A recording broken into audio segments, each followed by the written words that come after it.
Chapter 1497. At this moment, the group was resting on a piece of withered bark that jutted out from the trunk. Although it was just a piece of bark, it was large enough to support a city. Lu Yin leaned against the bark and looked ahead. In front of the trunk was a dark space, and far above their heads was a huge slanted base. That was where the most intense battlefield was. "How many terror ants have you cleared, 7? Xianxia asked with a smile as he walked over to Lu Yin's side. In the beginning he had disliked Lu Yin's attitude, but after cleaning up the terror ant queen on the tree trunk, he realized that Lu Yin was reliable and did not do anything rash. Lu Yin also listened to his every word, especially when he was very strong. His attitude towards Lu Yin had completely changed, and he could even be said to be respectful. Lu Yin smiled, "A million, but it's still far from the goal." Xianxia nodded and sighed, "Yes, it's still very far away. With our speed, it'll take at least a year to complete the mission and leave the backside of the battlefield. But it's not bad. Clearing out the terror ants here is better than fighting those monsters on the battlefield. Back in the day, I personally saw an emissary fight a corpse king, but he was inexplicably blown to pieces by some unknown power. In that kind of battlefield, it doesn't matter how strong you are, you still have to rely on luck. It's much better here. Clearing out the terror ants is just a waste of time. As long as we don't get attacked by a large number of corpse kings, there shouldn't be any problems." Lu Yin said, "Actually, we're quite fast. I wonder how the other teams are doing." Xianxia smiled, "They can't compare to us. We'll be back in a year at most.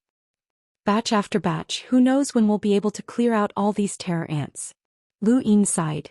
Xianxia helplessly replied, "We'll never be able to clear them out. Those monsters are constantly improving the terror ants and releasing them. There are always spies among the humans, and there's always someone who can bring the terror ants back to the mortal realm. What we're doing now is completely useless. I wonder what the humble school is doing." Lu Yin did not reply. An hour later, the group set off again and coincidentally encountered a group of terror ants.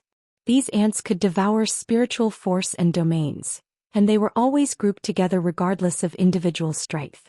The moment they saw the ants, the group immediately attacked and used the Cloud Connect stone to record the scene of them being killed. The terror ants they had encountered had always been on a small scale. Back in the mortal realm, Lu Yin and Longxi had encountered a large-scale terror ant that was more than 10 times larger than this one. If it had been those terror ants, they would have had to run for their lives. He had just finished cleaning up the terror ants when his expression suddenly changed. His domain had been constantly avoiding the people around him, and it extended in all directions. It could extend very far, but at that moment his domain sensed quite a few figures. They were all corpse kings. "Run! A large group of corpse kings is approaching," Lu Yin shouted. Xianxia was shocked, and he immediately gave the order to follow Lu Yin in a certain direction. Lu Yin had sensed the corpse kings, but the corpse kings had also sensed Lu Yin's group and were chasing after them. The corpse king's strength was about the same as Lu Yin's group, but their advantage lay in the fact that they didn't need to expend any energy at all. Lu Yin's group even had a limiter in their midst, so they couldn't run very far. Helpless, the group eventually encountered the corpse kings. Xianxia directly faced off against a corpse king that was infinitely close to the power of an emissary.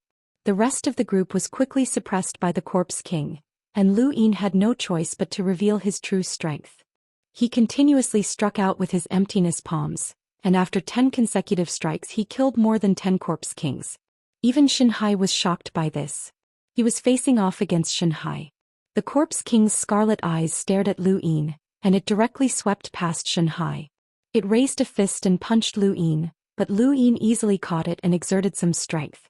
There was a crack as the corpse king's arm was broken, and with a casual wave of his hand, the corpse king's head was severed. The crowd was shocked and they all stared at Lu Yin in disbelief. Xianxia was stunned, as he had never imagined that Lu Yin's strength would be so terrifying. They were both enlighters, but in terms of cultivation Xianxia was far superior to Lu Yin's. He couldn't understand how the gap between them could be so great. There were still half of the corpse kings remaining, and Lu Yin raised a hand and used another emptiness palm. Suddenly, the middle-aged woman who had been nearby launched a sneak attack on him. She raised her hand and shot an arrow from her sleeve, which was extremely powerful. Lu Yin caught it with a flip of his hand and stared at the middle-aged woman. The woman's face paled and she turned to flee. Lu Yin raised a hand and used another emptiness palm to strike her back. It pierced through her body and killed her instantly. Xianxia shouted, "She's a spy. She's definitely a spy." Lu Yin replied, "She's already dead." Xianxia reprimanded him, "That's too bad. No matter where you are, capturing a spy is a great contribution. You shouldn't have killed her." Lu Yin didn't care as his mission was to capture and kill a spy, so he couldn't run away from this contribution. The remaining corpse kings were quickly cleared out. With Lu Yin's help, aside from the middle-aged woman, no one else had suffered any losses. The emptiness palm's speed was too fast, and under the effects of his domain, Lu Yin was able to unleash another emptiness palm whenever someone was in danger. It could be said that he had saved everyone. After this battle, everyone looked at Lu Yin in a completely different light. They could vaguely guess that Lu Yin was someone with a powerful background. Xianxia also recalled Lu Yin's attitude from the start. It was no wonder that this person was so carefree. Not only was he powerful, but he also had powerful external objects. There shouldn't be any problems clearing out the terror ants this time. Lu Yin's display of strength boosted everyone's confidence in their mission to clear out the terror ants. However, they didn't know that Lu Yin was about to leave.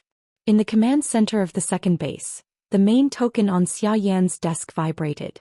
This was the symbol of a battlefield's master, and the commander could use it to issue orders to the master. The master could also use it to report the situation of the battle. Xia Yan glanced at it and was surprised. Killing a spy? Not bad, he said before returning to his work. A few days passed in the blink of an eye, and Xianxia continued to lead his team to clear out the terror ants. Although Lu Yin had displayed terrifying power, he hadn't overshadowed his master's authority.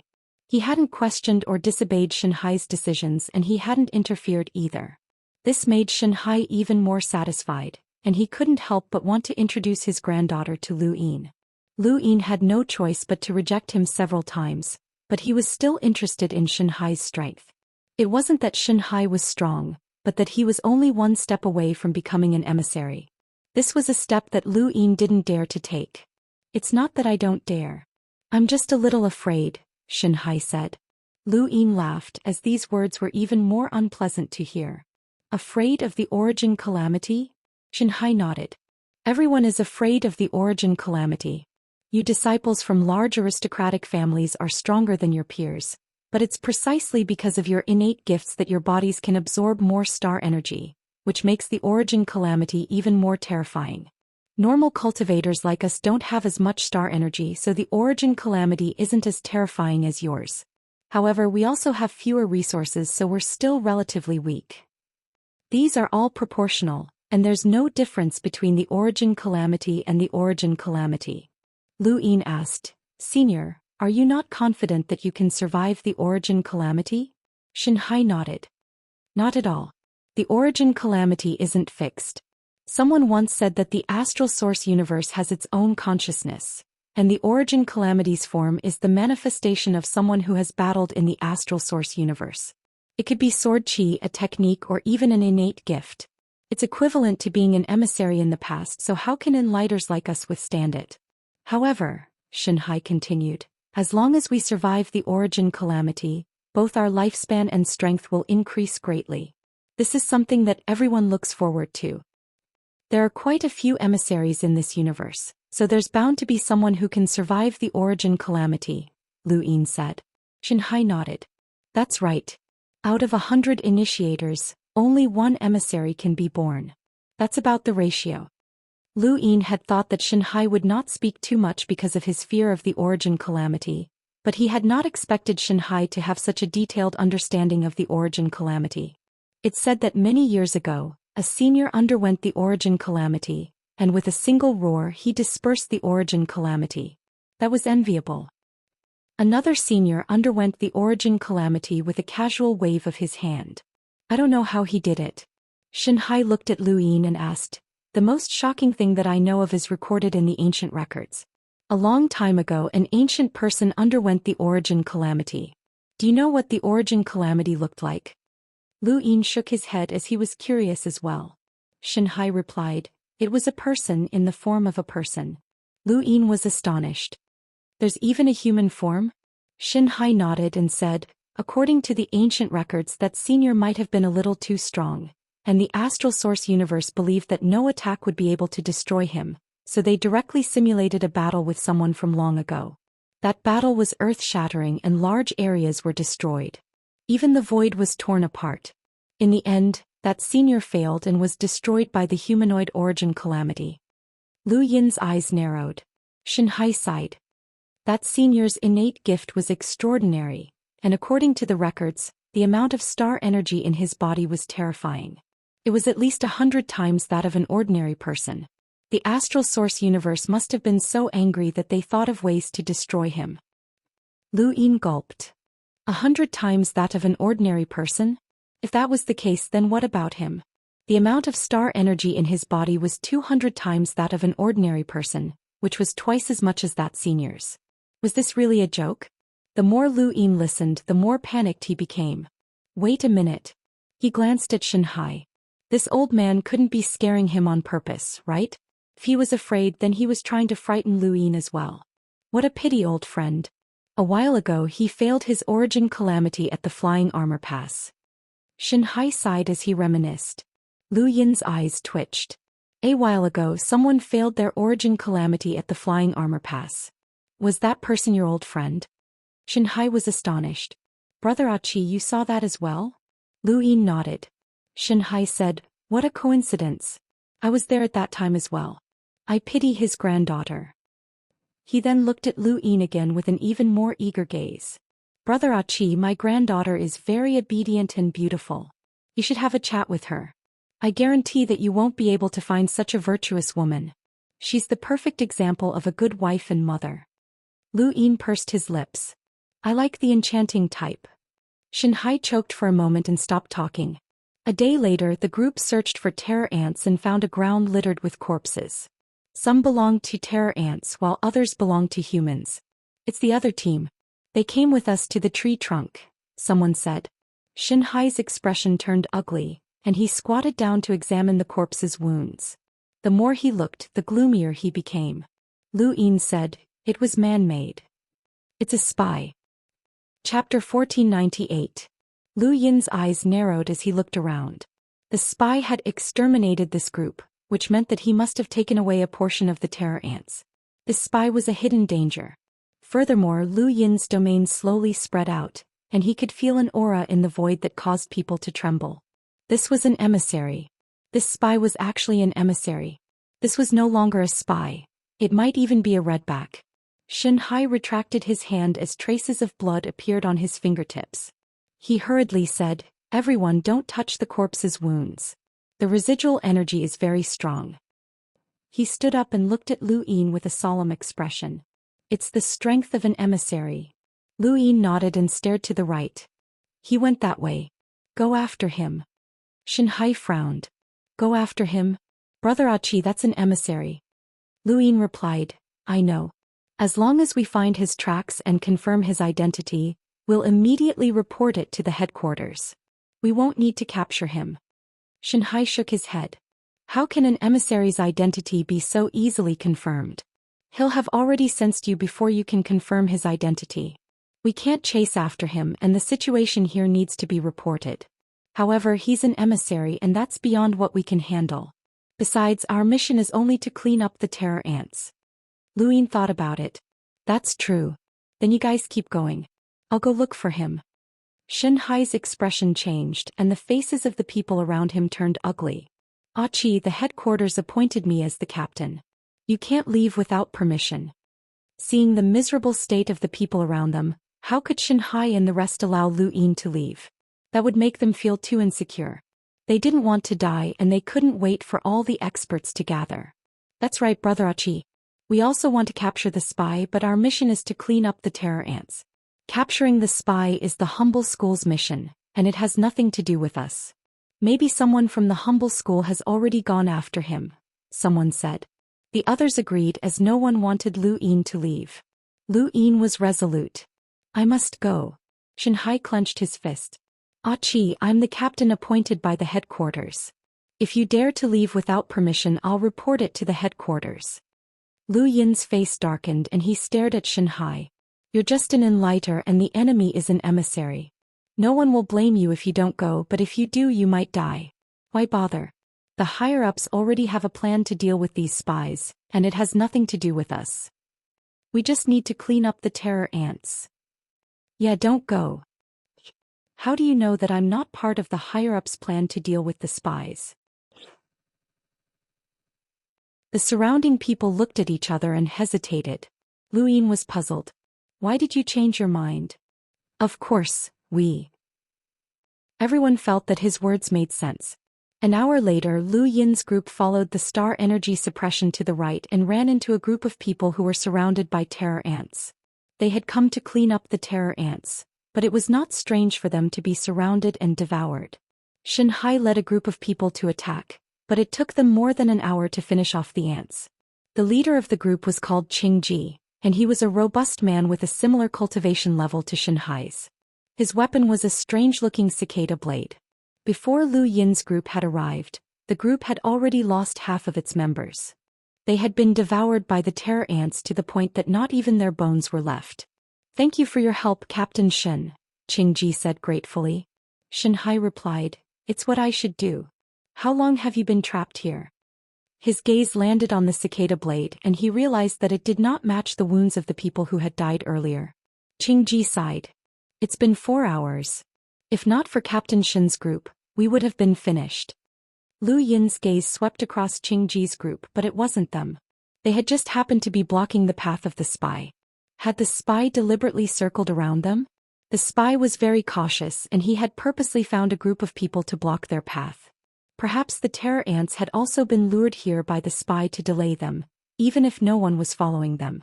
This was a spy and his actions were sinister and secretive. There was a reason why humans had not been able to eliminate the redbacks and spies for so many years. They were too shrewd and cautious. Qingji's group's battle with the terror ants had disrupted the star energy suppression left in the void, making it impossible for Lu Yin to continue chasing after them. Xianxia heaved a sigh of relief. If possible, he would not have wanted to chase after an emissary, but he still had to thank Qingji's group. Qingji's group had lost nearly half of its members, and he had no choice but to join Xianxia's group. Xianxia did not refuse and the group grew stronger. Lu Yin was not satisfied and he suggested that they continue in the same direction as before. Xianxia did not refuse. Qingji looked at Lu Yin in astonishment, keenly sensing that this group seemed to respect this person. They continued in the same direction and 2 days later, they encountered another group surrounded by terror ants. Xianxia and the rest immediately took action. Lu Yin also took action. Before meeting up with Qingji's group, he had instructed everyone not to reveal his strength. At this moment he was purposely hiding his strength as Xianxia was still the strongest. Not long after, the group was rescued. The leader had been sacrificed and there were less than 5 members left. They were all overjoyed at having survived a disaster. A day later, the group found another group surrounded by terror ants. This was not right as they were here to clean up the terror ants, not to escape. It was normal for 1 or 2 groups to be unlucky enough to encounter a large group of terror ants and be swallowed whole, but to encounter 3 groups in a row, something was definitely wrong. We were chased here from below. There are too many terror ants down there. If there are less than 1,000 of them, we can't fight them head-on, said the leader of the third team. He was also an old man, but as a cultivator one's age couldn't be judged by his appearance. Although Qingji looked like a middle-aged man, he wasn't much younger than Xianxia and was of the same generation. Some people even deliberately made themselves look older so that others would not look down on them. There are a lot of terror ants down there? Xianxia had a bad premonition. Someone from the second group said, we encountered terror ants from above and they chased us all the way down. Lu Yin thought back to the people who had died at the beginning, and the terror ants seemed to be heading upwards. He looked at Xianxia and the man's heart sank. Let's go diagonally to the left. Qingji seemed to have thought of something as well and he agreed with the leader of the third group. They headed diagonally to the left. 3 days later, a dense pack of terror ants appeared in front of them. Seeing this, Xianxia said bitterly, I guessed right, we've been surrounded by terror ants. They formed a huge net and were all trapped inside. Qingji gritted his teeth. There must be an ant queen or the terror ants would not consciously surround us. It would be great if we could find the ant queen. Without it, the terror ants will disperse, but in this situation who can find it? Xianxia said in a low voice, subconsciously looking at Lu Yin. Lu Yin stared ahead. Let's retreat first and avoid coming into contact with the terror ants. Ask for reinforcements from the headquarters and discuss a plan. Maybe someone else will join us and we'll be able to break through with more people. Xianxia was helpless and there was nothing else he could do. Everyone's faces paled as they retreated. They knew that they would not be safe for long and the terror ants' encirclement would only shrink. At that point they would no longer encounter a single group of terror ants, but an endless horde. They could only retreat as far as the terror ants could gather, and the sooner they broke through, the fewer terror ants they would encounter. Anyone would feel despair as they watched the black line in the distance gradually approach. This was not something that could be rushed through with speed alone. If the terror ants were so easy to deal with, they would not have been able to destroy the mother tree. Within his domain, Lu Yin sensed that someone was approaching him, and he turned around to see a man who looked to be about the same age as him running towards him with a panicked expression. Lu Yin rarely met people of the same generation on the battlefield at the back. Those who had come here were either forced to do so or were here to gain experience. The others also saw the man, but they were not surprised. Perhaps he was a survivor from another group. Xianxia stared at the man and realized that he was not an emissary or even an enlighter. He relaxed, but he was still worried about the emissary spy. The heavens have taken pity on us. We've finally met someone alive. This is great. We're saved. The man was ecstatic and his eyes were red. Someone in the group unhappily said, "We're all going to die. Why are you so excited?"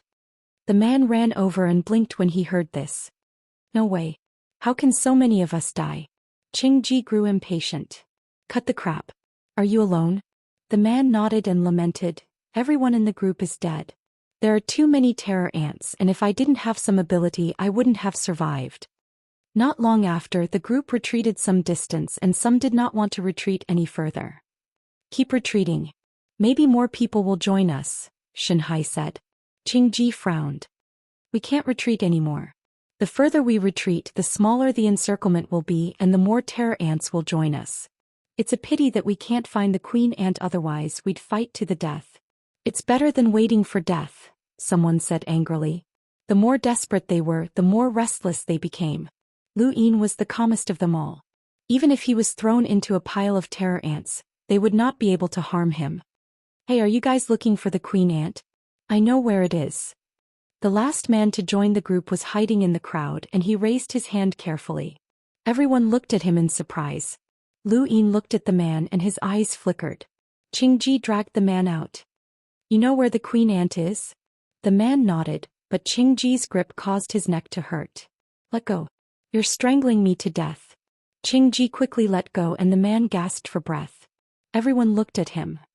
Chapter 1499. How do you know where the ant queen is? Xianxia asked. The man panted, I'm Hua Beibei, a member of the Hua family. Everyone was confused as they had never heard of the Hua family. Only Xianxia, Qingji and a few other older powerhouses seemed to have heard of them. The Hua family. Hua Beibei nodded. Yes. Lu Yin was puzzled. You've heard of them? Xianxia replied. The Hua clan is a clan that specializes in hunting beasts, and they're also adept at controlling beasts. They rose to prominence in the mortal realm, and they're the best at observing the creatures in the mortal realm. However, for some unknown reason, the Hua clan rapidly declined a few decades ago, and it's said that the entire clan joined the cold immortal sect. You're from the frigid immortal sect? Qingji asked, staring at Hua Beibei. Hua Beibei nodded. Yes, I'm from the frigid immortal sect, but I'm also from the Hua family. Since you know about the Hua family, you should trust me. Xianxia nodded at Lu Yin. Lu Yin looked at Hua Beibei. Where's the ant queen? Hua Beibei pointed in the direction they had come from, or more accurately, in the direction he had been hiding. Over there. Qingji raised a brow. You're hiding with the ant queen? Hua Beibei pursed her lips. Some distance from the ant queen. Why didn't you say so earlier? You made us turn around. Qingji raged. Hua Beibei felt wronged. You said that we'd die if there were too many of us. I thought that you didn't want to deal with the ant queen, so I didn't say anything. Many of them wanted to beat him up. Even Lu Yin felt that this was a weirdo. Let's go and find the ant queen. Hua Beibei, follow me. I'll protect you. Hua Beibei shook her head and looked at Qingji fearfully. She then ran to Lu Yin's side and tried to curry favor with him. "Brother, please protect me." Qingji was confused. "You know each other?" Lu Yin shook his head and looked at Hua Beibei. "Why me?" Hua Beibei licked her lips. "Our family can find a beast king with a single glance, so we're a family of scouts. Brother, you're the beast king of this group." Qin Hai sighed and looked at Hua Beibei with more conviction. Qingji was astonished and he glanced at Lu Yin before looking at Qin Hai. When he saw Qin Hai's expression, his heart skipped a beat. This person might be the one who had hidden the deepest secrets, and his intuition along the way had been correct. Qin Hai's group respected this person. "Let's go. The terror ants are shrinking their encirclement and their numbers are increasing. We need to get rid of the queen as soon as possible." Since he had spoken, Qin Hai and the others naturally obeyed. Qingji and the others also did not object. The group of people rushed forward in the direction of the retreat. Under Hua Beibei's guidance, they were getting closer and closer to the terror ants' encirclement. Gradually they made their move. Many terror ants appeared around them and they needed to start cleaning them up. Qingji asked Qin Hai, "When will the reinforcements arrive?" Qin Hai shook his head. "It won't be that fast. Besides, even if reinforcements arrive, they'll have to clear out the terror ants outside first. We can only rely on ourselves." "What's the background of that 7? Qingji asked. Qin Hai replied, "I'm not sure either." Qingji didn't ask any more questions. Raising his hand, the cicada wing saber slashed at the terror ant. "Oh my god." Hua Beibei cried out in alarm as a ball of terror ants emerged from the bottom of her feet. Lu Yin raised a hand and pressed down, smashing the ball of terror ants into pieces with his empty palm. "Don't be so surprised." Hua Beibei felt wronged. "I'm scared." Lu Yin found it strange. How could someone like her join the frigid Immortal sect? "Did the team you were in previously encounter the terror ant queen?" Lu Yin asked. Hua Beibei replied, "No, they don't have the ability to do so." Lu Yin's eyes narrowed as he scanned the area in front of him. He spread out his domain and sensed that more and more terror ants were appearing. The terror ants also sensed his domain and began to devour it. He raised his hand and struck out continuously, creating a blank space in front of him. Qingji and the others who were not familiar with Lu Yin were stunned, as it was rare for an enlighter to display such ferocious palm force. "Oh my god, that's terrifying." Hua Beibei cried out in alarm, giving Lu Yin a fright. He also saw that in the distance, countless terror ants were beginning to form a ball that was similar to the terrifying terror ants that he had seen in the mortal realm. Even an emissary would be in danger from such a force and everyone else paled. "Quick, work together and scatter them." Qin Hai shouted as he and Qingji attacked at the same time. However, their attacks were evaded by the terror ants as if they had a mind of their own. Lu Yin's eyes twitched. The terror ant queen isn't far away. He leapt out and his body flickered as he quickly appeared in front of the terror ants. He then walked in under everyone's astonished gazes. Hua Beibei's pupils shrank. What was the meaning of this? Did he want to die? Lu Yin charged into the horde, and the sound of gnawing could be heard from all directions, making his hair stand on end. He could clearly see the sharp beaks of the horde biting him, and even though he knew that these horde ants couldn't hurt him, the feeling of being eaten was still uncomfortable. As he thought about it, golden battle force appeared in his palms and he sent it out in all directions. The terror ant queen was immediately scattered, and more than half of the terror ants were crushed into powder. Even if the terror ant queen could command the terror ants to evade the attack, it was useless. Lu Yin charged straight in and the terror ants could not avoid his attack. The giant terror ant queen disintegrated just like that. "Let's keep going." Lu Yin looked at Hua Beibei. He was excited. An expert. You're really a beast king." Lu Yin was annoyed. "You're a beast king. Your whole family are beast kings." The closer they got to the terror ant queen, the more terror ants there were. However, they could not stop Lu Yin. With him as the arrowhead, the group charged towards the terror ant queen. No matter how many terror ants there were, they could not retreat. Gradually, death started to appear in the group as countless terror ants bit at them. Even Lu Yin could not take care of everyone. Even Qin Hai's arm had been bitten off, let alone the others. "Expert, the queen ant is right in front of you, under that pile of unremarkable tree bark. Be careful," Hua Beibei warned with a nervous expression. They already had no way of turning back. They were surrounded by terror ants in all directions. They could either kill the queen ant and disperse the terror ants, or they could be swallowed by the terror ants. There were only two paths. Lu Yin extended his domain to the pile of bark and observed the terror ant queen. It was dozens of times larger than the average terror ant, and it was even larger than a person. Its antennae seemed to be uneasily probing for something. When Lu Yin's domain swept over it, the terror ant queen's antennae suddenly lifted up and emitted a strange sound. Countless terror ants gathered around it, clearly seeking protection. Lu Yin released his golden battle force without concealing it. He bent his arm and spread out his 5 fingers. 350 stacks golden battle force, empty palm. There was a bang and the void was distorted. Xianxia and the rest were aghast as they realized that Lu Yin had actually unleashed a palm attack that surpassed the might of an emissary. Empty palm. The empty palm was not something that the terror ants or the terror ant queen could withstand. However, it did not succeed because the palm energy had struck a cicada blade that belonged to Qingji. Lu Yin was both surprised and not surprised by this scene. Qingji was the emissary who had killed the terror ants and hidden them. There was a scream as the group that had followed Qingji suddenly attacked the people around them. Xianxia was furious. "You're all spies." In the distance, Qingji stood in front of the terror ant queen. The surrounding terror ants ignored his existence as he looked at Lu Yin. "You're so powerful at such a young age. I never thought that a genius like you would appear. It's a pity that you won't be able to grow any further." Lu Yin met Qingji's gaze. "How did you hide your emissary level from the headquarters?" Qingji sneered. "You're not surprised by the time difference? What's there to be surprised about? You killed all those in your group who disobeyed you. The rest are all spies, so it's normal for them to lie," Lu Yin said matter-of-factly. Qingji nodded and gripped his cicada blade tightly. "Not bad, they did nothing wrong. I can give you a chance to kill Xianxia and the rest and become my spy. I can let you live and you'll live a better life than before. How about it?" Lu Yin raised his brows. "I'm curious as to how you managed to hide from the headquarters." Qingji laughed. "It's simple. I completely emptied my astral source, absorbed some star energy and combined it with a strange object. Emissaries need astral source for their cultivation, and generally speaking, emissaries can't give up their astral source because it's very difficult to replenish it. But I don't care, so I give it up. The mission is more important. Who would have thought that a cultivator who uses star energy would be an emissary?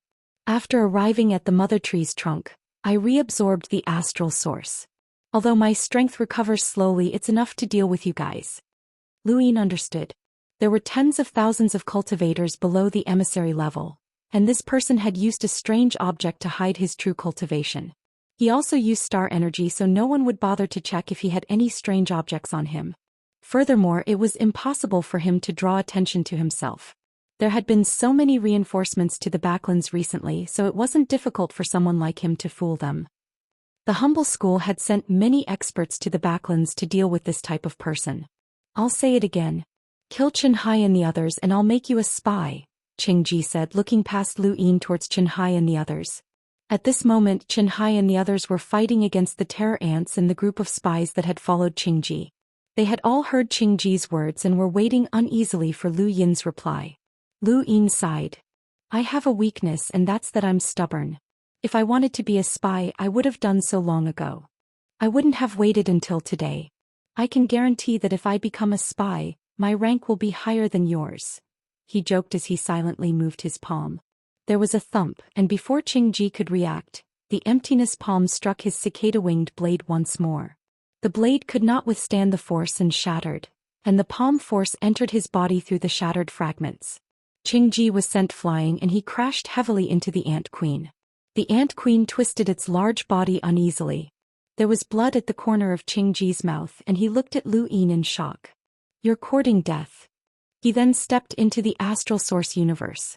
An emissary's advantage over an enlighter was not just the suppression of the astral source, but also the unbreakable attack methods that came from stepping into the astral source universe. Most people would not be able to block an emissary's attack from the astral source universe, and they might not even be able to see it. However, Lu Yin was different. The moment Qingji stepped into the astral source universe, Lu Yin also stepped into the astral source universe. The environment around him distorted as he stepped into the astral source universe.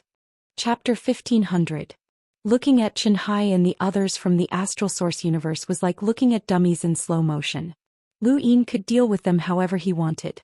This was the superiority of an emissary, and he would never be able to understand this feeling unless he stepped into the astral source universe. Qingji stared blankly at Lu Yin as he stepped into the astral source universe. How is this possible? Lu Yin smirked. My apologies, emissary. I've killed more than one starting from the hunter realm. He then unleashed another empty palm. It was powerful and fast, and there was nothing else that Lu Yin was more satisfied with. Qingji subconsciously dodged, but the empty palm was too fast and his shoulder was still struck. Lu Yin took out his cicada wing blade from his cosmic ring and slashed out. The astral source suppression followed, and the star energy within Lu Yin's body became unstable. He ignored Qingji's attack and ruthlessly slammed into it. With a bang, the blade energy was shattered by the cloud lice. Qingji was horrified, and he looked at Lu Yin as if he was looking at a beast in human form. Suddenly, he recalled Hua Beibei's words. This guy was the beast king of this group. Lu Yin charged in front of Qingji and slapped out. Qingji gritted his teeth and his eyes suddenly changed. His pupils dilated and a majestic spiritual force swept towards Lu Yin. Lu Yin's brain trembled, but then, nothing happened. Qingji was stunned. What's going on? Lu Yin grabbed Qingji's shoulder. I feel sorry for you. All of your attacks are useless against me. He then exerted strength and crushed Qingji's shoulder. Qingji howled and slashed at Lu Yin with his cicada wing blade. Lu Yin kicked Qingji out of the astral source universe and sent him crashing into the Ant Queen. Xianxia and the others had already dealt with the spies that had followed Qingji, but they were still at a loss. They could not figure out how Lu Yin had stepped into the astral source universe to fight. Was he also an emissary? Just as they were thinking about this, Qingji suddenly appeared and crashed into the Ant Queen. The Ant Queen's body was broken and it shrieked. Lu Yin walked out of the astral source universe and looked down at Qingji. The advantage of being an emissary was completely useless against Lu Yin. Star energy could not be used? Then he would use the empty palm since he had always used it. Could the astral source universe not see it? Could he see it? Lu Yin's spiritual force? Was it enough to instantly kill an enlighter? Lu Yin's spiritual force was not weak. Lu Yin was like Qingji's nemesis. No matter what Qingji did, he couldn't deal with him. Qingji despaired. He was an emissary while Lu Yin was just an enlighter. How could the difference between them be so great? Who exactly are you? Qingji spat out a mouthful of blood before coughing up blood again. Lu Yin's kick had not been gentle. Lu Yin stared at Qingji. Tell me the truth. Are there any spies? Qingji smiled bitterly. Do you think I'll tell you? What a joke. Lu Yin raised a hand and lightly flicked his finger. His finger's force was enough to tear through the void and cross the barrier of an emissary's power. A single finger could easily deal with an enlighter like Xianxia. The finger force broke Qingji's legs. Not going to talk? Lu Yin continued to ask. Behind Qingji, the Ant Queen wailed, and the surrounding terror ants frantically gathered in an attempt to kill Lu Yin. Lu Yin frowned and flicked his finger once more, piercing through the queen's body and killing it completely. Following the death of the Ant Queen, the surrounding terror ants went berserk, biting everything they saw. Some continued to bite Xianxia and the others, while others scattered in other directions. Xianxia and the rest heaved a sigh of relief as they had finally escaped death. Qingji stared at Lu Yin. You're definitely not an ordinary person. You're from the 4 cardinal scales. Everyone looked at Lu Yin in confusion. Lu Yin met Qingji's gaze and then raised a hand. This chapter is not finished. Please turn the page. Lu Yin's palm landed, ending this person's life. This person was the same as Guan Tong and the others in that he would not say anything. Even if this person was not a redback, he was still an important spy. Expert, you're too powerful. You're worthy of being a beast king. Hua Beibei spoke up again as if she was cursing someone. Lu Yin glanced at everyone. Have you forgotten your mission? Only then did everyone react and they hurriedly cleaned up the surrounding terror ants. Lu Yin then reported Qingji's matter to Xia Yan. Xia Yan's reply was quick. Immediately head to the second matrix to provide support. You're allowed to reveal your identity as the token master, and you can recruit any cultivators you encounter along the way. The second matrix. Lu Yin called Xianxia over. Where's the second matrix? Xianxia was surprised. It's the lowest point of the second matrix base, located between the new continent and the second matrix base. The token master oversees it all year round to fend off monster attacks. Why do you ask? Is the second matrix base very important? Yes, it's one of the fiercest battlefields. It's said that the person overseeing it is the left token master, who has the title of successor to the commander-in-chief. Lu Yin solemnly said, "Everyone follow me to the second matrix base. We need support there." Everyone's expressions changed. The second matrix base was no longer about cleaning up terror ants, but rather joining the battlefield. Someone immediately objected, "Brother 7, our mission is to clean up terror ants, not the battlefield." "Sorry, we don't want to go to the second matrix base." "Sorry." Xianxia added, 7, we know that you're a righteous person and want to make a difference on the battlefield, but our mission is to clean up terror ants. Once we join the battlefield, we'll disappear like cannon fodder. We won't be of any use. No one wanted to go to the battlefield. If they had been cleaning up terror ants on the mother tree's trunk, they had a 60% chance of returning alive. But on the battlefield, their chances of returning alive were less than 1% or even less. They would definitely die. Lu Yin understood that no one wanted to throw their lives away, and he didn't want to go either. However, he had received Xia Yan's orders, and if he didn't go, he would be disobeying orders. Xia Yan knew how important Lu Yin was, but even so, Xia Yan still wanted Lu Yin to bring people to the second matrix base to provide support. This was a battlefield between humans and monsters, and no one could stay out of it. Lu Yin looked at everyone and saw resistance, fear, helplessness, and fear for the future. He sighed and said, "I'm sorry, everyone." He then took out his token. "I'm 7, and as the token master, I'd like to recruit all of you to assist the second matrix base." Everyone stared at the token in a daze, their hearts in turmoil. They were actually working together with a token master. A token master was a position that only experts who had survived multiple origin tribulations could obtain. It was second only to the commander-in-chief, and the token master had the authority to issue orders during a battle.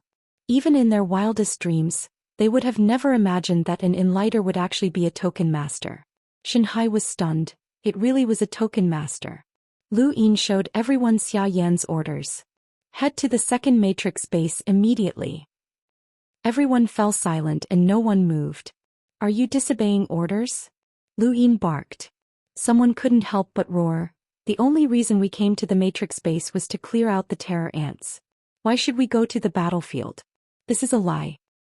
"That's right, we're not going. Our mission is to clear out the terror ants. We're determined not to go to the second matrix base. This chapter is not finished. Please turn the page." "We're not going." Lu Yin narrowed his eyes and lowered his voice. "Disobeying the commander-in-chief's orders is punishable by death." Everyone paled. Hua Beibei licked his lips and looked around. It was time to slip away. He didn't want to go to the battlefield as that would be suicide. Xianxia sighed. "Everyone, you might die if you go to the battlefield, but if you survive, your lives will be different. You should know the consequences of disobeying orders. Even if Brother Achi doesn't kill you, you'll still receive the cruelest punishment when you return to the headquarters. Even if you make it back to the astral trees alive, what will your lives be like?" Everyone clenched their fists. Those who weren't afraid of death had already gone to the battlefield. They had come to the tree trunk because they were afraid of the battlefield, but now they were going to go to the battlefield. Lu Yin frowned. "I'll say it one last time. Follow me to the second matrix base.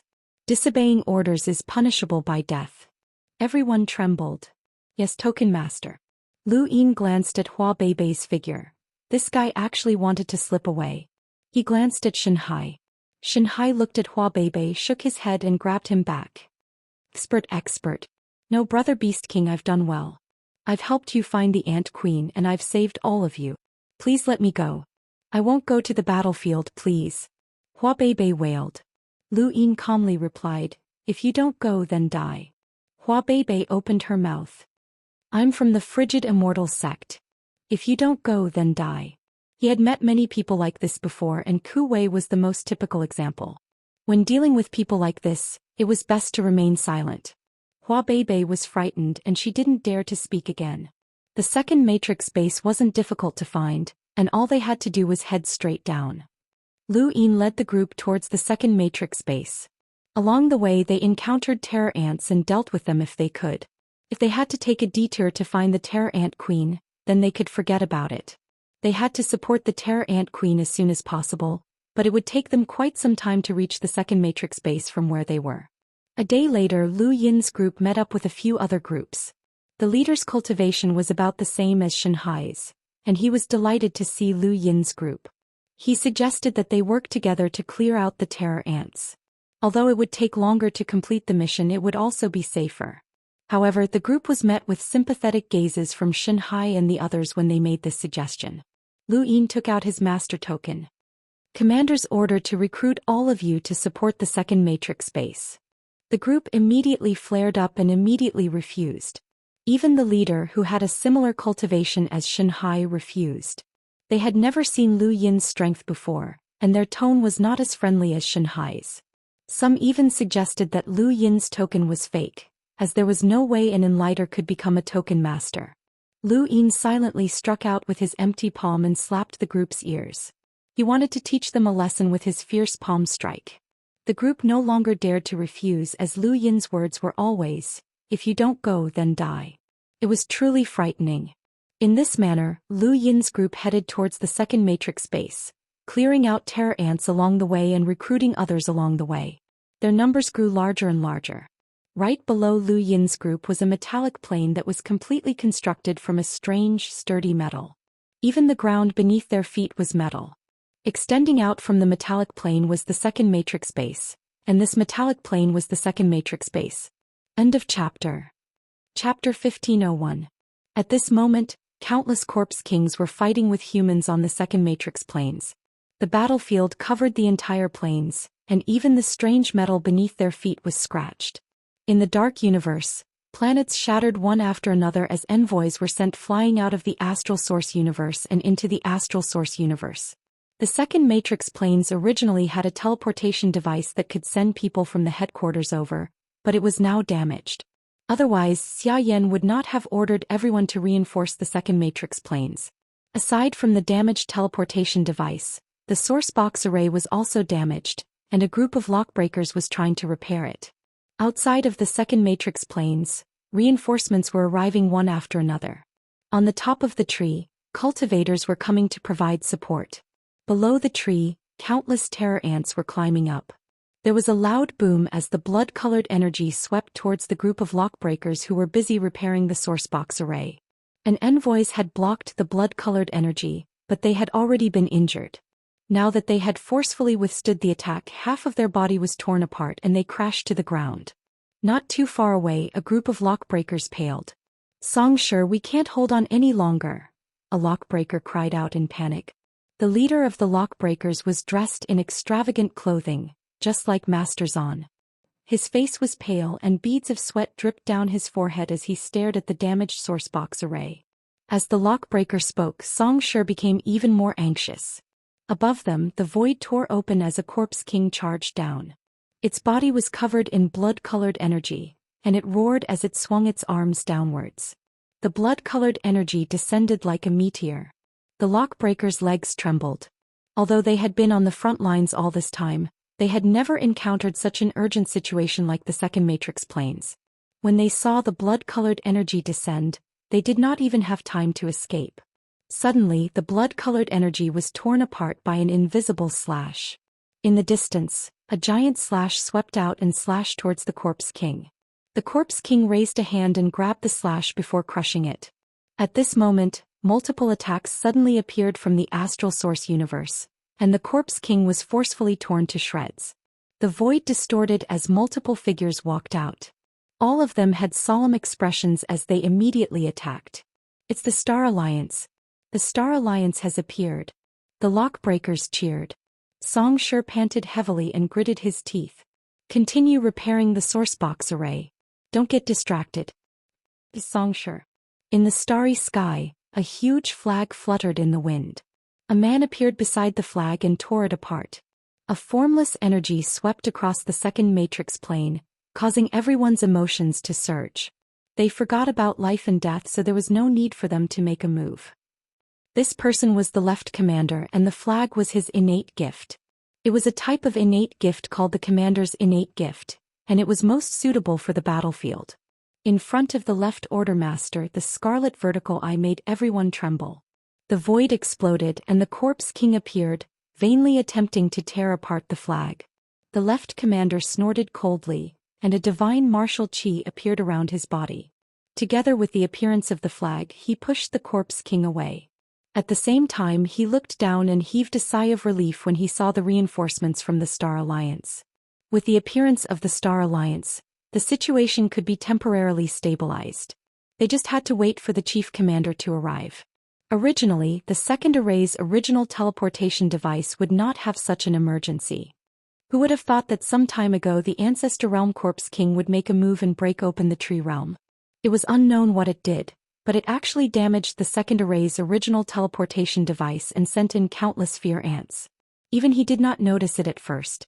By the time he realized that the teleportation device was damaged, it was already too late. Now he only hoped that a half-Ancestor Realm Corpse King would not appear. Just as he thought of this, a vast power swept past. The left order master's pupils shrank as he looked into the distance. There a bamboo appeared. It was dark green, crisp, and looked full of vitality. It should have been a very comfortable scene, but at this moment, in the eyes of the left order master, it was like a death god. It was the green bamboo marquee. Humans and these monsters had fought for countless years. The monsters understood humans, and humans naturally understood the monsters. These monsters were all corpse kings, and they called themselves the eternal race. They believed in the one true God, and below the one true God was the mysterious 7 heavenly gods. No one knew what the 7 heavenly gods' cultivation level was. Some said that they were half Ancestor Realm, and some said that they were Ancestor Realm. Below the 7 heavenly gods were the 12 Marquis. The 12 Marquis were all half Ancestor Realm, and they were the greatest enemies of humans on the battlefield. As for the Ancestor Realm Corpse King that appeared before, they did not understand. Perhaps it was not the 7 heavenly gods, or perhaps it was the 7 heavenly gods. At this moment, the one who appeared was the green bamboo Marquis of the 12 Marquis. The 12 Marquis were all half Ancestor Realm powerhouses, and only half Ancestor Realm Corpse Kings could contend against them. The moment the green bamboo Marquis appeared, the left order master did not hesitate to activate the only half Ancestor Realm treasure in the second array domain, a broken blade. The moment the green bamboo Marquis appeared, countless green bamboos surged out from the second array domain and pierced through countless cultivators. Even the Corpse Kings were pierced through, as this was an indiscriminate attack. The green bamboos clearly represented vitality, but at this moment they brought death. The emerald green bamboos were dyed red with blood, and the metallic planes of the second array domain, which even enlighters would find difficult to leave behind, were now riddled with holes. Xianxia stared in horror at the green bamboos that were less than a meter away from him. He had almost been pierced through, and nearly half of the lockbreakers who had been surrounding him had been pierced through by the green bamboos, and they all died miserably. Fresh blood flowed from the soles of his feet and gathered into a river. Xianxia gritted his teeth and suppressed his fear as he continued to repair the sourcebox array. The green bamboo Marquis had only attacked once, and just as he was about to attack again, the left order master's broken blade released a sharp killing intent that distorted the void and isolated the entire second array domain from the green bamboo Marquis. The broken blade pointed directly at the green bamboo Marquis, as if it would unleash a thunderous attack if he attacked again. The green bamboo Marquis was also a Corpse King, a half-Ancestor Realm Corpse King. However, his appearance was no different from a human's, and he even looked quite handsome. His long hair was tied up and there was a strand of hair on his forehead. He looked very confident, and he held a bamboo flute in his hand, which gave him a scholarly air. Even the scarlet vertical eyes that were unique to Corpse Kings seemed much more lively, and there was even a tinge of green in them. They did not seem deathly still like ordinary Corpse Kings, but rather playful. This broken blade contains a familiar blade intent. It should have been used by one of Xiaoshang's 9 clones when he was still a half-ancestor, the green bamboo Marquis said as he twirled his bamboo flute and placed it behind his back. He smiled as he looked at the left order master, who was less than 10,000 meters away from him. The left order master's palms were sweating. Only a half-ancestor could contend against a half-ancestor, And the person in front of him was an ancient figure who had experienced the era when the astral tree domain had been split apart. Even though he had not broken through to the progenitor realm, his background and bearing left behind by time was something that not even the Left Order Master's master, Grand Marshal Xian, could compare to. In front of this person all of them were juniors, and even the four-way scales ancestor might not be able to compare to him in terms of seniority. It is indeed Ancestor Chen's blade from back then, the Left Order Master said in a low voice with a vigilant look in his eyes. The green bamboo marquis laughed, and his scarlet vertical eyes were filled with intelligence. You humans are really interesting. Back then when Xiaxia cultivated the 9 clones technique, one of his clones was an outsider, and your Daoist sect deemed him to have committed a crime of disobedience and sent people to capture him. But after he defeated everyone in his generation and even defeated many of the older generation's powerhouses, you people started worshipping him. Humans are really contradictory creatures. The Left Order Master carried the flag on his back and stared at the green bamboo marquis. I don't know what happened back then, but I do know that our ancestors had their own karma. Only monsters like you don't care about karma and just do whatever you want. Isn't that good? Don't you humans pursue freedom? Out of 10 people 9 of them hope to live forever. That's a basic human desire. The green bamboo marquis smiled. The Left Order Master sneered. If I become a monster like you, so what if I live forever? I might as well just die. That's because you don't have the chance to live forever, the green bamboo marquis replied. He then raised his hand and a transparent crystal bottle appeared in his palm. There was a liquid inside. This is a medicine for immortality. Believe it or not, once this item reaches the tree of heaven, you humans will start a war over it. The Left Order Master's expression changed. He wanted to refute this, but he couldn't find the words. Everyone was greedy, and this was normal. Greed was the reason why these monsters had been suppressing humans for so long. The green bamboo marquis put away the crystal bottle and smiled. This isn't a medicine for immortality. How could a medicine for immortality be developed so easily? This is poison, and a single drop is enough to destroy an entire world. Life poison, the Left Order Master blurted out. The green bamboo marquis smiled but didn't say anything. He then looked down. How long do you think the second matrix can last? How long can that broken blade last? Even if one of Xiaxia's clones had used a blade to fight me, it might not have been able to defeat me. You can try, the Left Order Master said in a low voice. Since we've come to this battlefield, we don't plan on leaving alive. We humans are greedy, but we also have obsessions. Monsters like you can use greed to your advantage, but our obsessions can also resist you. The green bamboo marquis lips curled up, but he didn't say anything else. He didn't attack either, as if he was afraid of the broken blade. Progenitor Chen's might had been unparalleled throughout the ages, and even an ancient powerhouse like the green bamboo marquis was afraid of Progenitor Chen's broken blade. The broken blade had to be controlled by the Left Order Master to block the green bamboo marquis at all times. On the second matrix, the remaining cultivators were still fighting against the Corpse Kings. Outside of the broken blade, more cultivators joined the battle and more Corpse Kings appeared. The battlefield entered a stalemate that lasted for 3 days. 3 days later, Lu Yin's group arrived. Along the way, Lu Yin had recruited 2 more teams, bringing the number of cultivators to the second matrix to more than 50. Of course, this was only a drop in the bucket for the entire battlefield, but that was all he could recruit. The grandeur of this battle far exceeded Lu Yin's expectations. He had thought that the battle between the Endless Weaves and the Sixth Mainland was already grand enough, but after arriving at the second matrix, he realized that those battles were just child's play. In the Endless Weaves, there were at most 10 envoys, and the top powerhouses were Yuanshi and the Sixth Mainland's Cosmic Imprinter. Here, however, there were more than 10 envoys on the human side, and it was the same for the Corpse Kings. Above their heads, they had a half-ancestor variant treasure to fight against the Corpse Kings. In a battlefield where even half-ancestors were present, envoys were like ants. Lu Yin's group was scattered after arriving at the battlefield. Lu Yin used his full strength with his emptiness palm and destroyed a dozen Corpse Kings, which finally attracted the attention of a powerful enemy. Chapter 1502. The 2 Corpse Kings attacked together, and their power levels were infinitely close to that of an emissary. Lu Yin did not waste any time and immediately used the seaweed power vessel to entangle the 2 Corpse Kings. He then sent out a full-powered palm strike that pierced through both corpse kings, almost injuring an enlighter nearby. That person was shocked and he looked at Lu Yin with confusion in his eyes. He could not understand how Lu Yin could be so powerful at such a young age. Lu Yin was like a lion charging into a flock of sheep. Without an emissary to deal with him, no one could stop him. He actually cleared out an entire area which stunned many. Hua Beibei was on the verge of tears. He had been following Lu Yin all this time for protection, but Lu Yin's attacks were too ruthless. He was worried that if this continued he would attract the attention of powerful enemies. Expert. Slow down. There are still many enemies, so don't steal our kills, Hua Beibei advised. Lu Yin grew impatient and tossed Hua Beibei to the side.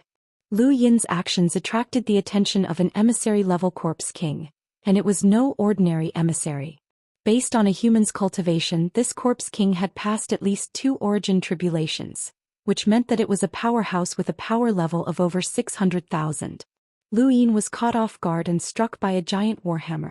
The shockwave from the attack made him dizzy, but fortunately for him the Cloud Louis protected him. Even a full-powered attack from a corpse king with a power level of over 600,000 could not harm him. The corpse king was 3 meters tall and it swung its warhammer at Lu Yin. The warhammer was 5 meters tall and although it looked cumbersome, it was extremely fast. This sneak attack had come from Astral Source Universe, which had caught Lu Yin off guard. At that moment the warhammer disappeared. The corpse king was too fast and it had stepped into Astral Source Universe to attack. Lu Yin tapped his feet and stepped into Astral Source Universe as well. He was greeted by the giant warhammer's attack, and the star chessboard appeared beneath his feet as he moved. The warhammer smashed into the ground, tearing through the void and causing sparks to appear in the void. The shockwave spread out for hundreds of kilometers. Many people were shaken by the aftershocks and fainted. Even Xianxia and the others who were repairing the sourcebox array were affected, and they subconsciously looked over. Lu Yin appeared behind the corpse king and slapped out with 350 stacks golden battle force and emptiness palm. Bang! When the palm landed, it sank half an inch into the corpse king's body and was unable to go any further. The corpse king then turned around and swung a heavy hammer at Lu Yin. Lu Yin raised his arm to block the blow, but his body was sent flying like a pebble. He crashed into the metal base of the formation and even cracked it. The metal that Lu Yin had smashed into belonged to a teleportation device, and a group of people scratched their heads as they tried to repair it. Before they could sort out their thoughts, Lu Yin had smashed into the device and shattered it. The group turned to look in the direction where Lu Yin had been sent flying. The 3-meter-tall corpse king raised its warhammer and viciously swung it down, shattering the void and forming a black crack that swallowed everything in its path. The group of people repairing the teleportation device was dumbfounded. It was over. Lu Yin leaped forward and raised his hand to activate the flow diversion diagram. Golden battle force imprinted itself on his arms as the diagram blocked in front of him. The warhammer strike was dispersed by the diagram and swept out in all directions. The void cracked open like a spiderweb. Lu Yin's back was facing the teleportation device as he stared at the corpse king. It was truly a monster. It had actually ignored his emptiness palm. Lu Yin knew that even Long Kuei might not dare to take his emptiness palm head-on. This corpse king was weaker than Long Kuei, but it had still been able to ignore it. It could only be said that its physical body was too strong. Wait, if it had such a strong physical body, could it have cultivated the corpse king transformation? When Lu Yin thought of this, the 3-meter-tall corpse king's pupils changed. Its scarlet vertical eye turned gray, and visible spatial cracks wrapped around the corpse king's body. They were unable to withstand the spatial cracks and they scattered in all directions. An unimaginably terrifying physical strength appeared, and the corpse king roared angrily, the sound waves shattering the void as they rumbled towards Lu Yin. Lu Yin's scalp went numb. He finally understood how disgusting it was to encounter an enemy with such a strong physical body, and he also understood how much pain he had caused others. Even the flow diversion diagram could not withstand the corpse king's attacks, and he was forced to retreat. Bro, hold on. This is a teleportation device.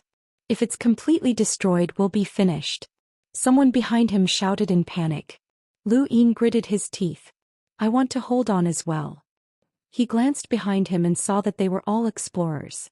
Without a choice, he circled the aquatic plant around him and allowed the Corpse King to attack him. The aquatic plant had been upgraded to the point where it could withstand an attack with a power level of more than 700,000. After the Corpse King used its gray eyes transformation, its power level had exceeded that. It all depended on whether or not the aquatic plant could withstand the attack. With a roar, the Corpse King's warhammer smashed down on the aquatic plant, causing it to crack open. Lu Yin's pupils shrank, and the knife that he had obtained from Wang Su appeared in his hand. He stabbed it through the cracks in the aquatic plant and into the Corpse King's body. He then slashed horizontally, cutting off a small portion of the Corpse King's body. The knife's power was close to 800,000, and it was the best defensive power vessel that Lu Yin had on him.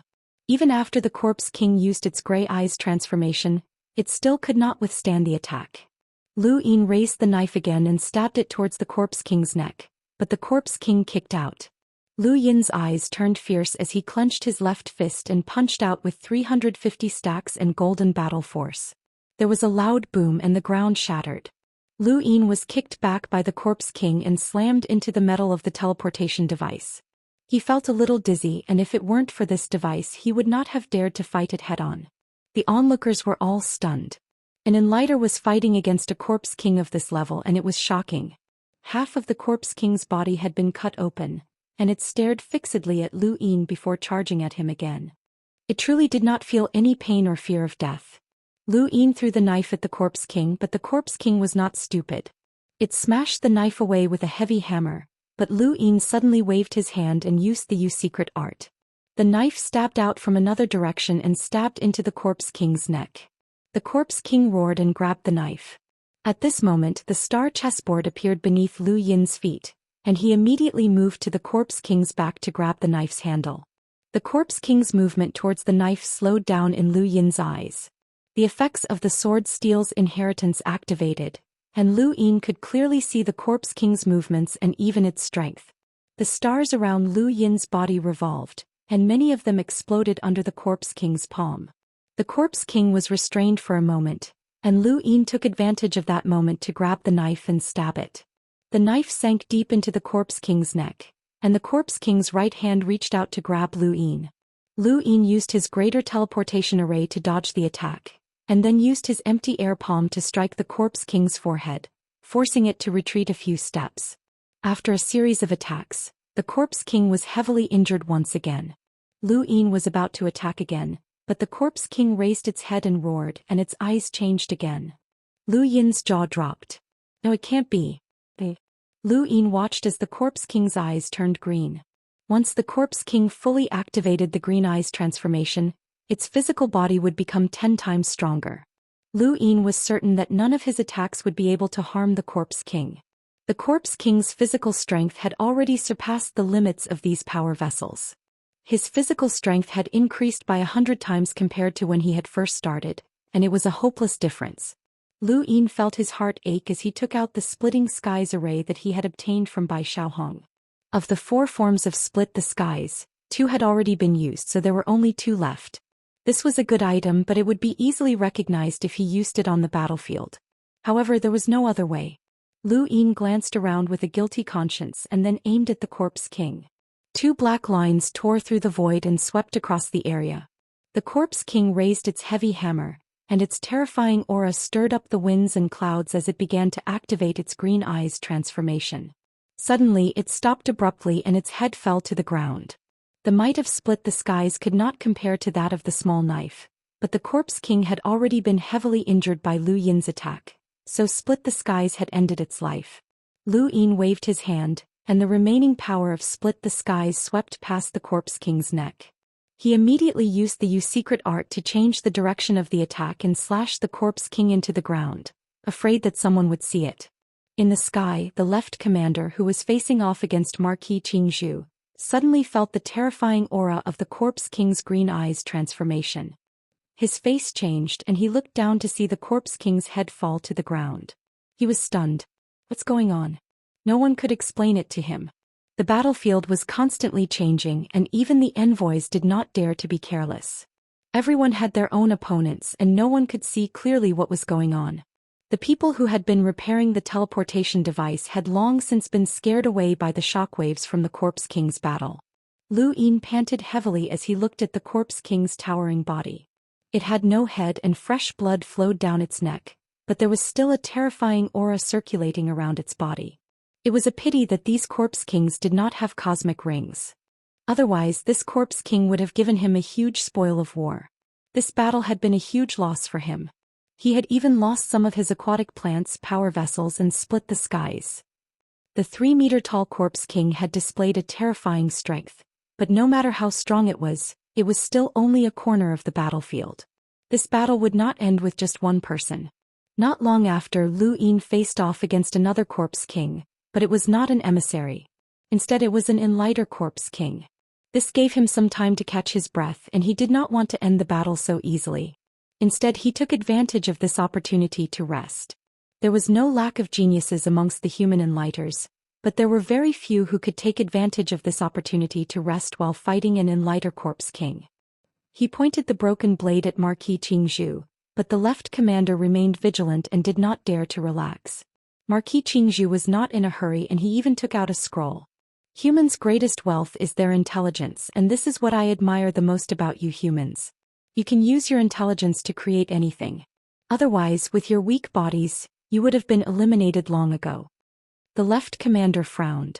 It had already been 2 days, but the commander still had not arrived. That was one thing, but this Marquis Qingzhu was not worried at all. Did he not want to take advantage of the time before the commander arrived to destroy the second matrix? Below them, the source box array had already been repaired, and it had begun to slaughter the Corpse Kings. However, it only lasted for half a day before a giant Corpse King appeared, and the source box array stopped operating. Lu Yin looked at the giant Corpse King in the distance, which was at least 100 meters tall, and he thought back to the Corpse King that had attacked the commander's headquarters. Could this Corpse King have been specially created to deal with source box arrays? The second matrix's source box array used a red light to kill its enemies. The red light swept through the area and destroyed almost a third of the Corpse Kings. However, when the giant Corpse King appeared, the red light actually weakened when it came into contact with it. Lu Yin tried to use an empty palm on the giant Corpse King, but it did not feel anything. Lu Yin silently retreated, as this Corpse King was even more powerful than the Corpse King that he had encountered before. Lu Yin had used all of his methods to no avail, so it was best not to look for trouble. Chapter 1503. A war would not end with a single person, nor would it end with a single Corpse King. Someone would have to deal with it. There was a loud boom as the ground shook and the metal planes cracked open. Lu Yin almost lost his footing. In the distance, an emissary had been smashed into a puddle of blood by the giant Corpse King. This was already the second emissary, and Lu Yin's face paled. That giant Corpse King had not only obstructed the source box array, but it had also continuously slaughtered emissaries. Back at the headquarters, that giant Corpse King had been held back by Commander Chun while Old Monster Long had dealt with it. Here there was only one Commander Zhou, and there was no Old Monster Long to deal with Marquis Qingzhu. The others could not deal with it at all. Hua Beibei fled to a spot not too far away from Lu Yin. "Expert, save me." Lu Yin turned around and slapped the Corpse King that had been chasing after Hua Beibei to death. Hua Beibei was in a pitiful state. His arm had been broken and half of his body was covered in blood. "Expert, thank goodness I saw you. Otherwise I would have died. These monsters are too scary." Lu Yin had only saved him in passing, but he was still watching the giant Corpse King fight against 2 emissaries by itself. His brows furrowed. Hua Beibei followed Lu Yin's gaze and his face paled. "Expert, you're not planning to deal with that thing, are you? Don't think too much. A senior from my frigid immortal sect who had passed through 4 origin tribulations died at the hands of that giant Corpse King. That's not something you can deal with. Only a commander can do so." He suddenly remembered that this person in front of him was a commander. "I'm talking about the commanders on the battlefield," Hua Beibei added. 2 emissaries from the Star Alliance have already died," Lu Yin said in a low voice. Hua Beibei sighed. "There's nothing we can do. Without a commander, the Star Alliance has to deal with this. They're the suicide squad on the battlefield." Lu Yin's eyes narrowed. The first time he had heard of the Star Alliance was when Long Kuei had taken him to the Sword Steel's Lu family. At the time, he had seen a man who was unwilling to join the Star Alliance but had been forcefully taken away. At the time, he had not known what the Star Alliance was. Now that his status had risen and he had chatted with others, he had gradually understood. The so-called Star Alliance was the alliance of star emissaries. Those who could join the Star Alliance were all star emissaries. These star emissaries were not from the four-way scales, the Lu family, or the School of Agriculture. They were star emissaries who had committed grave sins and needed to atone for their sins. It was not easy to cultivate to the level of an emissary. Even the four cardinal scales could not bear to execute them, so they formed the Star Alliance and allowed these emissaries to join. They became a sharp blade for the humans to fight against the monsters on the backside of the battlefield. They were also the suicide squad that Hua Beibei had mentioned. The second formation had been able to hold on for so long because of the reinforcements from the Star Alliance. Star Alliance experts were everywhere on the battlefield. To the outside world, the people in the Star Alliance were all emissaries who had committed grave mistakes. However, only some people knew that some of them had indeed committed grave mistakes, but most of them had done so because they did not obey the four-way scale. The four-way scales controlled the astral tree realm, not the top realm, middle realm, and outer realm. There were countless cultivators in these places, and there were bound to be experts who rebelled against the four-way scales. They were either slaughtered or recruited. The four-way scales authority in the astral tree realm was growing day by day, but these people were gradually disappearing. For example, the emissary that Lu Yin had met back then had been unwilling to submit to the four-way scales. Perhaps his own family's power had already been annihilated, or perhaps he had obtained some peace after being captured by the Star Alliance. Lu Yin did not know. He only knew that the Star Alliance was not resplendent but rather sorrowful. However, to these monsters the Star Alliance was a nightmare. When he saw an emissary being sent flying by a giant corpse king, Lu Yin's gaze became resolute. He tapped his foot lightly and disappeared. Hua Beibei was forced back by the shockwaves caused by Lu Yin's extreme speed. She helplessly looked into the distance. Lu Yin was not someone who liked to court death. He had the cloud lattice robe, the planned secret art, and a teleportation array. Furthermore, he had observed the giant corpse king for a long time. After confirming that nothing would happen to it, he had decided to act. He would act as long as it was within his capabilities. This was a battlefield for humans and he could not afford to take a single step back. The giant corpse king's legs were enveloped by the red glow of the sourcebox array, and the red glow of the sourcebox array sliced open wounds all over its body. In front of the corpse king, a man roared as he raised his blade and slashed downwards. Countless blade strikes followed, some of which were illusory while others were realistic. The giant corpse king raised an arm to block and then slapped out, sending the man flying. At that moment, Lu Yin appeared in front of the giant corpse king and raised his hand to unleash a series of empty palms. Dozens of palms landed on the giant corpse king's forehead. Even though the giant corpse king had ignored Lu Yin's empty palms, it was still momentarily stunned when dozens of palms landed on its head. Beneath the corpse king's feet, another emissary attacked. It was an old man whose entire body was red and covered in raging flames that destroyed the void. The flames spread along the corpse king's legs. The corpse king lowered its head and stomped down. Its legs were even more severely injured by the red light of the sourcebox array, and the fresh blood was burned away by the flames as soon as it appeared. The emissary hurriedly retreated. A palm also appeared in front of Lu Yin. He had thought that he could use the planned secret art to avoid it, but he realized that he had underestimated this corpse king. As the palm approached, the void became unstable and the planned secret art could not be activated. Any expert at the emissary level could not be underestimated. 2 emissaries had already been slapped to death, but Lu Yin had still thought that he could use the planned secret art to deal with this corpse king. He had been too naive. He was sent flying by the palm and coughed up blood in midair. He wanted to twist his body but he could not move at all. The corpse king's enormous strength had suppressed him to the point that he could not even move. He had no choice but to continuously use the planned secret art. Finally, just as he was about to crash into the ground, he used the secret art to move some distance away. Even though his body still slammed into the ground due to inertia, it was still much better than crashing into the ground. Lu Yin stood up and coughed up blood again. He looked up and saw that his injuries were not light this time. Even Yun Lui had not been able to completely defend against this attack. If not for the emissary below him, the Corpse King's palm would have been even more powerful. Not too far away from Lu Yin, a middle-aged man walked out of the void with a dead Corpse King behind him. The man had seen what had just happened and stared at Lu Yin. Lu Yin took a healing pill and panted heavily. At that moment, a horde of ants appeared on the ground and crept towards him. He slapped them to death and gritted his teeth as he stared at the Corpse King in the distance. His mind raced as he tried to think of something he could use to deal with this thing. While he was thinking, he felt a gaze not far away from him for a long time. He turned his head and saw a middle-aged man with messy hair, an unshaven beard, and a dispirited expression. He looked listless, just like a homeless man. It was this man who had been staring at him from the moment he hit the ground, and until now he had not shifted his gaze. Lu Yin met the man's gaze. The man's eyes had been empty at first, but as soon as they met Lu Yin's eyes, they suddenly changed. They became shocked, excited, and then dejected again. Many emotions had flashed through his eyes in an instant. "Why are you looking at me?" Lu Yin was on high alert. This battlefield might not be without redbacks. The man stared at Lu Yin. He had originally been looking at Lu Yin's back, but when Lu Yin turned around to look at him, he also saw Lu Yin's appearance clearly. Lu Yin's appearance actually resembled the young master's.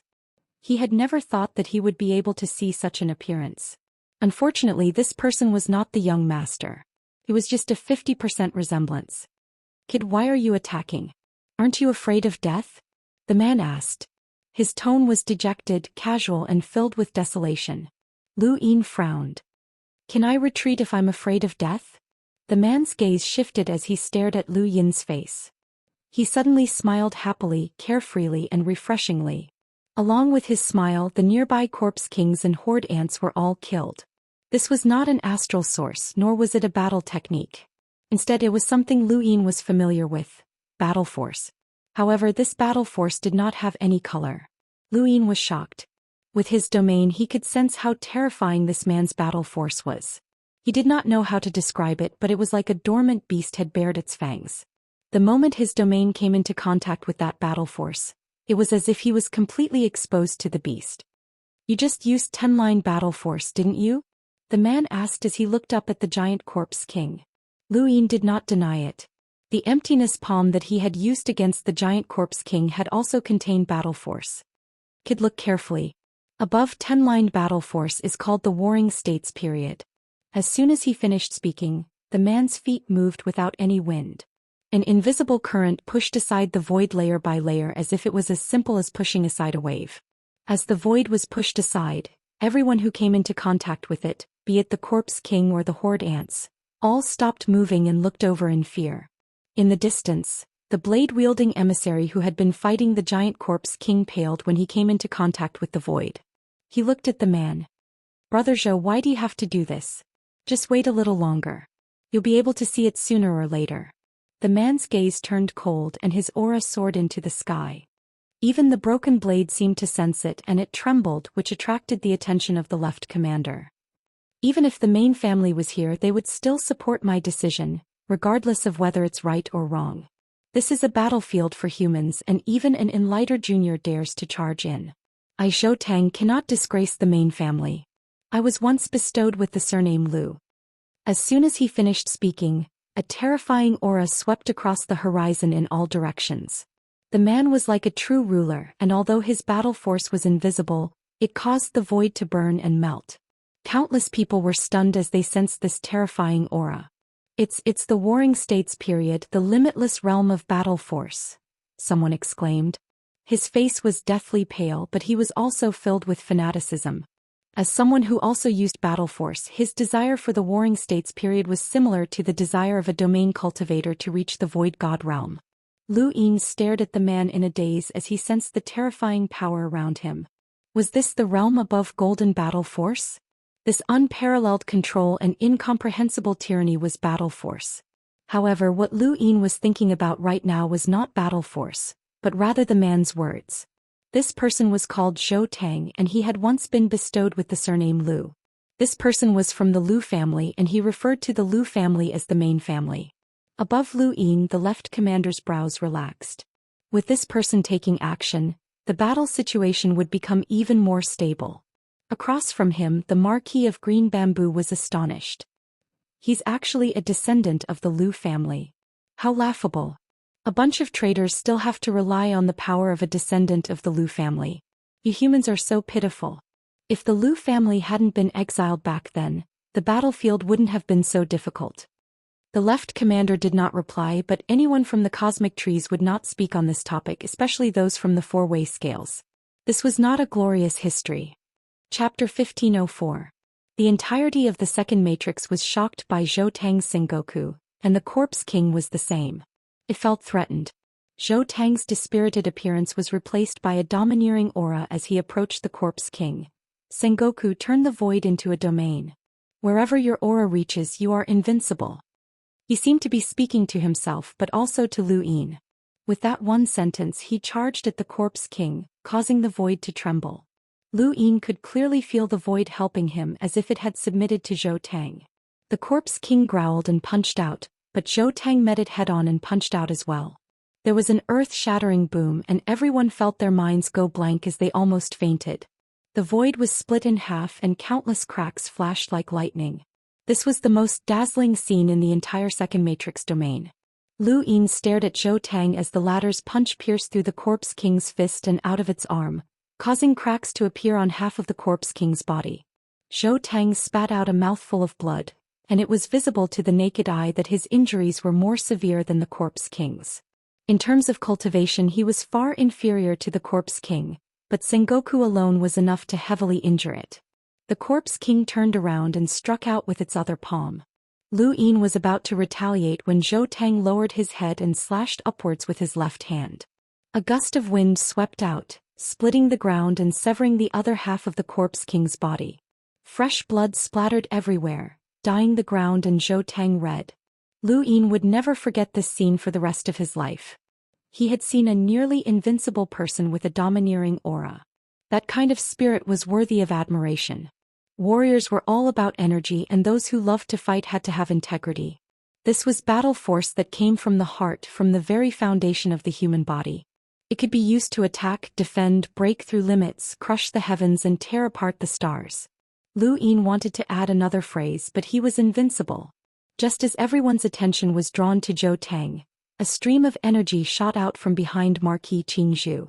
It was the divine martial aura. Marquis Qingzhu abruptly turned around, his gaze turning sharp.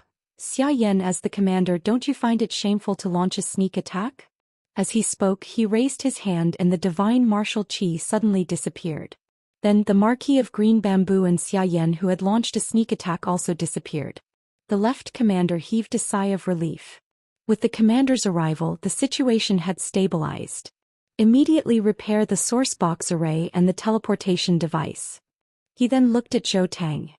Zhou Tang's head was still lowered. The left commander frowned. This person had been used too much during the Warring States period and could be considered useless in this battlefield. Lu Yin rushed towards Zhou Tang, but someone was faster than him. It was the blade-wielding envoy. Just as he was about to head over to Zhou Tang's location, he suddenly heard a voice. Long 7, head to the teleportation device immediately. Don't waste any time. Hurry. It was Xiayan's voice, and Lu Yin turned around to see many people rushing towards the teleportation device. What did Xiayan mean? Marquis Qingzhu's figure appeared above Xiayan's head before disappearing again. Xiayan, you dare to fight against me? How long have I been accumulating? How long have you been accumulating? In terms of time, even the Xia clan's patriarch might not be as fast as you. Do you dare to go to the sovereign realm? Xiayan retorted. I can't compare to a progenitor, but dealing with you shouldn't be a problem. The commander's headquarters isn't safe either, the Marquis said calmly, seemingly very relaxed. However, the explosions in outer space showed that this battlefield was the most intense, and even the left commander didn't dare to approach it. I know what you're planning, but so what?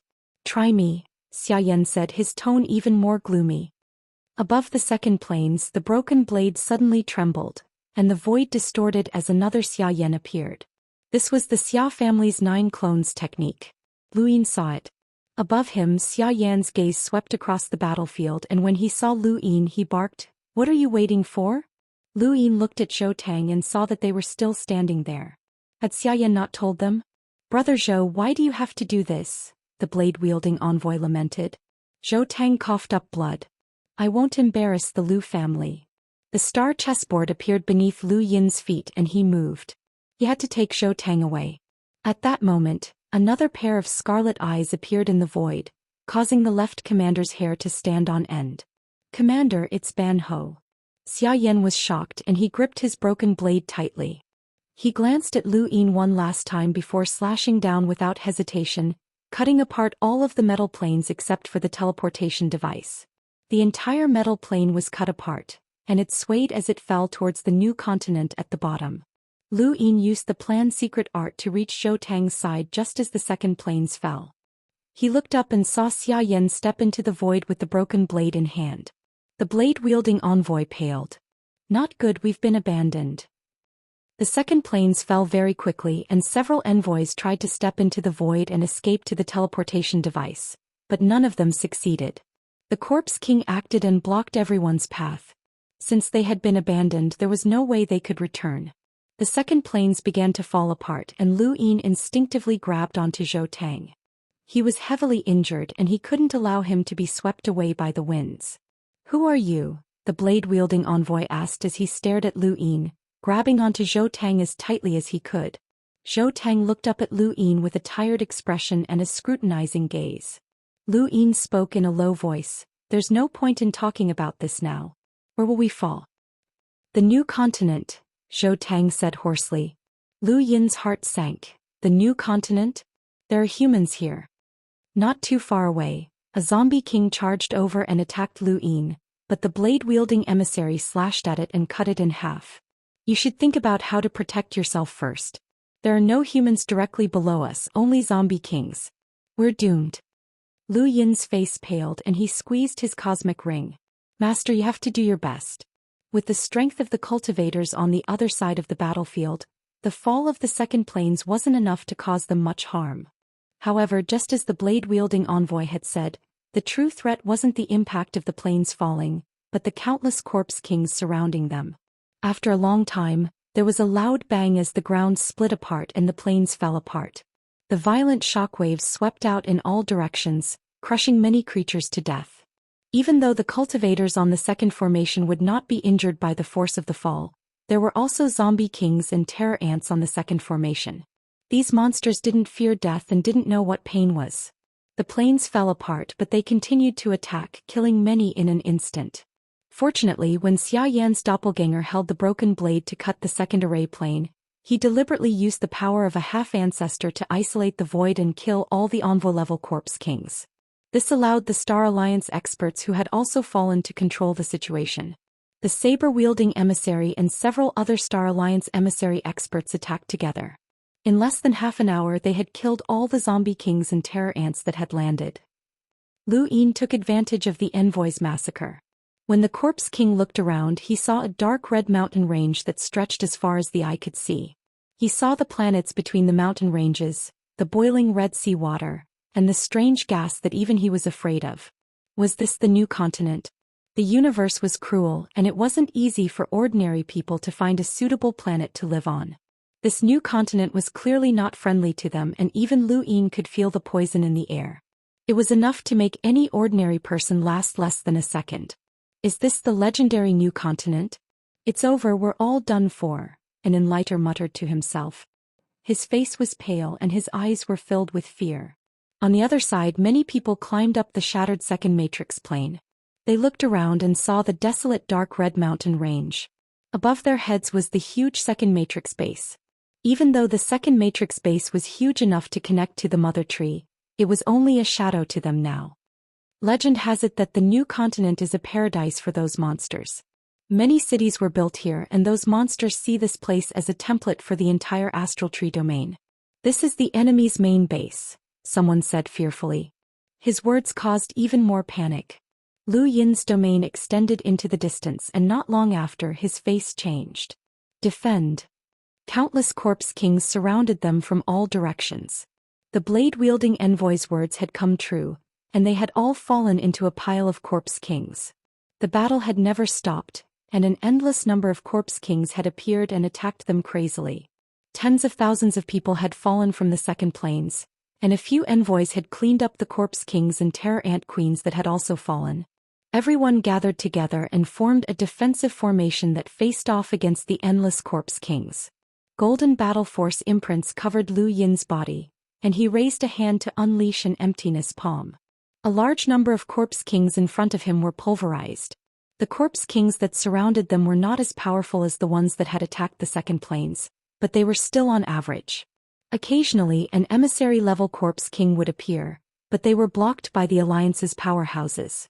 The injured retreated to the center of everyone's protection where Zhou Tang was. He had been there ever since they had fallen to the new continent, and he would not be able to recover his battle force in a short period of time. Countless scarlet eyes stared at him and Lu Yin's scalp went numb. The stars on his body revolved and 726 of them exploded. He was able to defend a single direction and he was even more stable than the Alliance's emissaries. A day later, countless corpses littered the ground, and the circle that Lu Yin and the rest had gathered in had shrunk a little. Many people had died so they had to shrink the area. With a whoosh, countless stone pillars emerged from the ground. Lu Yin stomped down with one foot, shattering the ground and causing cracks to spread into the distance. At the same time he raised a hand and struck out with an emptiness palm again, killing a portion of the corpse kings. Suddenly his expression changed as he looked into the distance. A cultivator who had been guarding the area like him had lost half of his body, but he still wanted to fight to the death. Soon after, another cultivator took his place and fought a bloody battle. "Shrink even more," someone shouted. It was an emissary, and the void distorted as a blood-red claw scratched his arm. Both of them disappeared at the same time. Lu Yin had no choice but to retreat. Another group of people had died. National Day has arrived, and Sui Feng is willing to do his best to continuously update so that everyone can have a happy National Day holiday. "I'm not going out to travel anymore, I'm going to update more. I'll update at 3 p.m. and I'll continue to update tomorrow. Thank you for your support." Chapter 1505. On the second, third, and fourth day more and more people died. From the initial tens of thousands, there were now less than 2,000, and more corpse kings were still pouring in from all directions. Lu Yin couldn't figure out where so many corpse kings had come from, and he thought of the Eternal Kingdom. These corpse kings must have been modified, or there wouldn't have been so many of them. Corpse kings could live for as long as they believed, and after countless years of accumulation, Lu Yin couldn't even begin to imagine how many corpse kings there were. Lu Yin retreated to the center and let the other cultivators take his place. He had been fighting for 5 days and was exhausted. There was a thump as the sword fell from the void and stabbed into the ground. The envoy with the sword appeared and sat down exhausted. He looked into the distance with a look of despair. "No one's coming to save us, right?" Lu Yin asked. The envoy with the sword glanced at him. "What's your name?" "Long 7, Lu Yin replied. There was no need to hide anything at this point. "I'm Zhou, the envoy with the sword said. Lu Yin was stunned.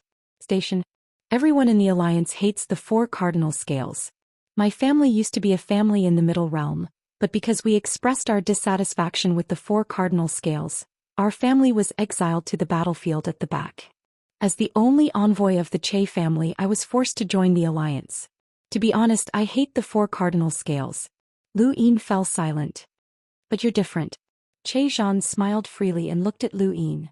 "I saw you turn back." So many people were running towards the teleportation device, and they all received General Xia Yan's notice. As a member of the White Dragon clan with such talent, you must have received the notice as well, but you turned back to look for us. What were you thinking? He was very curious. Lu Yin looked past Zhou and at Zhou Tang, who was calmly leaning against the stone wall. "I wanted to save him." Zhou wasn't surprised. "I could tell, but why?" Lu Yin's eyes flashed, but he didn't answer. Zhou Tang also looked over at Lu Yin. "He's a remnant of the Lu family, but you're a member of the White Dragon clan." Lu Yin shrugged. "The 4 cardinal scales aren't all bad people." Zhou smiled and looked at Zhou Tang. Zhou Tang also smiled. He was originally a very decadent person. After showing the domineering side of the Warring States period, he now showed a chic side. His smile made people feel comfortable and at ease. At that moment, a shout came from afar. "Jay, what are you laughing at? I'm about to be slaughtered." Zhou grabbed his blade's hilt and stood up. I'm coming. What are you rushing me for? I'm going to die sooner or later. He then turned to look at Lu Yin. You're really different from the rest of the four-way scale. He then took a step forward. I'm coming. Lu Yin smiled. Of course it was different as he wasn't even from the four-way scales. He looked at Zhou Tang again and curiously asked, is the warring states the pinnacle of battle force? Zhou Tang's gaze was calm. Have I reached the peak? Lu Yin was taken aback, but when he thought about it he realized that Zhou Tang was right. Even if Zhou Tang had expended too much of his battle force, he would still only be comparable to a fifth origin tribulation cultivator. Above him were half-ancestors and above them were progenitors. I've heard of you, Zhou Tang said, meeting Lu Yin's gaze. You're the acting leader of the humble class. You're quite famous. Lu Yin smiled bitterly. I've offended many people as well. Why do you want to save me? Zhou Tang asked. Lu Yin casually replied, what's the point of asking when you're about to die? Zhou Tang frowned and was about to speak, but when he looked at Lu Yin's profile, a complicated expression appeared in the depths of his eyes. There was also a hint of nostalgia. Yes, there was no point in asking and it was fine if he didn't answer. At least he could still see the young master's shadow before he died. Lu Yin hadn't expected Zhou Tang to actually stop asking. He had just casually mentioned it, and if Zhou Tang didn't ask, how could he continue asking about the Lu family? Retreat again, someone in the distance shouted, and the defensive circle shrank once more. Despair filled their faces and many of them looked enviously at those who had already died. Lu Yin stood up and prepared to continue defending. His strength was at the forefront of everyone here, and if he used all of his techniques he would be the most powerful, assuming that Zhou Tang hadn't recovered yet. Are there really no humans in the New World? Lu Yin asked, looking at Zhou Tang. Zhou Tang answered solemnly, yes, there is an army that is known as a city. It's a stepping stone for the cosmic trees to invade the New World, and it's also a beacon of hope for humanity to reclaim the New World. As long as the city exists, the New World won't completely fall into the hands of these monsters. Lu Yin looked away. Was there only an army? Then where were the three upper gates? He was certain that they were in the New World. Unfortunately, even if he knew where they were, he couldn't go back. Beyond the gates, there would be even more monsters, enough to make the sixth mainland despair. 10 days passed and Lu Yin's group retreated again and again. There were only a few hundred survivors and there were still countless corpse kings around them. At this rate, they wouldn't be able to last more than half a month before they were all finished. Lu Yin looked at the countless corpse kings in the distance and began to plan. At that moment Zhou's voice rang out, everyone follow us. Lu Yin looked over but Zhou continued, everyone hide underground. The remaining people were already numb and they were all waiting for death. No one paid any attention to him. Zhou shouted, even if you die you have to kill more monsters for me. Kill more for the cosmic trees, for your friends and for your family. You're all cultivators, so don't you have any backbone? Everyone was shaken. Although Zhou didn't say anything inspiring at this time, his words were the most motivating. The other two envoys from the Star Alliance blocked the Corpse Kings, and the group entered the underground one after another. Zhou Tang also went in. Zhou walked over to Lu Yin's side. We've already discussed it. We'll take turns guarding the entrance. Everyone has a power vessel and it's better to release it at all the monsters than in one direction. He looked at Lu Yin with killing intent.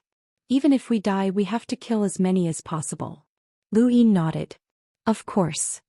We'll go first. You go in.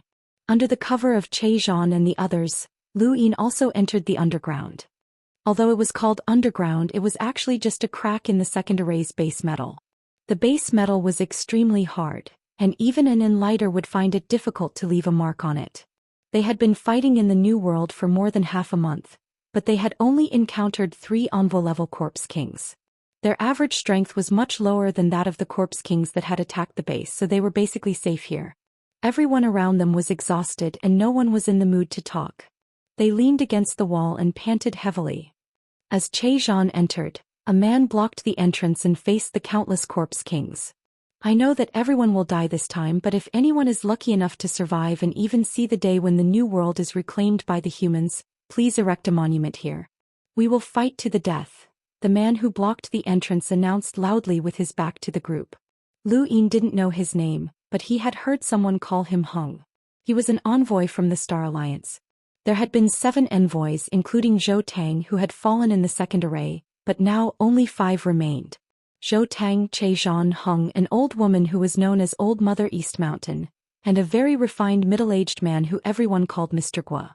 Hung took something out of his cosmic ring and faced the countless corpse kings outside. A terrifying impact erupted and the ground shook for a full hour. Lu Yin looked outside. The power vessel that Hung had taken out was definitely not as powerful as the walnut power vessel that he had used before, but it had the advantage of being able to last longer. With a hiss, Hung's abdomen was pierced by a strange weapon. Zhang suddenly rushed out past Hung and slashed outside while throwing Hung inside. It was Lu Yin's turn. Hung faced the countless corpse kings from the beginning, while Zhang faced the ones that Hung had cleared out. The number of corpse kings had decreased sharply, and he could defend for a longer time. When he felt that there were enough corpse kings, he took out his power vessel and attacked. After Zhang, it was Old Mother East Mountain's turn. Lu Yin closed his eyes to rest. This was the final moment. Once the envoys used up all their power vessels, they would be faced with a large number of corpse kings. Perhaps it was time to ask Mr. Mu for help. He was going to leave and it would be good if he could take these people with him. If it wasn't for Shenwu Plain, I wouldn't be here waiting for my death. Just because I had a conflict with a disciple of Shenwu Plain, I was forcefully brought to the back battlefield. Someone suddenly cursed without any bottom line. He had said everything that he had wanted to say before he died. Someone else immediately spoke up. I offended the Wang family. It was just some resources, so I could have just given them to them. They actually got greedy and tried to steal from the Wang family's disciples. They really don't know their limits. No wonder that guy said that I wouldn't even have a chance to take revenge. You're wrong. They stole from the Wang family and the 4 directional scales. I was searched when I went to the top realm. What's the difference between the top realm and the middle realm? Ever since the 4 directional scales took control of the top realm, they thought they were superior. How can they compare to the Lu family? Even the Lu family isn't that tyrannical, someone said unhappily. To hell with the 4-side scales. Do you know how many people were forced here by them? My entire family was exiled to the back of the battlefield. I reckon they're all dead by now, someone continued. As he spoke, his eyes turned red. Those who had been able to survive until now were not ordinary people, and the weakest among them was a hunter. All of them had restrained their auras and they all had the ability to protect themselves. There were even enlighters and envoys. Although they had fought until now in despair, they had been able to persevere. Now that they were on the brink of death, they thought about their families and their past. Who could remain strong? There were both men and women among these people, and in the final moments of their lives, no one cared about anything else. Some were talking to themselves, some were crying, and some were cursing. They were venting all of their emotions.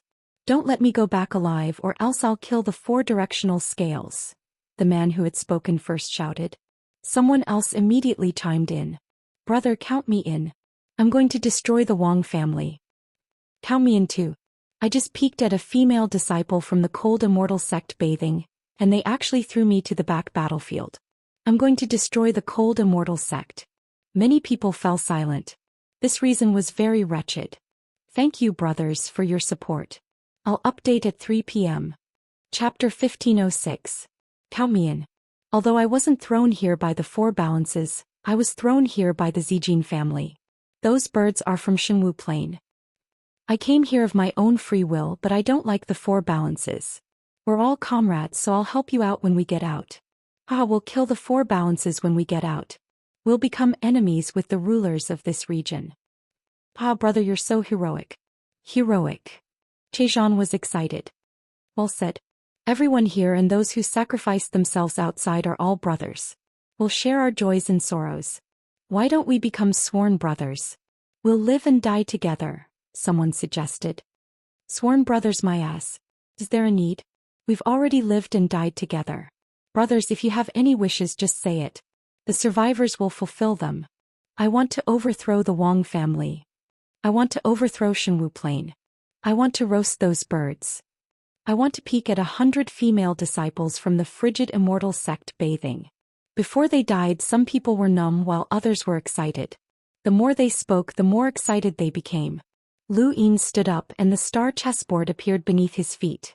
He moved Old Mother East Mountain inside while he blocked the entrance. He turned around and smiled at the crowd. Perhaps none of us will die. Everyone was stunned. No matter how lively the conversation was, they were just talking about it.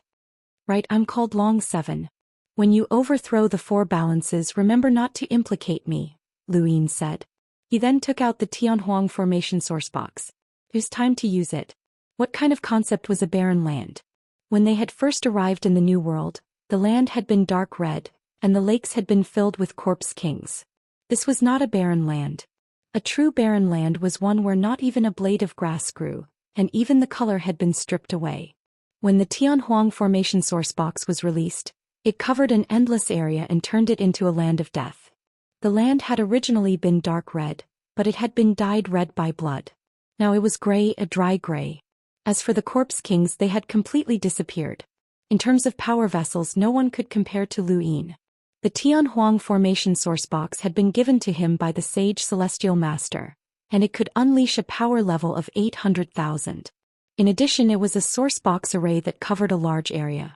Its destructive power even surpassed that of Zhou Tang's warring states. This was also the most terrifying treasure that had been released so far. Look, there's no monster, Lu Yin said. Everyone looked outside in a daze. Indeed, it was gone. Chezhan blinked. Kid, why didn't you take out such a great treasure earlier? Lu Yin shrugged. This source box attacks in all directions. If I had used it earlier, you would have all died. If you hadn't suggested hiding underground, this source box wouldn't have been able to be used. That makes sense, Chezhan said. Lu Yin's heart was bleeding. Ever since he had arrived at the back of the battlefield, he had used up too many good items. He had been constantly using them, but there had been no gains. It was truly disgusting. Mr. Guo spoke up, which was a rare occurrence. It's useless. There are corpse kings everywhere around here. Once one group is dealt with, another group will appear. At least we can catch our breath, Hong said in a deep voice. The others also heaved a sigh of relief. They no longer vented their emotions as unbridled as before. They were too tired and needed to rest. Mr. Guo, when will the next batch of corpse kings arrive? Zhou Tang asked. Mr. Guo shook his head. I'm not sure, but the corpse kings need time to gather. These corpse kings aren't brainless and they have experts who can command them. To them we're just lambs waiting to be slaughtered. These words were cruel but realistic. This chapter is not finished, please turn the page. Little brother, it's my turn. Mr. Guo stood up and walked to the entrance. Lu Yin said, I only used a power vessel so I wasn't injured. I can still fight.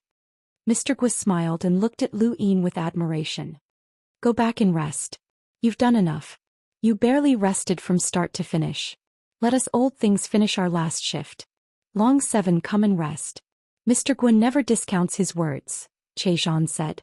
Lu Yin was grateful. Thank you.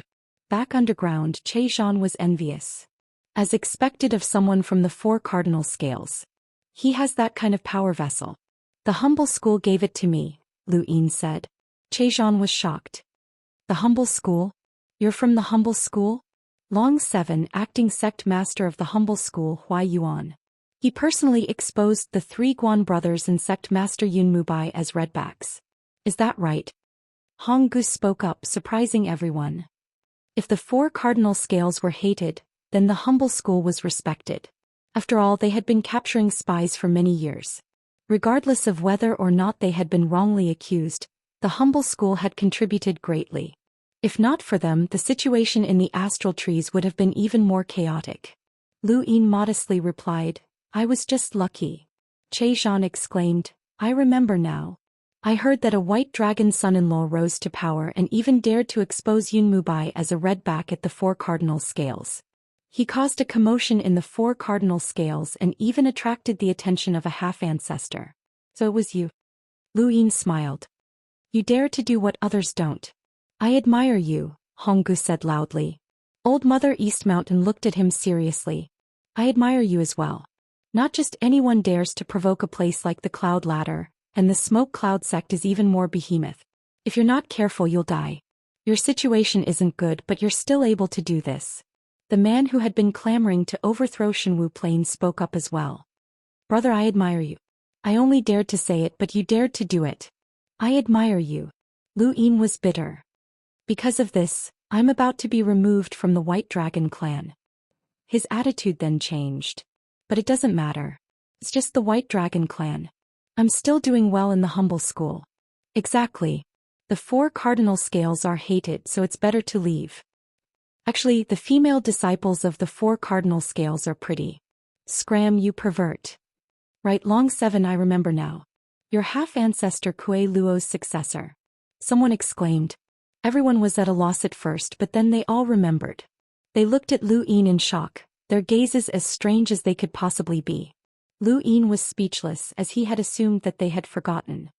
You're that lunatic, no half-ancestor Kuei Luo's successor? Che Zhan looked at Lu Yin in shock. Even Mr. Guo turned to look at him. Lu Yin pursed his lips and laughed dryly. I just obtained the resources that he left out. I don't count as his successor. Definitely not. Che Zhan patted Lu Yin's shoulder. Brother, you have a lot of troubles. Lu Yin raised a brow. He hadn't wanted to, but who knew that it would be leaked? Half-ancestor Kuei Luo is our role model, someone else said. Scram, you pervert. Someone else quickly retorted. Lu Yin leaned against the wall tiredly. Before this, most of these people had not known each other, but now they were all very familiar with each other. The battlefield was the best way to bring people closer to each other. This saying was quite true. It would be great if he could bring these people back to the 5th mainland, as they were all experts.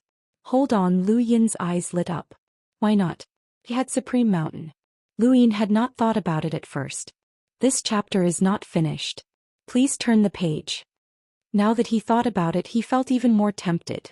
He carefully looked at these people and saw that they had all experienced the battlefield on the other side. They had all walked out of blood and fire, and they could endure despair. They also hated the 4 cardinal scales, and they all admired Lu Yin. He was a helper that had fallen from the sky. The more he thought about it, the more tempted he became, and Lu Yin tried to think of a way to bring these people away. How do you cultivate during the Warring States period? Half a day later, Lu Yin asked Zhou Tang. Zhou Tang replied, when the spirit is there, success will follow naturally. Of course, Lu Yin already knew this. Actually, he wanted to ask more about the Lu family, but when he thought about bringing these people away, there were some things that he could not say. Out of boredom, he asked Che Zhan, who is that Mr. Guo? Teacher. Che Zhan replied bluntly, but the answer left Lu Yin confused. What do you mean? Che Zhan replied, literally, he's a teacher from the Myriad Daoist clan. Myriad Daoist clan? Lu Yin had never heard of it. Che Zhan saw Lu Yin's confusion and found it strange. You don't know about the Myriad Daoist clan? It seemed to be common knowledge. If Lu Yin had just arrived in this region of space, he would have covered it up, but there was no need to do so now. Lu Yin simply shook his head. I don't. Che Zhan found it strange, but he still explained, the Myriad Daoist clan was one of the few clans that could settle down in the top realm. They were subordinate clans to the Lu family. Unfortunately, after the Lu family disappeared, more than half of the Myriad Daoist clan disappeared as well. Only a few people remained, and Mr. Guo is their teacher. Lu Yin nodded. Another Lu family descendant. There were countless Lu family descendants in this region of space, and once his identity was exposed, who knew how many people would try to find him and how many people would die? Before he had absolute confidence, he would not reveal his identity. Otherwise, he would only harm others. For 2 days, nothing happened. On the 3rd day, Mr. Guo's voice rang out. They're here. His tone was calm, as if he had already expected this. The earth trembled and everyone looked outside. Had they still come? Death was approaching. Lu Yin looked outside. Since he had decided to bring these people to the 5th mainland, he had to do more. What he had done before was not enough. Unexpectedly, the countless corpse kings did not immediately charge towards the area. Instead, they stopped a few hundred kilometers underground. To them, a few hundred kilometers could be traversed in the blink of an eye. Mr. Guo's face sank. It seems like they're worried about the power vessels. How smart. Hondo spoke up. Even those monsters can't keep exhausting themselves. The power vessel's destructive power is too great. They'll definitely send out experts next. Mr. Guo suddenly interrupted, don't jinx it. Hondo's eyelids twitched. In the distance, a corpse king appeared. Then 2 corpse kings, 5 emissary-level corpse kings. With a roar, one of the corpse kings charged forward, arriving in front of Mr. Guo in the blink of an eye. A brown barrier appeared around its body as it viciously slammed into Mr. Guo. Mr. Guo's expression did not change. A ferrule appeared in his hand, and he twirled it around his fingertips as he pushed the corpse king back. The void suddenly distorted as a huge force tore through space. Mr. Guo and the corpse king stepped into the astral source universe. Others could not see clearly, but only the emissaries could clearly see the battle situation. Lu Yin dripped some spring water into his eye as there was not much left. He focused his gaze and saw that within the astral source universe, the corpse kings were being suppressed by Mr. Guo. Thank you for your support, brothers. Thank you. End of chapter. Chapter 1507. From Lu Yin's point of view, Mr. Guo was second only to Zhou Tang in this group of Star Alliance experts. Based on his star energy suppression, Lu Yin guessed that Mr. Guo was a third tribulation cultivator with a power level of over 700,000. The corpse king, on the other hand, was only comparable to a powerhouse with a power level of 500,000. Even if it didn't know pain or fear death, it still wouldn't be able to challenge Mr. Guo. In the blink of an eye, the corpse king's arms were broken by the ruler. Lu Yin sighed in amazement as he looked at the ruler. As expected of Teacher Guo, even his weapon was so unique. The corpse king was at a disadvantage, but soon after another corpse king charged out and joined the battle. The two corpse kings worked together to fight Mr. Guo, but the second corpse king was even stronger than the first. More importantly, it could transform. As the second corpse king's eyes turned gray, its punch not only shattered the sky but also shattered Mr. Guo's ferrule. Zhou Tang clenched his fist. Mr. Guo isn't good at fighting. Let him use a power vessel. Mr. Guo, a power vessel. Che Zhan shouted. Mr. Guo's face flushed red as his blood rushed to his head. He had clearly been injured, and the broken ruler meant that he didn't have a suitable weapon. Even his astral source wasn't enough to deal with the two corpse kings, so he was at a disadvantage. Hondo and Che Zhan both stood up to help. Mr. Guo growled, "You're all going to die and I'll take one of you with me. Let me leave with dignity. I won't embarrass the myriad Daoist family, and I definitely won't embarrass the Lu family." Hondo and Che Zhan stopped and gritted their teeth as they watched the battle. Mr. Guo was pushed back by a single palm strike from the gray-eyed corpse king, but it didn't just rely on its physical strength. It also had a strange innate gift that made it extremely difficult for Mr. Guo to defend himself. Mr. Guo suddenly waved his hand and flung out some black liquid. Poison? Lu Yin was stunned. Poison didn't match Mr. Guo's temperament. Ink-burning secret technique, Che Zhan said with a solemn expression. Lu Yin looked over. Ink-burning secret technique? That's ink? He suddenly thought of Wenxingyi. When he'd searched his cosmic ring in the sovereign realm, he'd found quite a bit of ink. Was it related to a secret technique? Mr. Guo's ink seeped into the bodies of the two king corpses. He became extremely serious and ancient. Vaguely, the ink seemed to be drawn by something and turned into words. Someone was writing in the void, using the two king corpses as the tip of a pen. Life is like ink. Once it's burned, it's gone. Mr. Guo was bleeding from the corner of his mouth. In front of him, the gray-eyed corpse king slammed a palm into his chest, knocking him back. He spat out a mouthful of blood. Across from him, the ink on the two corpse kings' bodies was burning, as if they had just finished writing. Along with the burning, the bodies of the two corpse kings were also burning. Their incomparably powerful physical strength was forcibly reduced to nothing by the burning ink. Lu Yin was shocked. Ink-burning secret technique? The secret technique of the Wen clan? Or was it the secret technique of Xian Academy? Half kneeling on the ground, Mr. Guo's face was pale as he gasped for breath. On his chest, a palm print was clearly visible, deep to the bone. He was severely injured. Hongo hurriedly stepped forward to switch places with Mr. Guo, but Mr. Guo raised his hand to stop him. "I still have a power vessel. Alright, don't try to show off. Those monsters clearly don't want to lose too many people. They'll definitely send out experts next. There's no way they'll give you a chance to kill them all with a treasure," said Brother Hong. Mr. Guo coughed up another mouthful of blood. Che Zhan walked over. "Let me do it, Hongo." Old Mother East Mountain stood up as well. "I can fight as well." At that moment, a corpse king suddenly charged over from the distance. It raised its scarlet vertical eye, instilling fear in the onlookers. It was still an envoy-level corpse king, but this one's aura was clearly stronger than the previous two. Zhou Tang stood up. I'll deal with it. You're already half dead. Save it, Mr. Guo coughed. You're not much better off, Zhou Tang said indifferently, completely different from his previous decadence. Since you're going to die anyway, why not die on the battlefield? Not for the 4 cardinal scales but for the astral tree realm. The Corpse King had already arrived and Hongo and the others were just about to attack when a figure appeared in front of them. The figure raised a hand and struck out with a palm. The Corpse King raised its arm as well. Bang! A violent shockwave swept out in all directions, and Mr. Guo and the others were all pushed underground. The shockwave erupted from the entrance of the underground and surged upwards, tearing through the void and causing the earth to tremble. Everyone looked over in shock. It was Lu Yin who had blocked the Corpse King. Although Lu Yin had blocked the Corpse King's attack, he had still been pushed back by a single palm strike.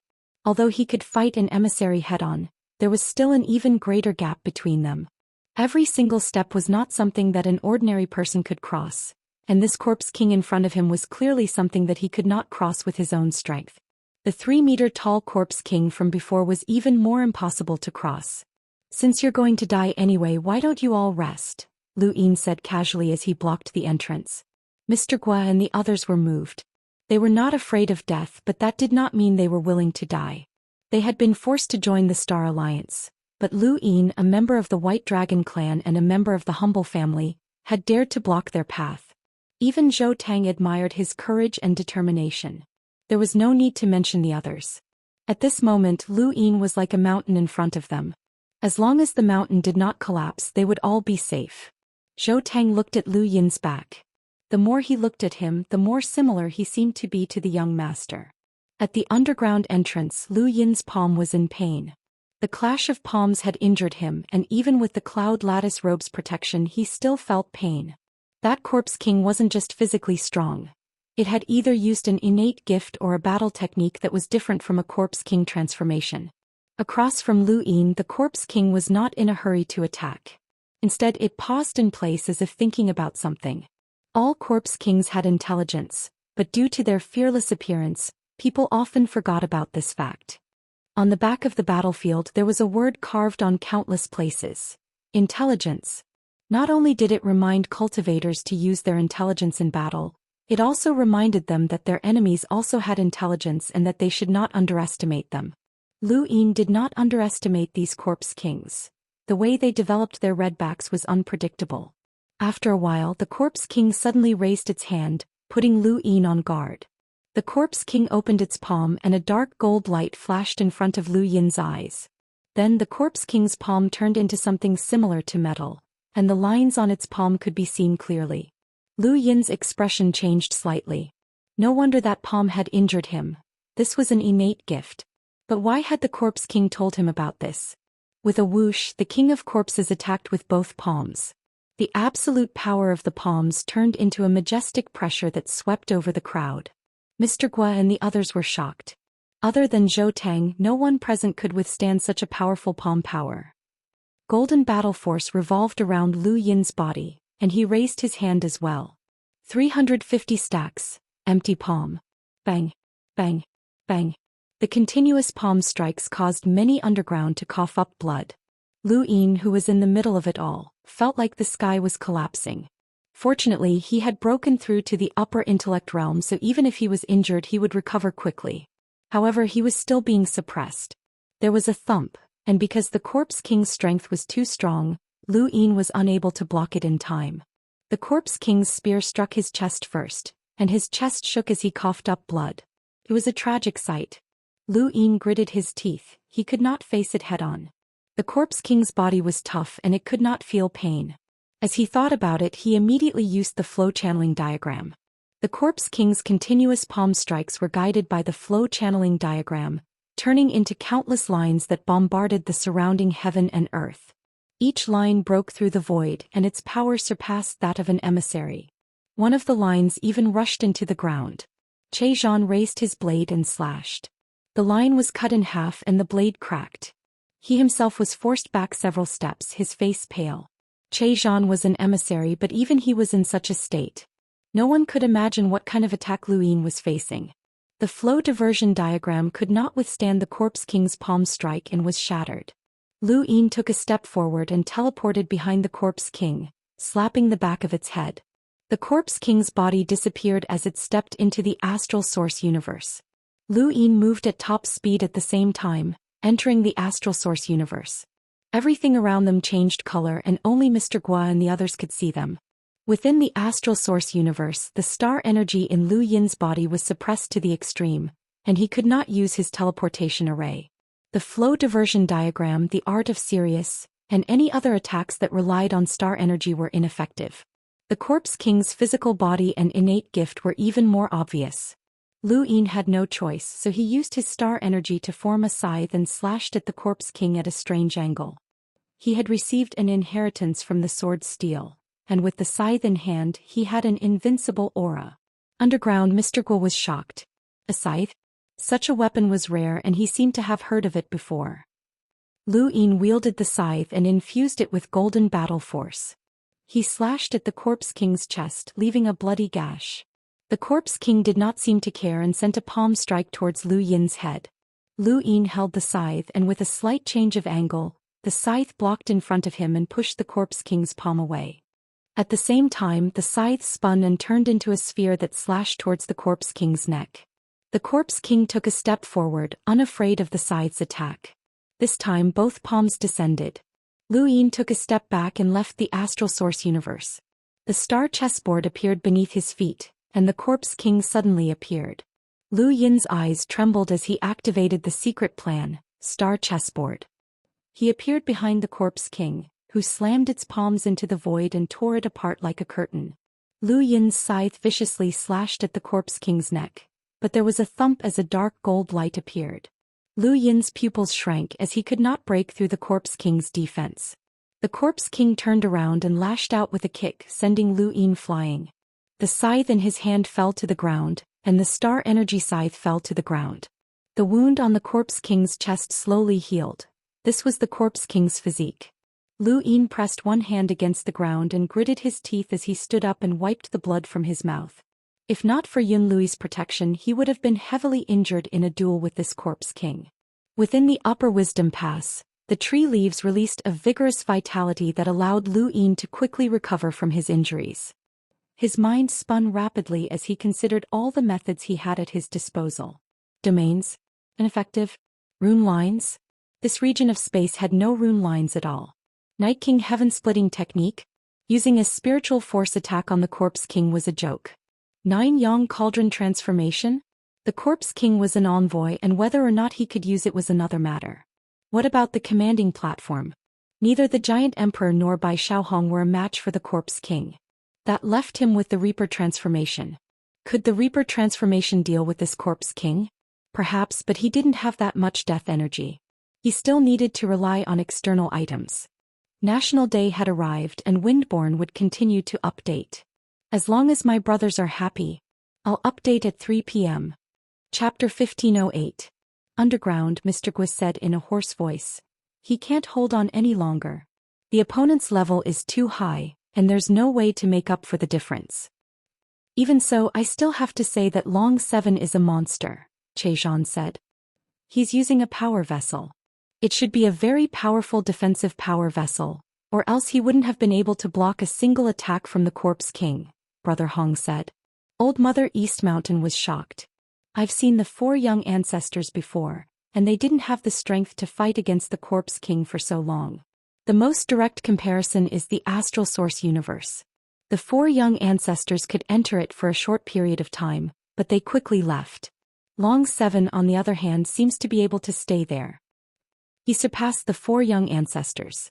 How laughable. The son-in-law of the White Dragon clan has surpassed the direct descendant, Brother Hong said. Right, he didn't use the White Dragon transformation, did he? Chezhan seemed to recall something. Old Mother East Mountain, Mr. Gua and the others were shocked. Right, there was still the White Dragon transformation which could increase one's physical strength. Once used, it might be able to make up for the difference. Only the direct descendant of the White Dragon clan can use the White Dragon transformation. He can't do it, Shou Tang said in a low voice. The others thought about it and agreed. If he could, he would have used it long ago. Youngsters these days are really scary, old Mother East Mountain sighed. If even they were shocked, there was no need to mention the others around them. They were all stunned and their eyes were filled with disbelief. Lu Yin's display of monstrous power had overturned their understanding and challenged their worldview. At the same time, far away from the shattered second domain, the Marquis of Green Bamboo quietly stood there, watching the scene of Lu Yin single-handedly defeating a corpse king. He was astonished. His innate talent is simply terrifying. Once he matures, who will be able to stop him? Two figures stood behind him. Although they didn't reveal any auras, anyone who could follow him had to be an absolute expert. One of them was a corpse king and its scarlet eyes were especially obvious. The other was a human. My lord, that person is called Long Seven.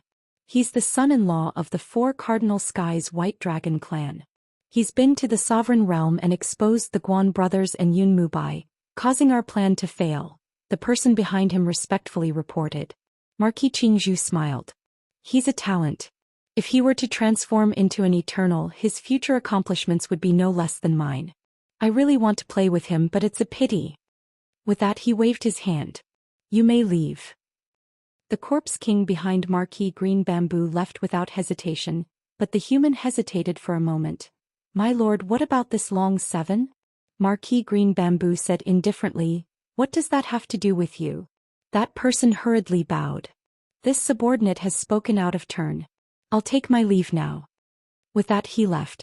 After the two of them left, the Green Bamboo Marquis said, Is Long Seven really that important? So important that you personally appeared and interfered in the battle? For him I even spared Xiayan. I'm afraid he'll be killed here. Behind Marquis Qingzhu, the space distorted and a strange and eerie doll appeared. It was the witch spirit divine doll. You underestimate him. He won't die so easily. It was your orders that I ignored the battle situation. The Green Bamboo Marquis knit his brows. The shaman spirit doll laughed strangely. I'll remember this favor. Marquis Qingzhu's brows relaxed. Where did this Long Seven come from? You don't need to know for now. This child is the key to breaking through the cosmic tree domain, the shaman spirit doll said in a terrifying voice. This chapter is not finished. Please turn the page. Marquis Qingzhu was shocked. Him, an enlighter? If we transform him into someone of our race, his status will immediately surpass yours. Do you believe me? The shaman spirit doll said. Marquis Qingzhu's eyes narrowed and he twirled his bamboo flute between his fingers. What do you want me to do? I'll tell you, but take it one step at a time. There's no rush. Take your time, the shaman spirit doll said before its voice gradually faded into the distance. After the shaman spirit doll disappeared, Marquis Qingzhu's eyes flickered, and a trace of pain flashed through his eyes. He half knelt and panted heavily. Long Seven? I understand. Don't worry. His eyes recovered and he looked into the distance in shock. Just now, Bai Wuxian had contacted him, and it was also because of Long Seven. Of the 7 sky gods, the ancient gods were publicly recognized as the strongest, but the most mysterious was definitely Bai Wuxian. She controlled the entirety of eternal life. Everyone had only heard of Bai Wuxian, but they had never met her. Even the 12 marquises had never met her before. Bai Wuxian was directly responsible for the true gods, and even though she had never appeared before, regardless of whether it was the humans or the Eternals, they were all under her influence. No one dared to offend Bai Wuxian. Ever since Marquis Qingzhu had become a marquis, he had never directly contacted Bai Wuxian. This was the first time, and it was also because of Long Seven. Bai Wuxian's orders were very simple. Long Seven could not be allowed to die, and he had to return to the cosmic tree domain alive. Both the shaman spirit god and Bai Wuxian had appeared for Long Seven.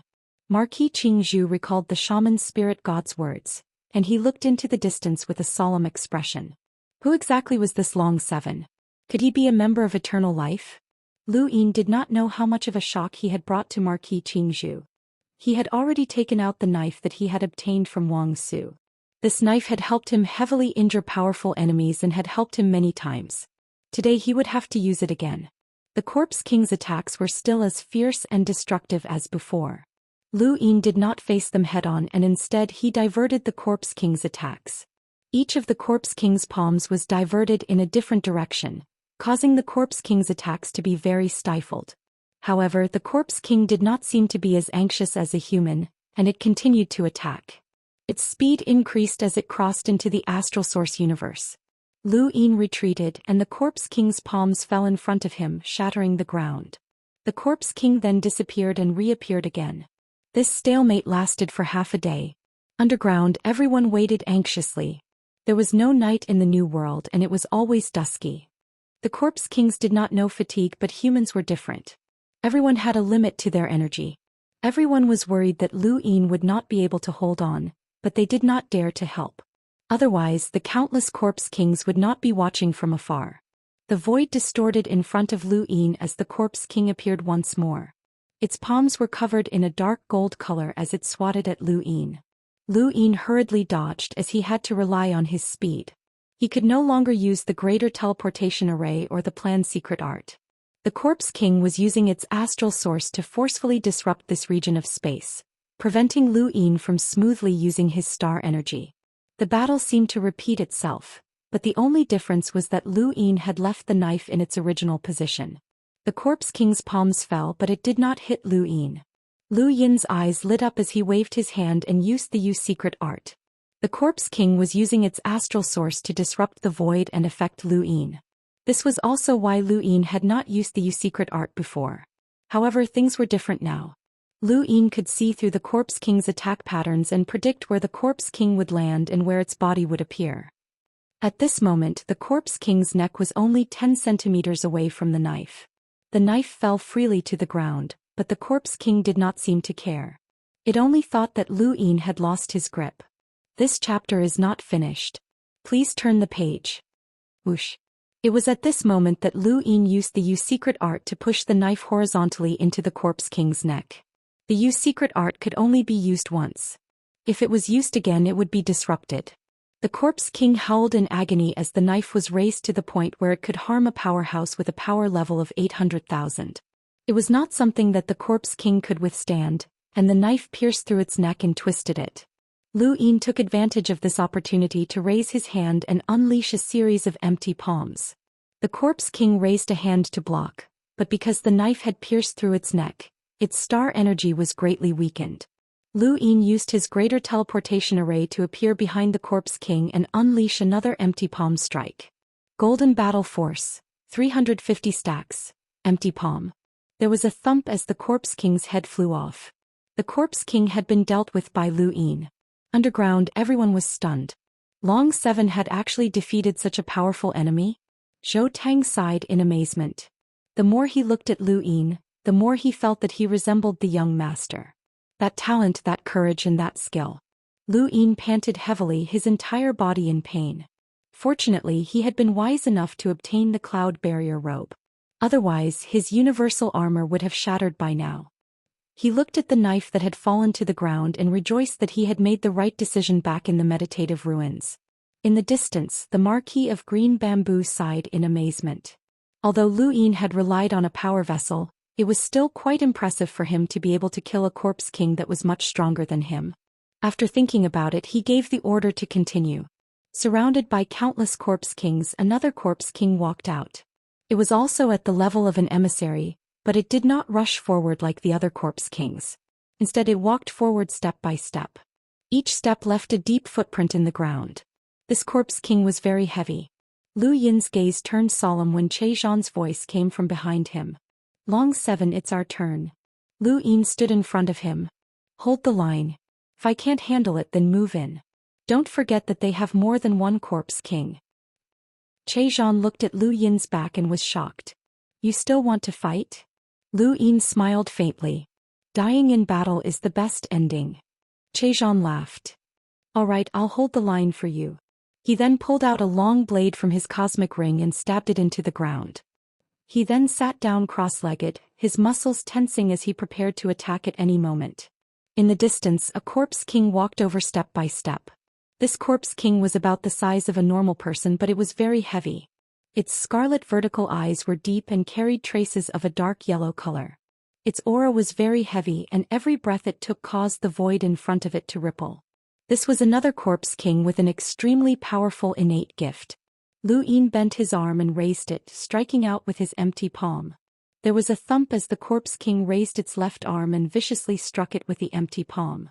Its body only swayed for a moment before it continued walking towards Lu Yin as if nothing had happened.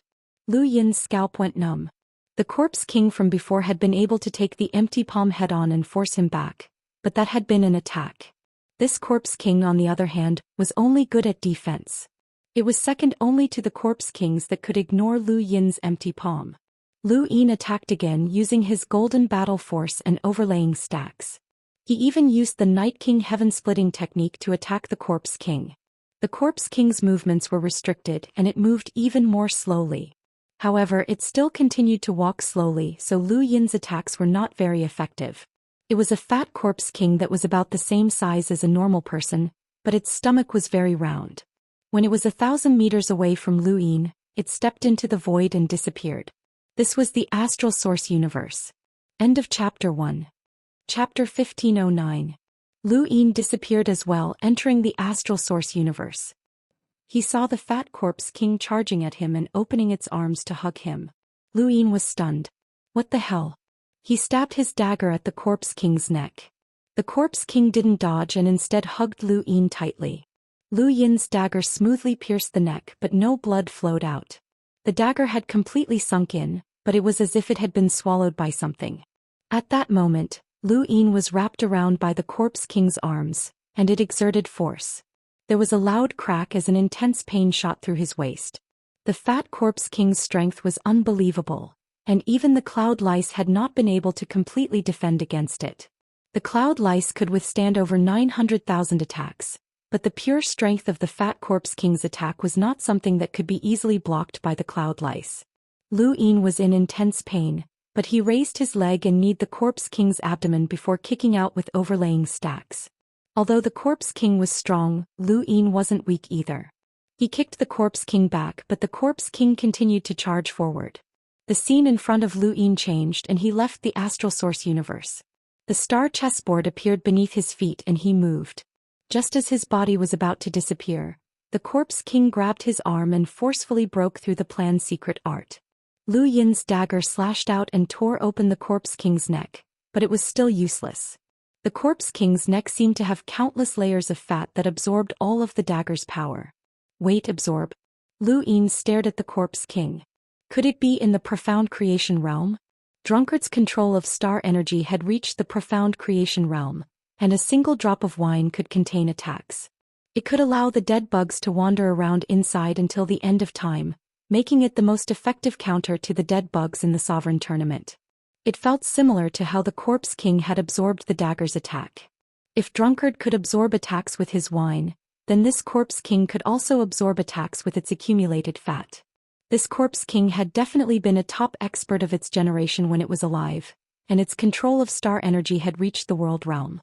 Even after breaking through to the Envoy realm, it could still use it in a miraculous manner. Lu Yin felt that this was troublesome. He was now facing off against Drunkard, who had reached the Envoy realm.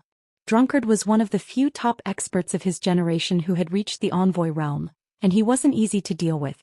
Lu Yin had only faced ordinary envoys before, and no matter how strong they were still ordinary experts and not absolute geniuses like Drunkard.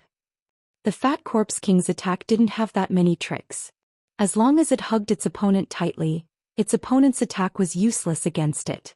Lu Yin retreated again and again, but the fat Corpse King stepped into the Astral Source Universe, and its speed wasn't slow when it reappeared. Lu Yin was suppressed once again. Che Zhan's fingers twitched. He wanted to make a move, but was it useful? He also did not know how to deal with the fat Corpse King. If Lu Yin could rely on his secret technique to contend with the Source Box Array, then what about him? If they went up, they would probably die. His arm was patted and his body swayed. He almost lost his footing when the fat Corpse King appeared in front of him again and hugged him. Lu Yin had never encountered such an attack in his entire life, and he couldn't do anything to it even if he wanted to. Instead, he went through all the items in his cosmic ring to see what he could use. This wasn't something that could be done with brute force. Either he used his combat strength to break through the fat Corpse King's attack, or he had to think of another way. Lu Yin stared at the Corpse King, looking at its neck and the accumulated fat on its body, and his eyes lit up. Back then, the death bug had tried its best to break out of the wine droplet, but the wine droplet had only been able to trap it. That was because the death bug's power level wasn't enough to break through the arcane creation realm's star energy. What if it could break through? Would that mean that it wouldn't be trapped by the wine droplet? The fat was all on the corpse king's body, and once it was broken through, it would be enough to attack its body. Lu Yin raised a hand and an irregular crystal appeared. This was tribulation fire. Didn't the corpse king like to absorb attacks? Then let's absorb the tribulation fire. Lu Yin placed the irregular crystal on the dagger and then charged at the corpse king. He threw out the dagger and used the secret art to pierce the corpse king's body. The corpse king didn't care about this attack at all and allowed the dagger to pierce its body. The tribulation fire surged out and flashed red before disappearing. Lu Yin waved his hand again, and the dagger appeared along with the irregular crystal. The tribulation fire inside was enough to be used 3 times and now there were only 2 left. He raised his head and looked at the corpse king expectantly. The tribulation fire had been upgraded 6 times, and it was enough to unleash an attack with a power level of over 700,000. He wondered if it could break through the corpse king's arcane creation realm defenses. The corpse king was stunned for a moment, but then it howled as its body turned red. Finally, flames surged out and swallowed it whole. In the distance, Marquis Qingzhu's expression didn't change as he quietly watched the corpse king turn into ashes. Even though the corpse king's loss pained him, he could only comply with the 7 sky gods' orders. As he thought about this, he stared at Lu Yin. This Long 7 had already eliminated 2 of the corpse kings that he valued. If not for the 7 sky gods' orders, how could it have been so easy? If you like battle achievements, then I'll give you battle achievements. In the distance, underground, Mr. Gua and the rest watched as the tribulation fire burned and swallowed the corpse kings. Their faces were illuminated red. Just how many power vessels did this Long 7 have? Previously he had used a power vessel to kill all the corpse kings. Then he had used a defensive power vessel and the dagger in his hand. Now he even had this kind of flame and secret technique. It was a pity that such a person would accompany them in the new world and wait for death. In the future he would at least become a half-ancestor. The flames swallowed the corpse king and similarly spread to the surroundings. Underground, everyone's expressions changed. These flames wouldn't spread, right? Even those terrifying corpse kings had been swallowed, so it was even more impossible for them to survive. Lu Yin took out a heaven fire stone and absorbed the flames. Very quickly, the flames were absorbed into the stone, and everyone heaved a sigh of relief. Their backs were drenched in sweat, both from fear and from the heat. In the second corpse king, Lu Yin had single-handedly dealt with 2 envoy-level corpse kings. These 2 corpse kings were not weak at all. Lu Yin panted heavily as the second corpse king was even easier to deal with than the first. This was not because he was weak but because he had found a way to deal with it. A hopeless situation was not necessarily a hopeless situation. As long as he could find a way, it was not impossible to leave. "Brother Long 7, it's my turn," Zhou said. Lu Yin turned around and smiled. It was a very infectious smile. "Wait a little longer. I can still do it. Did you forget what I said?" Zhou looked deeply at him, his eyes filled with deep admiration. "All right, I'll wait." Underground, everyone looked at Lu Yin with even more admiration. Many of them had expressions of worship, and if they did not die this time, they would definitely repay this kindness. Outside, the endless corpse kings did not continue to attack as if they were waiting for something. They could only send out so many envoy-level corpse kings, and they would have to wait if they wanted to send out more experts.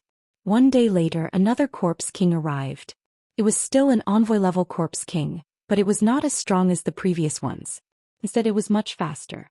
Lu Yin was treated as a target and beaten up for half a day without being able to retaliate. The corpse king had even used astral source to disrupt his star energy, causing Lu Yin's greater teleportation array and the strategy secret art to fail.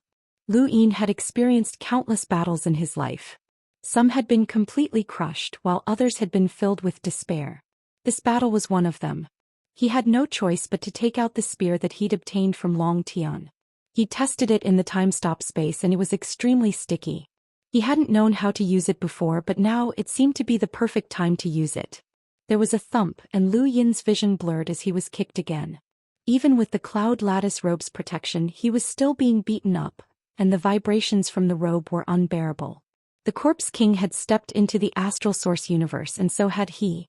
However, he still could not see the Corpse King. Everyone underground could feel the despair. He spat out a mouthful of blood and a spear appeared in his hand. He stabbed it into the ground and the green gel spread from the spear to his feet.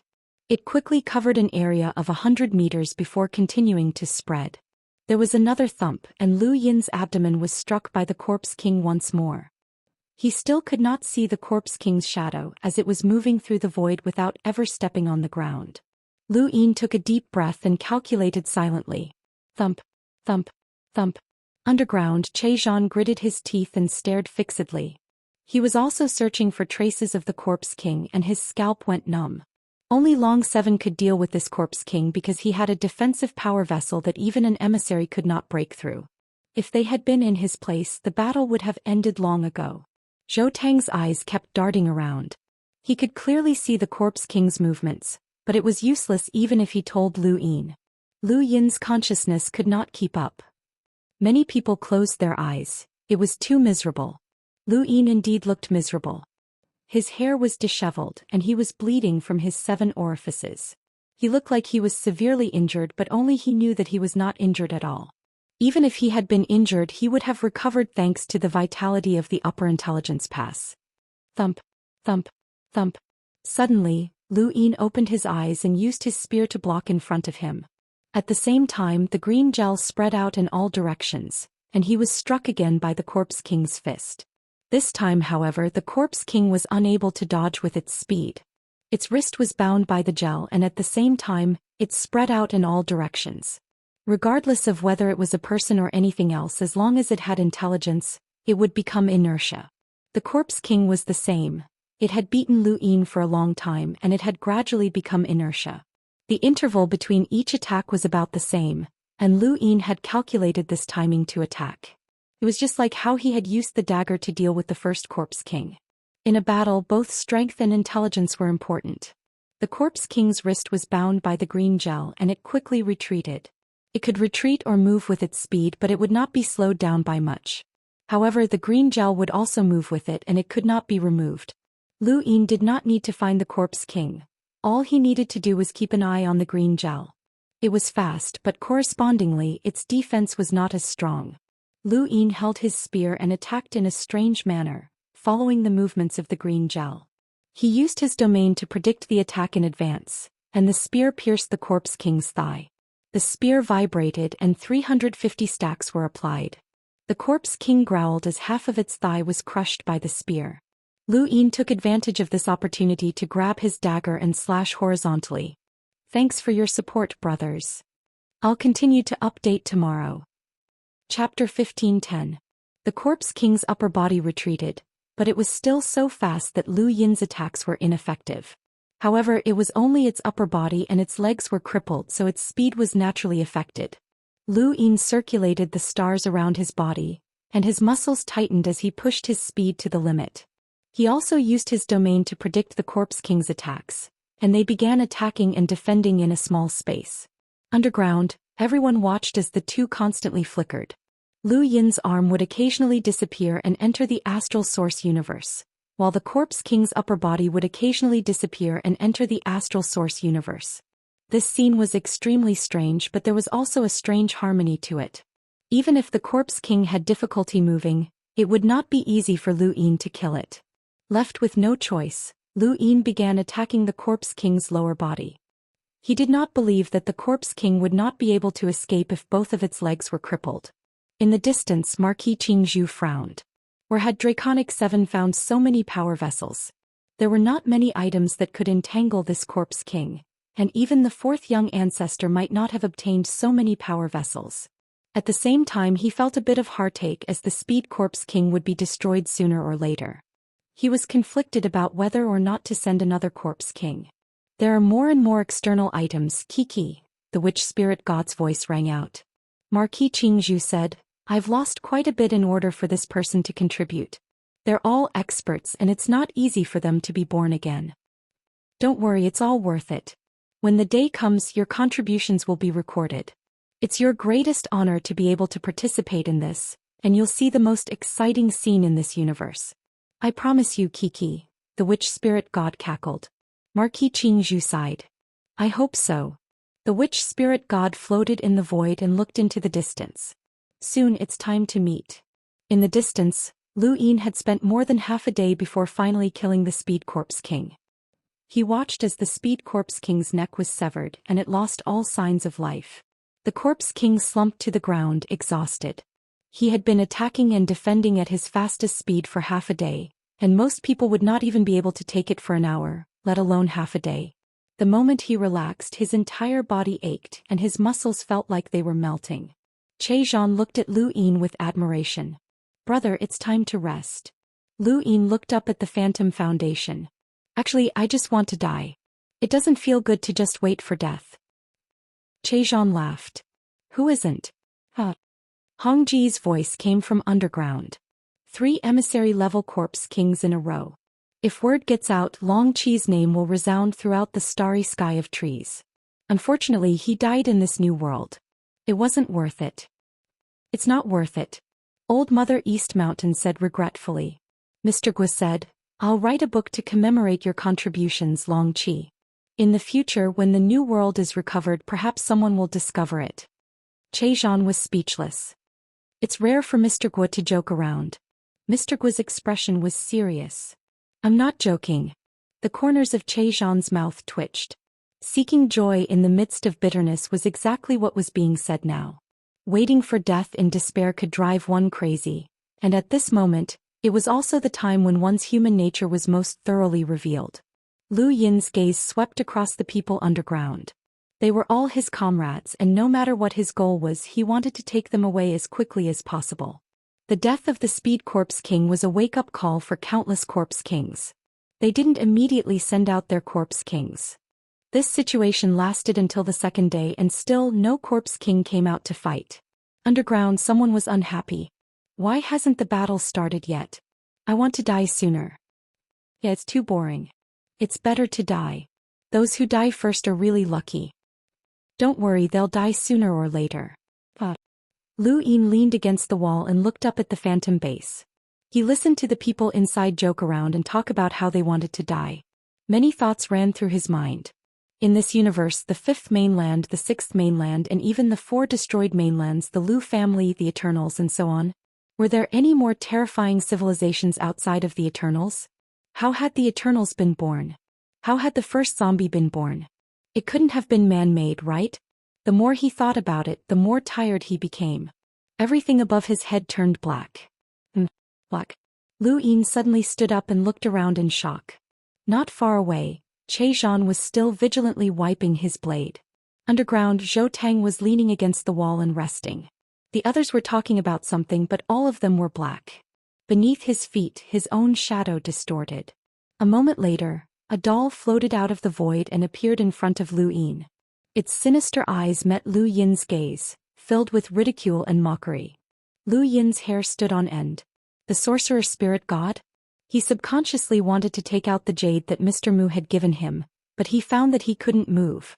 Che Zhan's body had grown bigger in front of him? No, his vision had shifted to his hands and the stench of blood had grown thicker. His sense of smell had shifted to his legs and his 5 senses were in chaos. It really was the sorcerer spirit god. Lu Yin stared blankly at the sorcerer spirit god above him, and an indescribable sense of despair spread through him. When Qingqian had first mentioned the sorcerer spirit god, Lu Yin had felt that it was absurd. How could there be a sorcerer spirit god in this part of the universe? Now he actually saw him face to face and they were less than a meter apart. Hee, little guy, we meet again, the sorcerer spirit god said with a strange laugh. Lu Yin's heart sank. It was him, the 5th mainland's witchling god. Lu Yin had held on to some hope that the witchling god in this region of space was not the 5th mainland's witchling god. Even if their innate gifts were the same and even if their titles were the same, he still hoped that they were not the same. However, his hopes had been dashed. This person really was the 5th mainland's witchling god, the one who had taken the monkey as his pet. It's been a long time since we last met. Don't you want to say anything? I didn't forbid you from speaking. They can't hear or see you, the sorcerer spirit god teased with a strange laugh. Lu Yin's eyes narrowed and his voice grew hoarse. Why are you in this part of the universe? The sorcerer spirit god laughed. I should be the one asking you that. Why are you in this part of the universe? Lu Yin clenched his fists, but once he did so he could no longer see. Can the 7 sky gods freely travel between the astral tree realm and the 5th mainland? Of course. We Eternals are omnipotent, the sorcerer spirit god replied. Lu Yin's thoughts were in chaos, as he could not accept the sorcerer spirit god's appearance. What made him even more uneasy was that he could not obtain the jade, which meant that he could not contact Mr. Mu. This left him in a desperate situation that he did not have the ability to break out of. Kid, to be honest, I've lived for countless years and I've seen many people with extraordinary innate gifts, but you are the most unique one. You were actually able to borrow the Spectre clan's death energy to cultivate the death god's inheritance. If you really manage to cultivate to the progenitor realm, perhaps no one in this universe will be your match aside from the true gods. That's why I want to kill you while you're still young. The sorcerer spirit god moved closer to Lu Yin until they were less than 10 centimeters apart. To Lu Yin, 10 centimeters was very small, but to the sorcerer spirit god, it was equivalent to half a body's length. It raised a finger and pointed at Lu Yin's forehead. Lu Yin's pupils shrank and he stared at the finger. He began to recite the Stonewall scriptures, but this time the scriptures were ineffective. He still could not move, and he could only watch as the finger approached and then stopped when it was less than a millimeter away. Kiki, kid, are you afraid? Lu Yin's eyes narrowed. Old monster, what do you want? Kiki, death doesn't feel good, does it? The sorcerer spirit god asked. Lu Yin fell silent and stared at the sorcerer spirit god. If you want to die, it's too easy.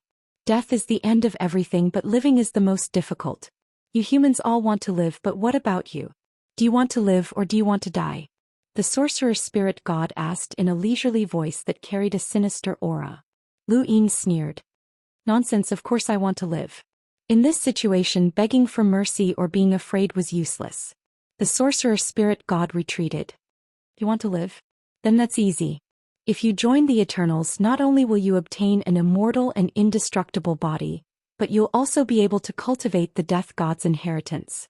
In the future, you'll surpass the 7 sky gods and dominate the universe. This is a path of light. Lu Yin laughed. A path of light? You dare to talk about light when you look like that? How interesting. Don't you know what you look like? Only an idiot would believe you when you talk about light. The sorcerer spirit god was not angry. Kid, your words are too harsh. I can't save you, but I'll make you suffer. This was exactly what Lu Yin wanted. He was not afraid of being tortured as there was still a chance. He was only afraid of being directly destroyed.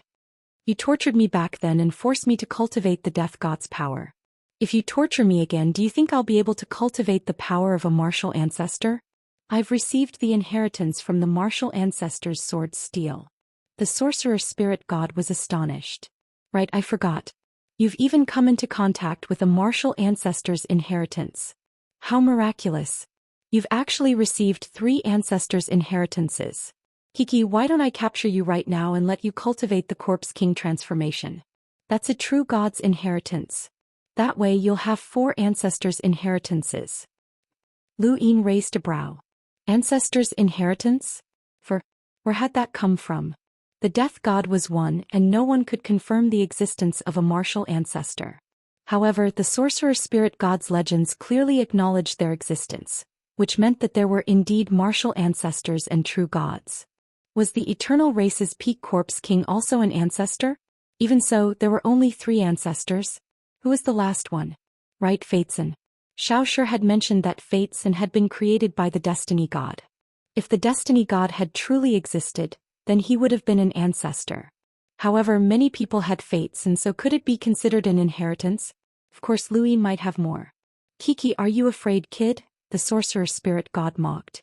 Louis looked at him. Which eye of yours saw that I was afraid? Are you blind? The sorcerer spirit god cackled. You really have a sharp tongue. When you humans are faced with a desperate situation, some people will try their best to survive. You, on the other hand, say that you're afraid, and you're indeed afraid. However, your attitude is the complete opposite. Interesting. Lu Yin frowned. You're spouting too much nonsense. What are you trying to do? The sorcerer spirit god circled around Lu Yin. Heir of the Lu family. Hiss. Lu Yin's fingers trembled as the most troublesome matter had just occurred. The sorcerer spirit god knew his name. What heir of the Lu family? Just because I'm surnamed Lu, I'm an heir of the Lu family? Kiki, are you trying to hide it? With your cultivation talent, who would believe that you're not an heir of the Lu family? The sorcerer spirit god cackled. Thank you for your support, brothers. I'll continue to update in the afternoon. It's the National Day holiday and everyone's happiness is the most important. Chapter 15:11. Lu Yin's eyes flickered. That made sense. How could a normal person possess such strength? Of all the experts who had accompanied the junior ancestor to the ruler realm, which one of them didn't have a great power backing them? Even if they didn't have a great power, they still had great opportunities. What about Lu Yin? His current display of monstrous talent surpassed the fourth junior ancestors, which was very abnormal, especially since his surname was Lu. Once his name was exposed, the four cardinal scales would definitely not believe that he wasn't from the Lu family. Whether you are or not is not important. What's important is that the four cardinal scales confirm that you are. You are, the sorcerer god continued. The doll then leaned forward again, almost face to face with Lu Yin. More importantly, we saw the entire battle between you and Scarlet Lord. The giant emperor was chosen. Lu Yin's expression changed. Impossible. No one saw it. The sorcerer god cackled. This region has redbacks.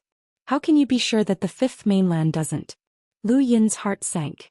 He had forgotten that the fifth mainland had both the Neo-Human Alliance and redbacks. For example, Zirong had cultivated a corpse king transformation. The Lu family's heir has appeared in the astral tree realm. The four cardinal scales are about to explode. The top realm and the middle realm will be in an uproar. The Lu family's remaining members and the four cardinal scales supporters will erupt into the most intense conflict in history. Just thinking about it makes me excited. Lu Yin sneered. Even if my identity is exposed, I won't make an enemy out of the four cardinal scales. Is that so? Based on what you did in the fifth mainland, you're not a magnanimous person. Even if you were, would the four cardinal scales let you off? Would their supporters let you off? Especially the person who planned the banishment of the Lu family. Would they let you off? The sorcerer god asked 3 questions in a row, leaving Lu Yin speechless. Once his identity was exposed, he would become the greatest enemy in this region of space and would be recognized as the greatest villain. This was something that the four cardinal scales would definitely do. Furthermore, he would not give up on avenging the Lu family. The four cardinal scales were also his enemies. Lu Yin stared at the sorcerer god. You want me to start a war between the astral tree realm and the fifth mainland to pave the way for you? Not bad. Isn't that plan? The sorcerer god was pleased. Lu Yin sneered. Stop dreaming. I won't help you. Of course not. You're just trying to protect yourself, that's all. Unless you die, the four cardinal scales won't let you off. They won't let the fifth continent off.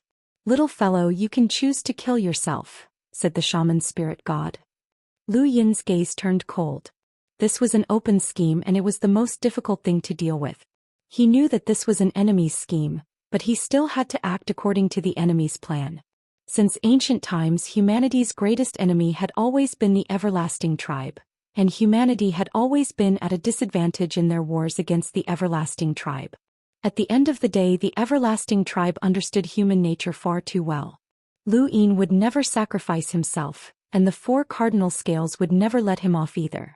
The hatred between the two would only grow and deepen. The moment sorcerer spirit god discovered Lu Yin's appearance in the starry sky tree, he already had a plan. In truth, after the Chosen's battle, I didn't want to kill you. I just wanted to bring you to this part of the starry sky. Unfortunately, that old heavenly master ruined my plan. But in the end, you still came and became famous in this part of the starry sky. My plan went very smoothly, hee. The witch spirit god laughed. How's the Lu family doing? He asked in a low voice. Sorcerer spirit god's laughter paused and he looked at Lu Yin seriously. Why? Should I tell you? Lu Yin sneered. Even if you want to use me, you should at least give me some benefits. Sorcerer spirit god thought for a moment. I can tell you, and I swear on the name of the 7 sky gods that the Lu family should still exist. Lu Yin's eyes flashed and his heartbeat quickened. The Lu family was exiled to the Everlasting Tribe. The four cardinal scales aren't stupid. They didn't want to destroy the Lu family, nor did they have the ability to do so. They hoped that the Lu family would use their last bit of strength to fight the Everlasting Tribe to the death, using their lives to ignite the final flames of war. However, the Lu family isn't stupid either, and they immediately exiled themselves to another dimension. Even the Everlasting Tribe had a hard time finding them at first, so no one knows where they are now. Parallel universe?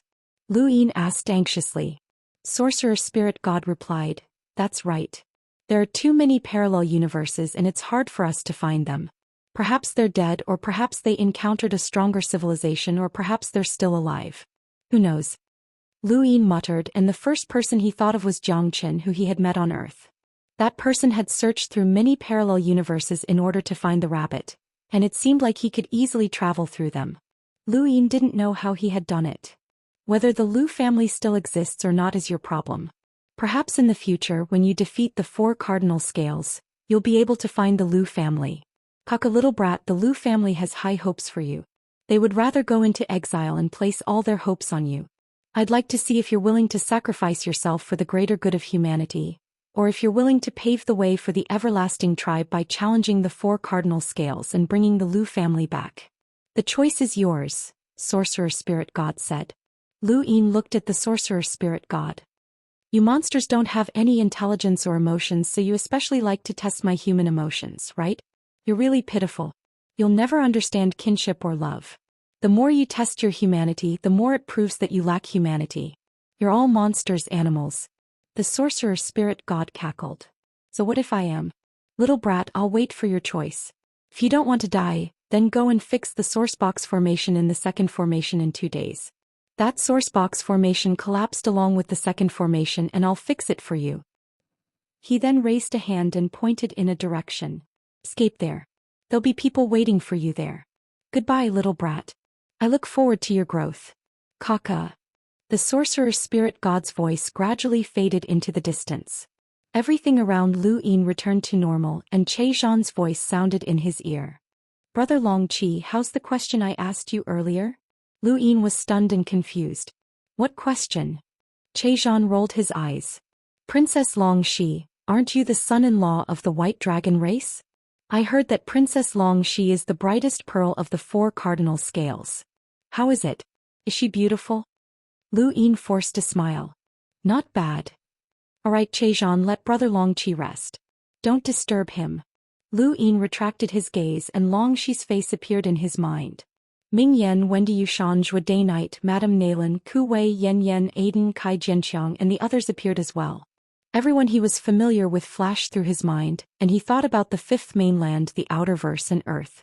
It was a very small planet that made him feel at ease.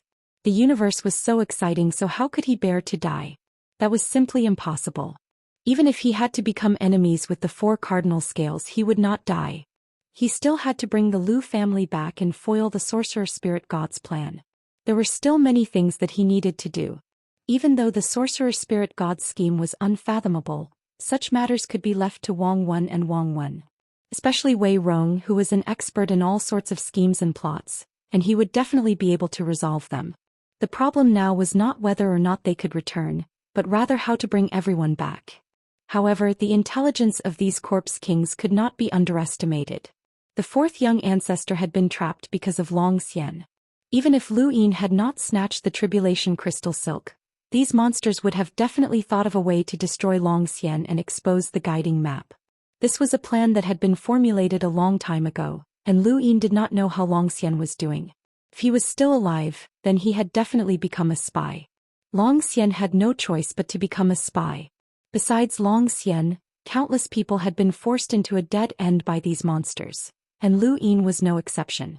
If humans underestimated the intelligence of these monsters, then they would definitely end up in a miserable state. These monsters had lived for too long and they were extremely cunning. Lu Yin felt a headache coming on. He was not afraid of encountering someone who was too strong to handle, but he was afraid of encountering someone who was smart and had lived for countless years. Over the next 2 days, another envoy-level corpse king was sent to its death. From Lu Yin's point of view, it was just a suicide mission. The Sorcerer Spirit God was giving him battle contributions. Not only did the Sorcerer Spirit God want to ensure that Lu Yin could return to the Astral Tree domain alive, but he also wanted to raise his status. Without that, how would the 4 cardinal scales care about him? The sorcerer spirit god wanted to ensure that even if Lu Yin returned to the fifth mainland, the four cardinal scales would still chase after him out of fear. That was why, at least for now, Lu Yin was the safest person on the entire battlefield. These monsters wanted him to live even more than Xia Yan and the others. There are already 4 envoy-level corpse kings. Brother Longqi, you've completely overturned my understanding of cultivation. Zhou was speechless. Although the corpse kings had come to die, they were not weak. Lu Yin was still shaken to the point of coughing up blood, but his injuries healed in an instant. When he heard Zhou's words, Lu Yin felt that he had gone overboard. Since ancient times, how many enlighters had been able to kill multiple envoy-level corpse kings with the strength of 32 cycles? Progenitor Qin and the talisman ancestor could probably do it, but those who had not reached the progenitor realm definitely could not. Lu Yin was confident that he would be able to do so after breaking through the 3rd stage. I remember that the 2nd base fell and the source box array that was placed there seemed to have fallen as well. Lu Yin suddenly spoke up and his words attracted everyone's attention. Mr. Guo asked, "What are you trying to say?" Lu Yin answered seriously, "If we can repair the source box array, then can we borrow its power to charge out? Isn't there an army in the New World? Since that army is able to defend this place, it means that they have enough strength to protect themselves. If we can meet up with them, then we can return to the 2nd base." Underground, everyone's eyes lit up. There had been no hope of survival before and they had all been prepared to die. But who would want to die? Even if there was only a sliver of a chance of survival, they would still grab onto it. However, Mr. Guo's words quickly pushed them into the abyss. It's useless. The 2nd source box array is called Red Ray and it's very powerful. It can withstand attacks from 5 or 6 Origin Tribulations cultivators, but it was destroyed from the very beginning. The only ones who can repair it are lockbreakers like Xianxia, who are at the level of an Outlander Formation Master. Even Master Zhan of the 2nd base is unable to repair it. Let's not talk about the fact that we don't have an Outlander Formation Master or even a Realm Force Formation Master. Even if we did, we would need to study Red Ray for a long time before we could repair it. We won't be able to hold on for much longer. Everyone's eyes dimmed. Chapter 15:12. Lu Yin solemnly replied, "Regardless of whether or not I can fix it, I still have to give it a try. When I fixed the source cone at the 2nd base, everyone thought that it was impossible, including Master Zhan and even Master Denghua. But in the end, I still managed to fix it. Red Ray, I also want to give it a try." The source box array was repaired during the battle at the 2nd base. "You're an Origin Array Master?" Mr. Guo was shocked and Zhou Tang and the rest had not expected this. Lu Yin's battle prowess was already heaven-defying, but no one had expected him to be an Origin Array Master as well. Zhou was the closest to Lu Yin and he asked in surprise, "Right, the way you moved during your battle with the Corpse King seemed to be a source box array, right?" Lu Yin nodded. "Can we really return alive?" Someone asked, full of hope. No one wanted to wait for death as it was an unbearable feeling even if they could face it calmly. Lu Yin's gaze was resolute. "I don't know, but we still have to try." Mr. Guo hesitated. Xianxia and the others fixed the source box array before the 2nd base was abandoned, but it was destroyed again. Now that the 2nd base has fallen, the source box array has been damaged even more severely, and it's possible that the source box that was set up here has been lost. "I want to try," Lu Yin said resolutely. "Yes, Brother Longqi, give it a try. Brother Longqi, please. It's better than waiting for death. Brother Longqi, if we can return alive, I'll repay your kindness for the rest of my life. Longqi, you go and try. Leave this to us," Hongga said as he looked at Mr. Guo and the rest. Mr. Guo nodded. "Let's try." Zhan smiled. "Why didn't you think of this earlier? Brother Longqi, go ahead. The source box array isn't too far from here." Lu Yin took out the small knife and universal armor from his cosmic ring and tossed them to Zhan, who caught them in shock. "Don't die before I return," Lu Yin said before heading off in another direction. Zhan was stunned as he caught the 2 items with a complicated expression. These 2 items were extremely valuable, but more importantly, in this new continent, these items represented their lives. Zhan looked at Zhou Tang. Zhou Tang's lips curled up. "Do as he says." Mr. Guo sighed in admiration. "This kid is bold, righteous and has an inextinguishable will. If he doesn't die from this calamity, he'll definitely shake the universe in the future." If he can return alive, I'll definitely be able to see the day when he suppresses the universe. Although the others didn't say anything, it was clear from their gazes that they were all thinking the same thing. Lu Yin had given them too much of a shock, and all of their lives had been entrusted to him. This debt of gratitude was too heavy. Lu Yin, on the other hand, was very relaxed. This new continent was like his backyard right now, and with the witch spirit god's protection, who would dare to touch him? Lu Yin looked around and then confirmed a certain direction. That direction was filled with chaotic danger from the source boxes, which was where the source box array was located. Was that red light? Another new source box array, and he wondered to what extent the witch spirit god had repaired it. Once this source box array was activated, the ground, sky, and even the void would be enveloped by the red light, and anyone who touched it would die. To these monsters, the red light was something that they abhorred, and countless corpse kings had been sacrificed to it. If possible, the witch spirit god naturally did not wish to repair the red light. However, if he did not repair the red light, then how would Lu Yin and the others survive to meet up with the human army in the new continent? If they didn't meet up with the humans, how would they escape? This chapter is not finished. Please turn the page. The red light was their only hope. Lu Yin observed the red light and carefully approached it.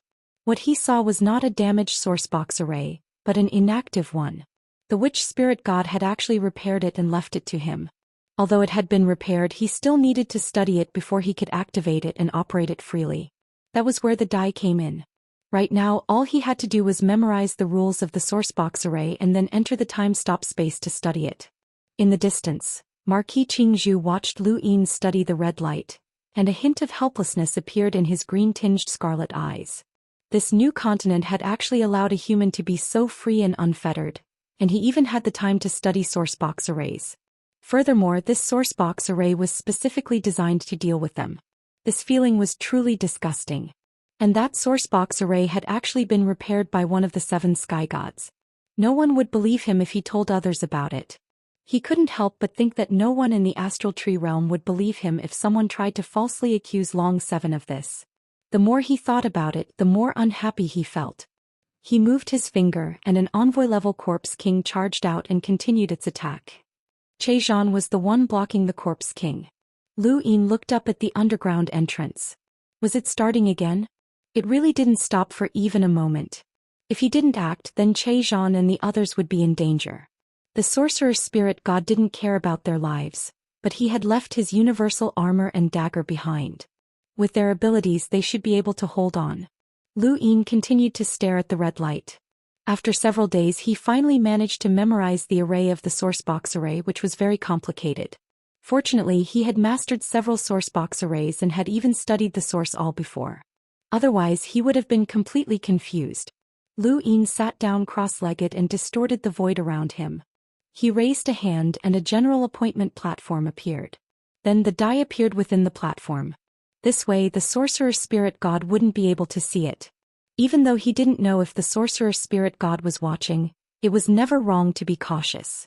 The sorcerer spirit god wasn't watching Lu Yin, but Marquis Qingzhu was. When he saw Lu Yin take out the platform, he was shocked.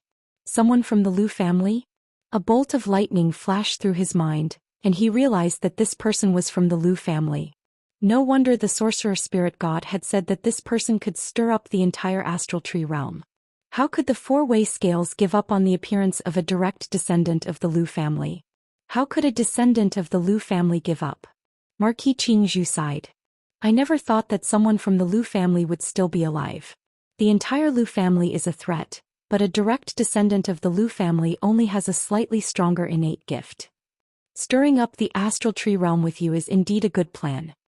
He didn't see the die as it was hidden beneath the platform. Lu Yin tapped it and the die slowly spun. He pursed his lips, but he didn't see anything fall out. He stored it in his cosmic ring and continued to tap it. This time things went smoothly. 4 o'clock time-stop space. The scene before Lu Yin's eyes changed, and he entered a grayish-white space to study the red light. Lu Yin appeared on a new continent, but only a second had passed, and Marquis Qingzhu didn't even notice anything strange. To a half-ancestor, a second was a long time, but if one didn't pay special attention to it, even a second would be very short. His attention had been focused on figuring out Lu Yin's identity and how to stir up the astral tree realm in the future, so he hadn't noticed that 1 second. But even if he had noticed, Lu Yin wasn't afraid. His innate gift was inconceivable, but it was almost impossible to understand it. When he had fought against Qingyu on Earth, he had also used the die to enter the time-stop space to recover from his injuries.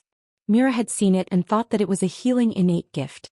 At that time, the gap between him and Mira was the same as the gap between him and Qing now. This chapter isn't finished. Please turn the page.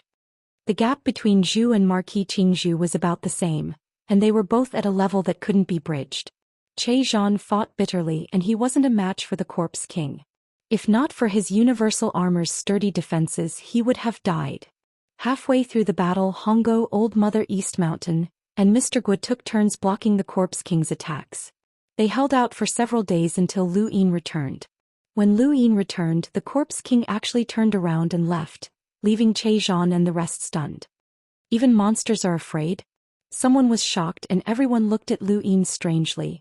This person's appearance had completely overturned their worldview. Long 7, how's the red light? Hongo asked. Everyone stared at Lu Yin nervously, finding it difficult to breathe. Life and death would be determined by the next sentence. Lu Yin took a deep breath and smiled. It's done. Everyone was stunned, unable to believe their ears, and they fell silent. Zhou Tang stared at Lu Yin. You repaired the red light in just a few days? Lu Yin replied, it wasn't me but Song Shi and the others. The source box array had already been repaired, but it was damaged again. The second array fell, so Song Shi and the others had to give up on repairing it. Fortunately, the second array didn't damage the red light, so I only repaired it a little. I was lucky. Everyone heaved a sigh of relief as this made sense. They then became excited as if they had been reborn. They looked at Lu Yin with eyes full of gratitude and reverence. We can use the red light to find the victorious army, Mr. Gu sighed. The victorious army was the only human force in the New World, and they knew that it was just a group of cultivators. According to the legends of the Cosmic Tree Realm, there was a human city in the New World that represented humanity's hope. The city was called New City, and the army stationed there was known as the Victorious Army. In reality, anyone who knew about the Victorious Army would only call them the Lost Army. They were the Lost Army. No one was willing to be trapped in the New World and wait for death. The Lost Army was like the Alliance, and they were all people who had been sent here. Very few of them had been sent here willingly, and most of them had offended the 4 Libras. Where's the Victorious Army? Hongo asked, looking at Mr. Gu. Let me think about it, Mr. Gu replied. Zhou Tang raised a hand and pointed east. That direction. How do you know? Che Zhan was puzzled. Zhou Tang looked up. If I don't die in the Alliance, then I'll be there one day. Lu Yin's gaze froze. The Lu family's remaining officials were sent there? Zhou Tang and Lu Yin exchanged glances. Lu Yin's heart surged with uncontrollable rage. His Lu family had been exiled and the remaining officials were either in the Alliance or in the Lost Army. There was even a chance that they would be executed. The 4 Libras' methods were too ruthless, so how could he not take revenge? However, no one could tell what he was feeling. Lu Yin remained calm on the surface. Let's go find the victorious army. I can use the red light. Everyone was excited. Fighting to the death was better than waiting for death. In the distance, Marquis Qingzhu was silent. Lu Yin's group walked out of the ground and headed towards the red light. He knew what was about to happen, so he immediately ordered, destroy that group.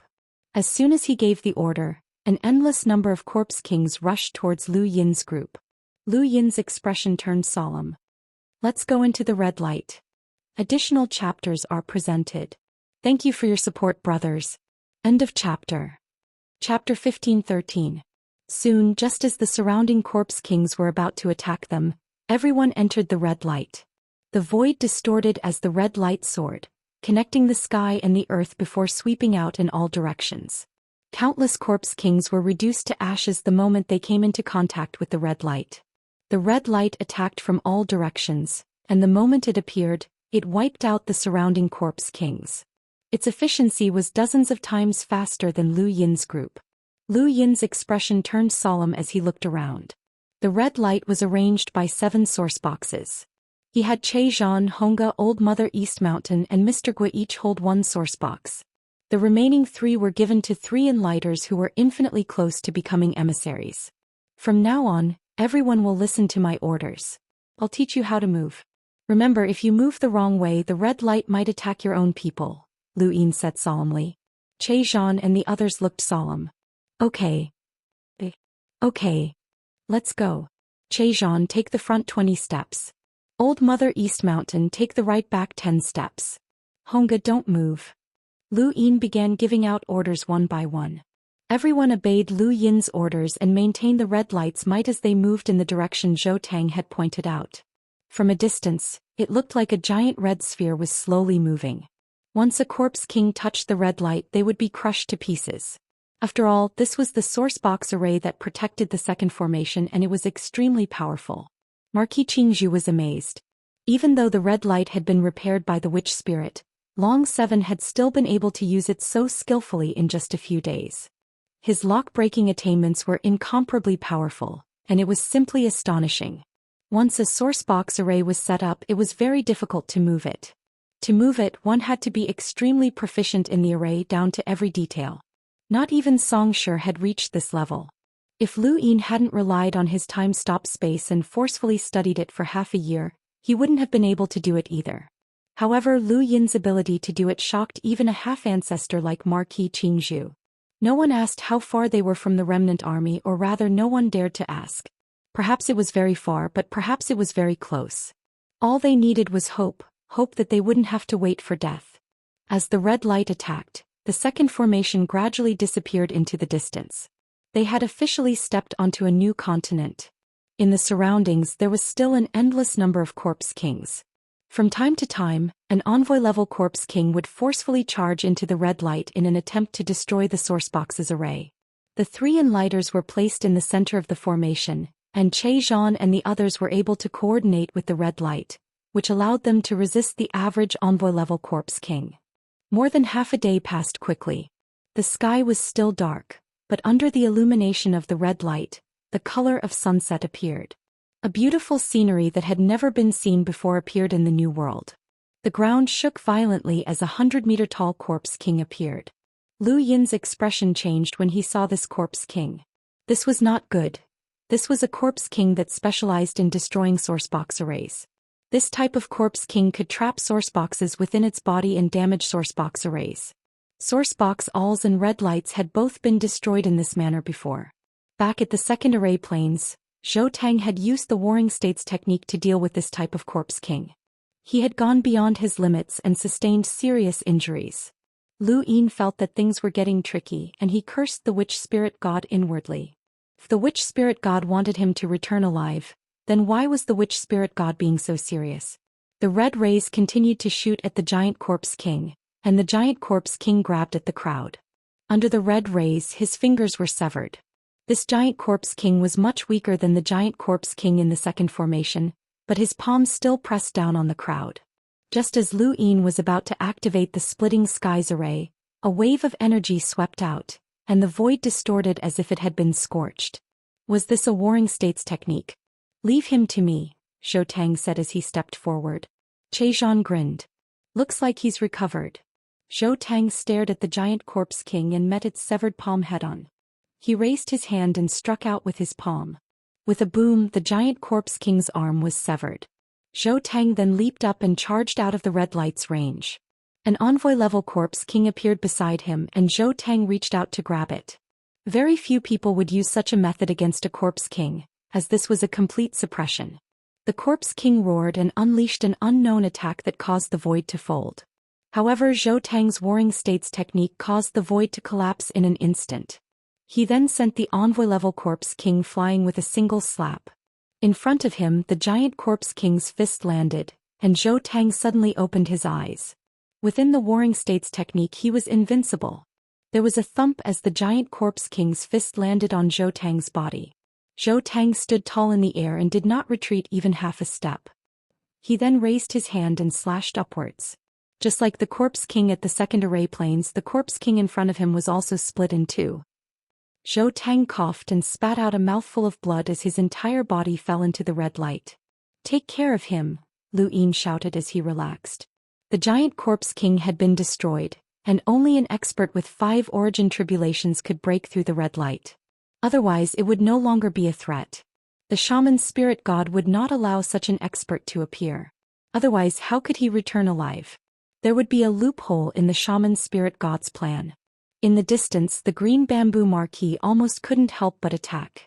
A person who had cultivated battle force to the warring state's realm was worth killing. It would be even better if he could capture this person and use him to cultivate a corpse king transformation. Unfortunately he couldn't move. Brother Hong, take 7 steps back. Be careful of the corpse king's sneak attack. Che Zhan, don't look around, Lu Yin shouted. Che Zhan was startled as he had seen a strange-looking corpse king and had been distracted by it. Lu Yin's scolding had caused him to panic. During this period of time, Lu Yin had killed powerful enemies and repaired the sourcebox array. He had given them hope of survival, and because of the red light's commands, they could not help but follow Lu Yin's orders faithfully as if they were his subordinates. They did not realize this, and neither did Lu Yin.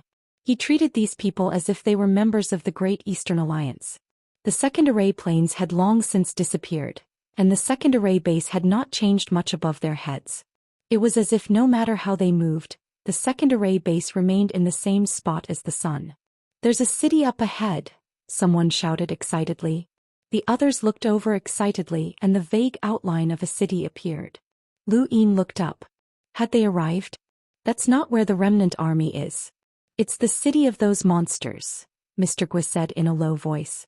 Everyone's hearts sank as they looked into the distance. Indeed, many corpse kings were charging towards them from the direction of the city. What do we do? Circle around the city? Someone asked. Everyone looked at Lu Yin. Lu Yin looked at Mr. Gui. Will the city have a source box array? Mr. Gui shook his head. Not on that scale. Those monsters would not deliberately set up a source box array in a city unless it was an extremely important one. This place does not qualify. Lu Yin's gaze trembled. Even if there was, the witch spirit god would not activate the source box array. Then let's charge. We don't have time to slowly circle around. If another giant corpse king appears, no one will be able to stop it. Everyone gritted their teeth and stared at the city in the distance. Charge. Charge. Charge. Even further away, the green bamboo marquis was astonished. They wanted to charge straight into the city? It did not matter, as such a city was not important. The closer they got to the city, the more corpse kings there were, but they could not stop the red light's massacre. Countless corpse kings did not approach the red light. Even if they did not fear death, they were not willing to sacrifice themselves for nothing. Besides, they were not without intelligence. Finally, the group charged into the city under the protection of the red light. This was the first time that most people had seen a city with such monsters, and they were very curious. The city was not much different from a human city, and the only difference was the architectural style. However, compared to a human city, there was a very distinct feeling. It was gloomy. The entire city did not seem to be inhabited by any living creatures, and it seemed more like a decoration that stored the corpse kings. Rather than a city, it was more like a coffin. The buildings and the ground were all destroyed by the red light. Lu Yin's group continued eastward without stopping. They passed through the center of the city and split it in two, even digging up a layer of the ground. No one was harmed within the red light, which was what Lu Yin wanted to see the most. After passing through the city, there was a boundless horizon. Above them, several giant stars spiraled and then smashed down. Smashing people with stars seemed domineering, but it was useless. The red light shot into the sky and shattered the stars. It tore through the void and spread out in all directions. Those behind us are people, right? Someone asked hesitantly from within the red light. Many people looked behind them at the city that had been split into two. There were people walking out from the ground of the city, but their movements were slow. They did not rush up like the other corpse kings. Instead, they seemed to be avoiding the corpse kings. More and more people walked out from the ground. Lu Yin stopped and looked back. He saw many pairs of eyes filled with confusion and despair. They really were people. They're people. Che Zhan was shocked. Mr. Gui said with a complicated expression, "This is one of the Eternal's methods of creating corpse kings. They forcefully transform ordinary people into corpse kings." Lu Yin had been to the Eternal Kingdom, and although he had not personally seen people being transformed into corpse kings, he had seen people being used as food. He had seen the death chi transform people in corpse kings. This scene was not unfamiliar to him, and it was extremely shocking. In this new world there were corpse kings everywhere, but now there were humans. These people looked helpless, sad and despairing. They looked at Lu Yin's group with hopeful and pleading eyes. One by one these people walked out from underground and banded together in fear. They were quickly discovered by the surrounding corpse kings. What do we do? Che Zhan looked at Zhou Tang. Zhou Tang looked at Lu Yin but did not speak. The others looked at Lu Yin one after another, gradually treating him as their leader. Lu Yin gritted his teeth. Save them. Although the others didn't want to die and were still looking for the remaining troops with the hope of survival, they couldn't just stand by and do nothing in the face of those desperate fellow clansmen who needed to be rescued. Even if they knew that saving people might attract the attention of powerful enemies, they still did it. This was human nature. When they heard Lu Yin's decision, everyone heaved a sigh of relief. They then roared, "Save them!" The red light turned around and headed towards the city. Outside the city, people kept surging out from underground. These people were able to appear on the battlefield at the back, and they were all cultivators who had fought against the Corpse King. However, because of the transformation, they had become very weak. Some people even saw that the transformation was successful, and the others had no choice but to kill them. Thank you for your support, brothers. I'll continue to update in the afternoon. Chapter 15-14. It was not difficult to transform a normal person into a Corpse King. The Eternals had existed for countless years and there were many ways to do so. The method used to transform this city's underground was erosion. The powerful Corpse King's aura would corrode and transform a person's body. Many people could not withstand the erosion and could no longer be considered human, but there was also a group of people who could withstand it or had just arrived and had not transformed. These were the people that Lu Yin and the others wanted to save. They would not go out of their way to save those who had been captured and transformed, but now that they had encountered them, they would not abandon them. In the distance, Marquis Qingzhu was astonished. Why were they still thinking of saving people at a time like this?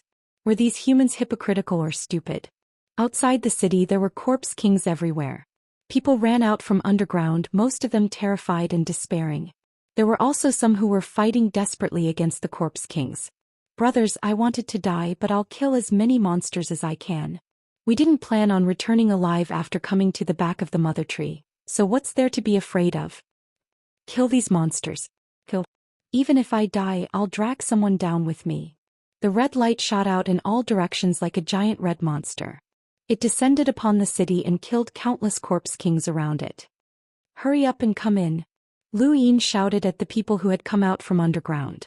These people had already seen Lu Yin and the others within the red light, but they had not expected them to come back and rescue them. They did not hesitate to charge into the red light. Thank you for saving us, brother, one of the men said gratefully. He was well built, but his face was very pale. His aura was unstable, but he was at most an enlighter. He was already the most powerful person in this group. How many people are still conscious underground? Lu Yin asked. The man replied, at least 1 million. Lu Yin was shocked. So many. Where did they come from? The man bitterly replied, some of them were captured on the battlefield, but we don't know where most of them came from. In any case, there are many of them and we haven't communicated with each other. The reason why we're certain that they weren't captured on the battlefield is because there are too many of them. The battlefield there is intense and there are more deaths than capture. Lu Yin's eyes trembled as he looked at the entrance. Zhejian Hondo Old Mother East Mountain move. As soon as he spoke, the group moved and the red light changed again. This time many rays shot towards the ground and broke through the city, exposing the underground. The entire ground collapsed. Beneath the ground there were people, corpse kings, monsters in the midst of metamorphosis and corpses. Following the collapse of the underground, the entire city was also collapsing. In the surroundings, countless corpse kings attacked as if they had gone mad, but they could not break through the red light. In the distance, Marquis Qingzhu's face sank, as he had not expected Lu Yin's group to choose to save everyone. He narrowed his eyes. This was not good. These people were all backup corpse kings that they had captured and they were tools to attack the cosmic trees. Thinking of this, the green bamboo marquis contacted the witch spirit god. The witch spirit god's reply was very simple. Let him do as he pleases. You should already know his identity, so you should know the importance of giving him battle merits. Marquis Qingzhu's eyes flickered and he lowered his hand as he watched quietly. A figure appeared behind him and it was a corpse king that had the strength of 5 origin tribulations. Once it attacked, Lu Yin and the others would definitely not be able to survive. However, they would have to watch as the city was destroyed and the people were rescued. Not only them but the new continent was the main battlefield of the attack on the starry sky of trees. It involved the 12 marquises and any one of them could make a move. The corpse king easily disintegrated the red light, but he could only watch as it left. Within the red light, because the people who had not been transformed had been rescued, the number of people within the city had increased to nearly 1 million. The red light had expanded greatly, and these people had not been captured on the battlefield at the back, but rather in a parallel universe.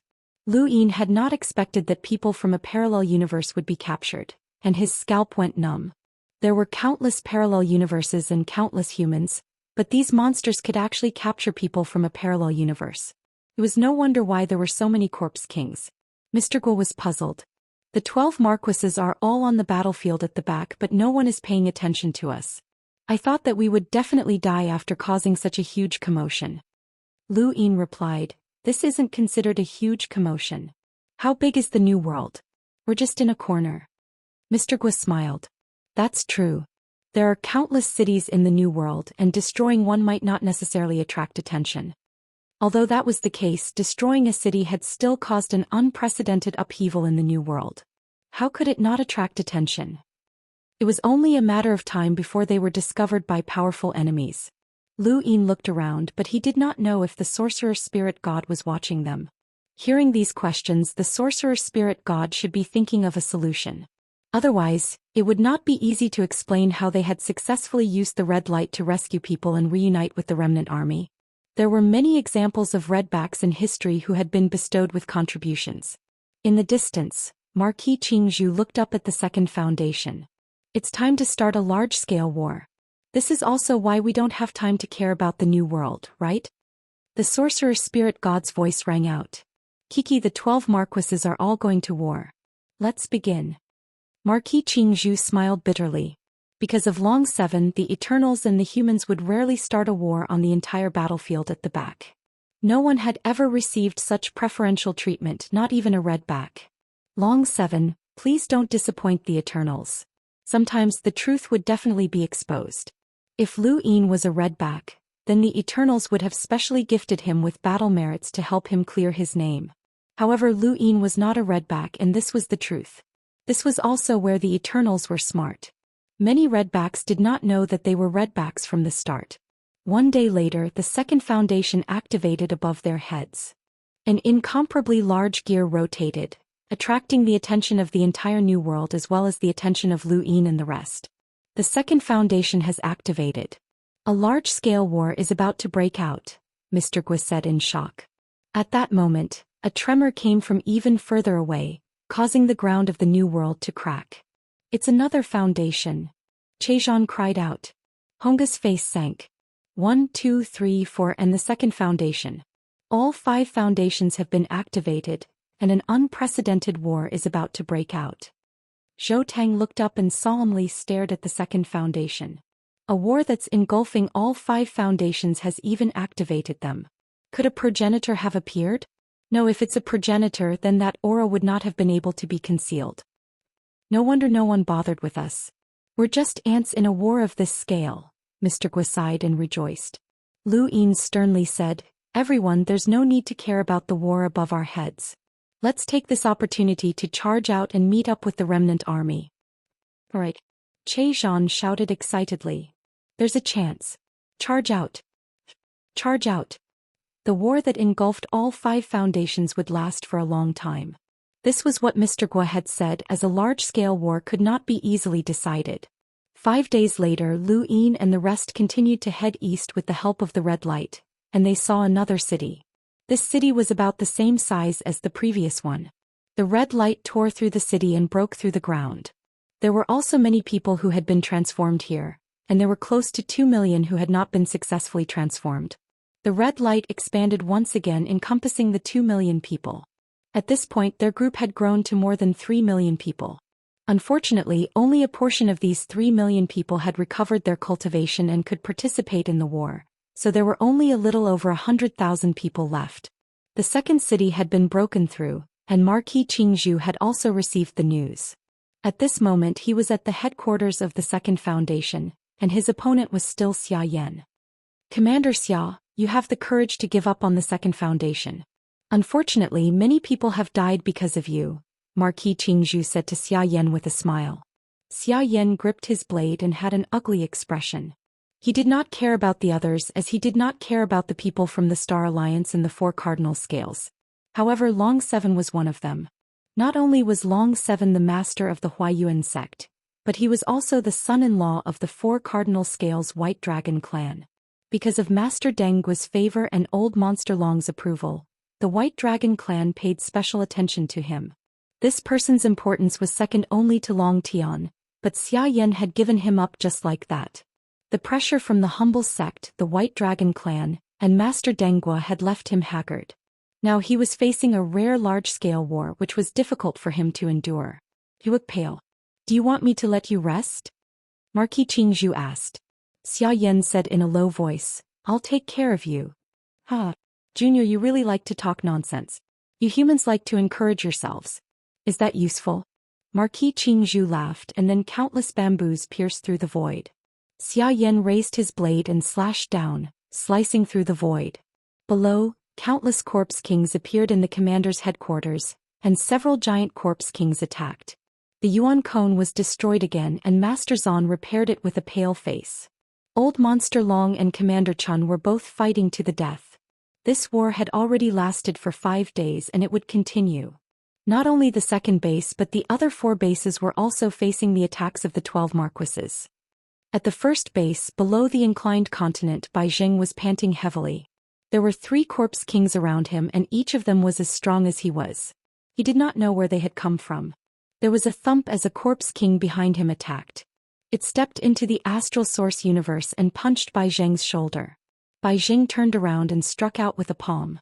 The corpse kings retreated, and a terrifying blood-red aura descended from above.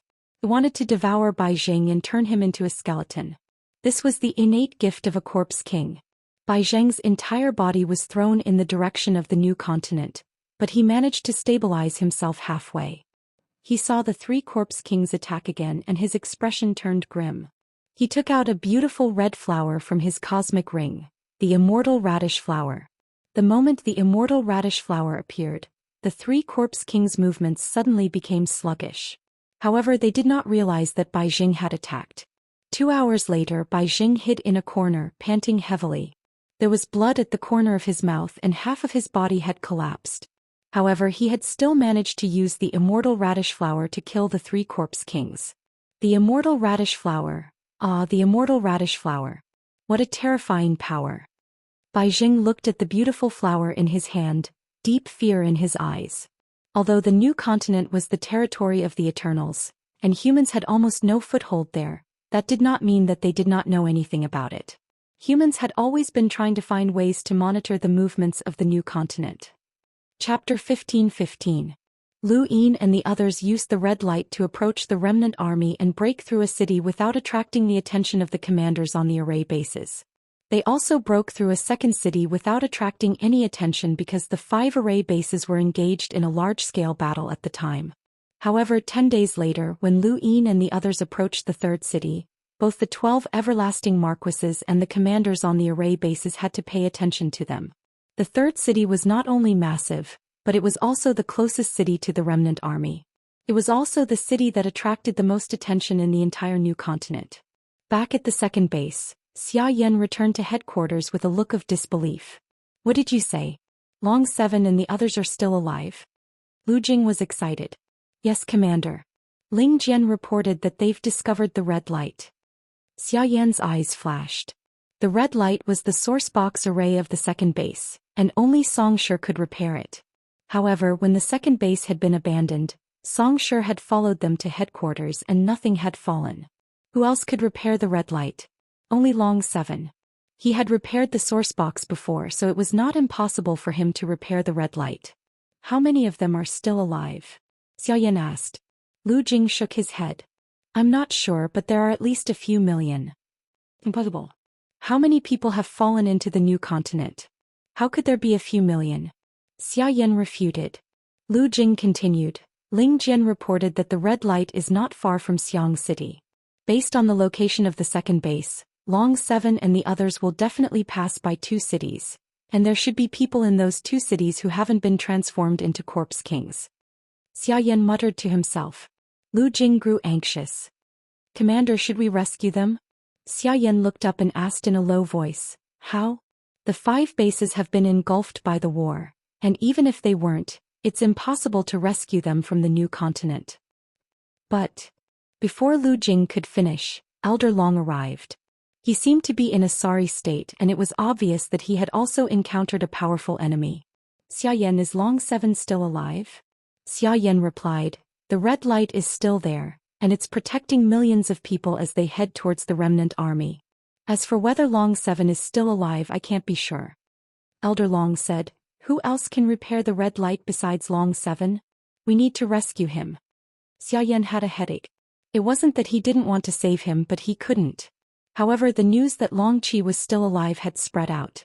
Since old monster Long was here, Qing Chen wouldn't be far away. Just as he thought of Qing Chen, the cloud-reach stone on his wrist vibrated. Xia Yan sighed and accepted the call. Commander Xia, if you can please save Long Qi. If you really can't do it, we won't force you. The battle is more important, Qing Chen said. He didn't want to embarrass Xia Yan. This was the difference between the humble class and the White Dragon clan. Old Monster Long hoped to deepen the relationship between Lu Yin and Master Denghua. This would be beneficial to the White Dragon clan, so he did not hesitate to change his attitude. Qing Chen, on the other hand, definitely cared more about Lu Yin than Old Monster Long, but he would not sacrifice the war for Long Qi. Xiayan was deep in thought. Even a commander like him who had been on the battlefield for a long time was in a difficult position. Long Qi was very important. Without a doubt, it was not because of his identity as a white dragon, but because Long Qi had contributed too much to the poor families. Once people knew that they were not going to rescue him, it would be a huge blow to everyone.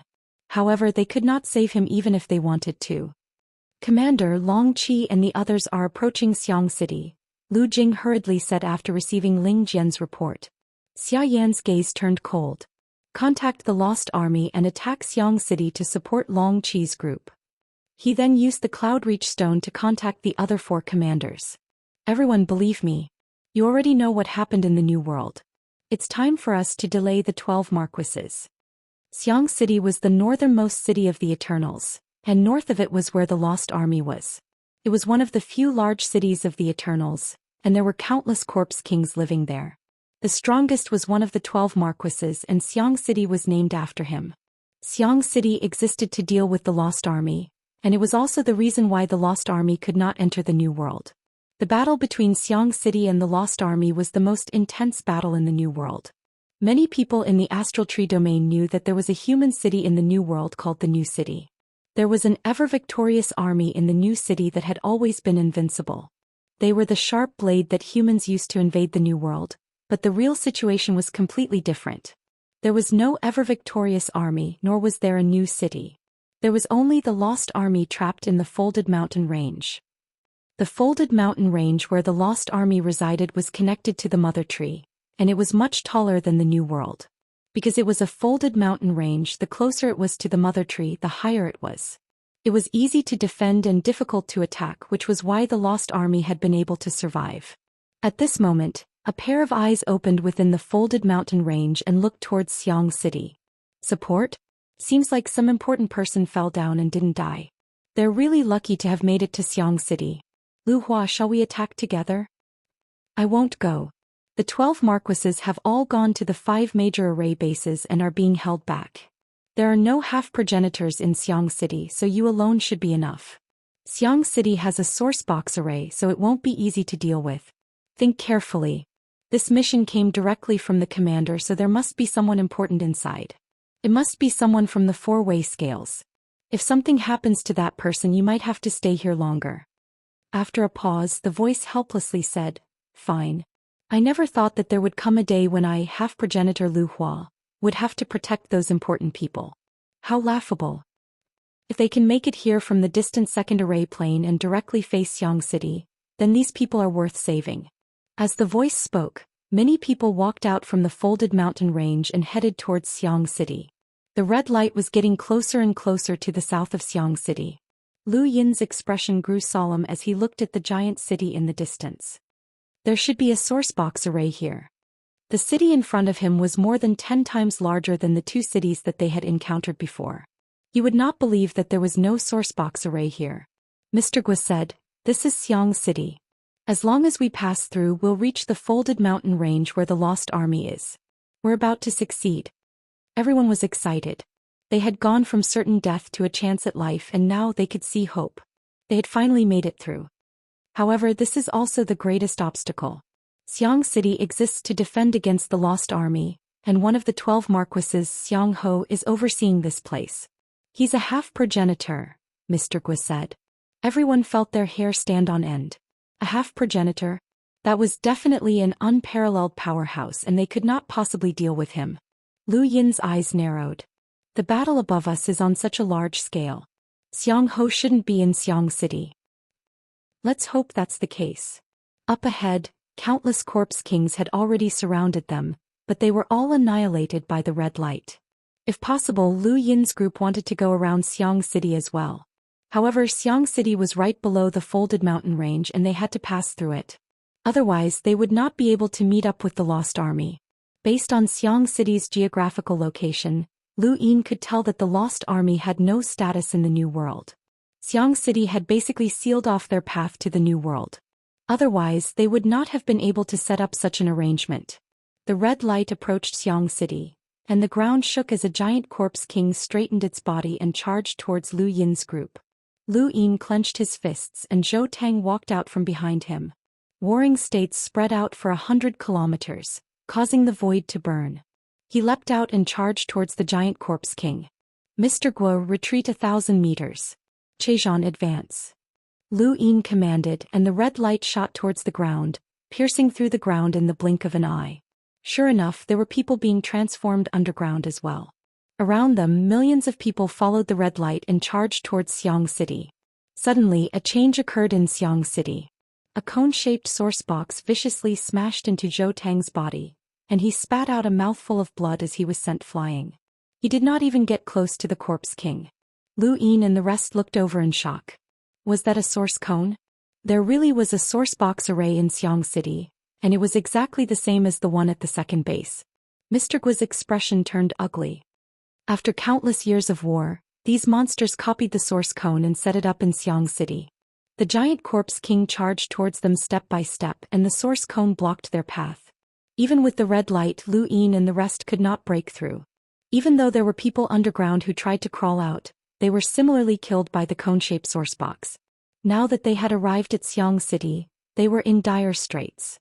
Lu Yin silently cursed the witchling god for being unreliable. Couldn't she have turned off the source box array?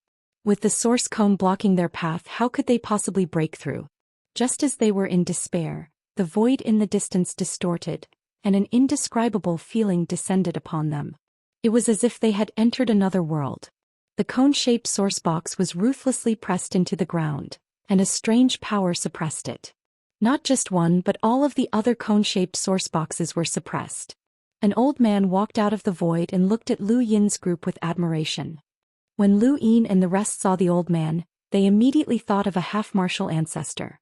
Only a half-martial ancestor possessed such a terrifying power that could isolate an entire world. "I am Ji Feng, and I'm here to escort everyone to the remnant army," the old man said as the giant corpse king opened its bloody maw behind him. The old man did not seem to move, but the giant corpse king's charging body suddenly paused, and then a strange sound came from within its body. Its body suddenly exploded and fell to the ground. Countless people cheered as a half-martial ancestor had arrived. They were saved. To the north of Xiang City, cultivators charged into the city and fought against the corpse king. These people were all from the remnant army.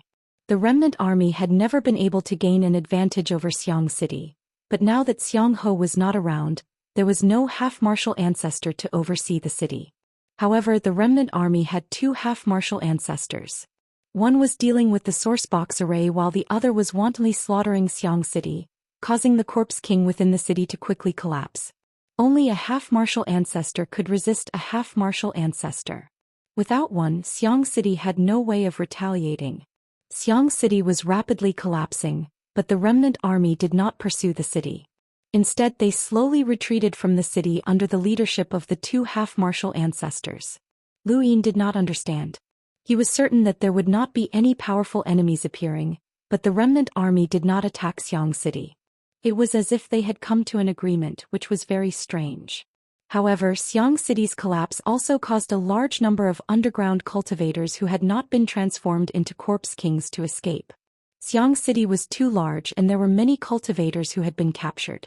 Lu Yin estimated that there were more than 6 million of them. The red light had no choice but to expand once again. Fortunately, there was a half-martial ancestor escorting the cultivators. Nearly 10 million cultivators finally made it past Xiang City and into the folded mountain range. They followed the remnant army and fled to the legendary new city in the Astral Tree realm. Thank you for your support, brothers. Chapter 15-16. Tens of millions of people had fled and the scene was spectacular. What was even more spectacular was Xiang City's defeat, which was something that the remnant army had never done before. Because there were too many people, it was rather troublesome to settle them down, and it took a few days for everything to settle down. The folded mountain range was huge, and the remnant army numbered more than 20 million people.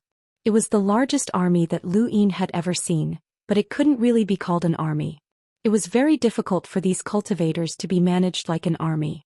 As he looked at the cultivators from the remnant army, Lu Yin could only see their desire to live. They didn't have the iron will of a soldier. Mr. Gua had said that the remnant army was mostly made up of criminals from the cosmic trees who had been exiled here.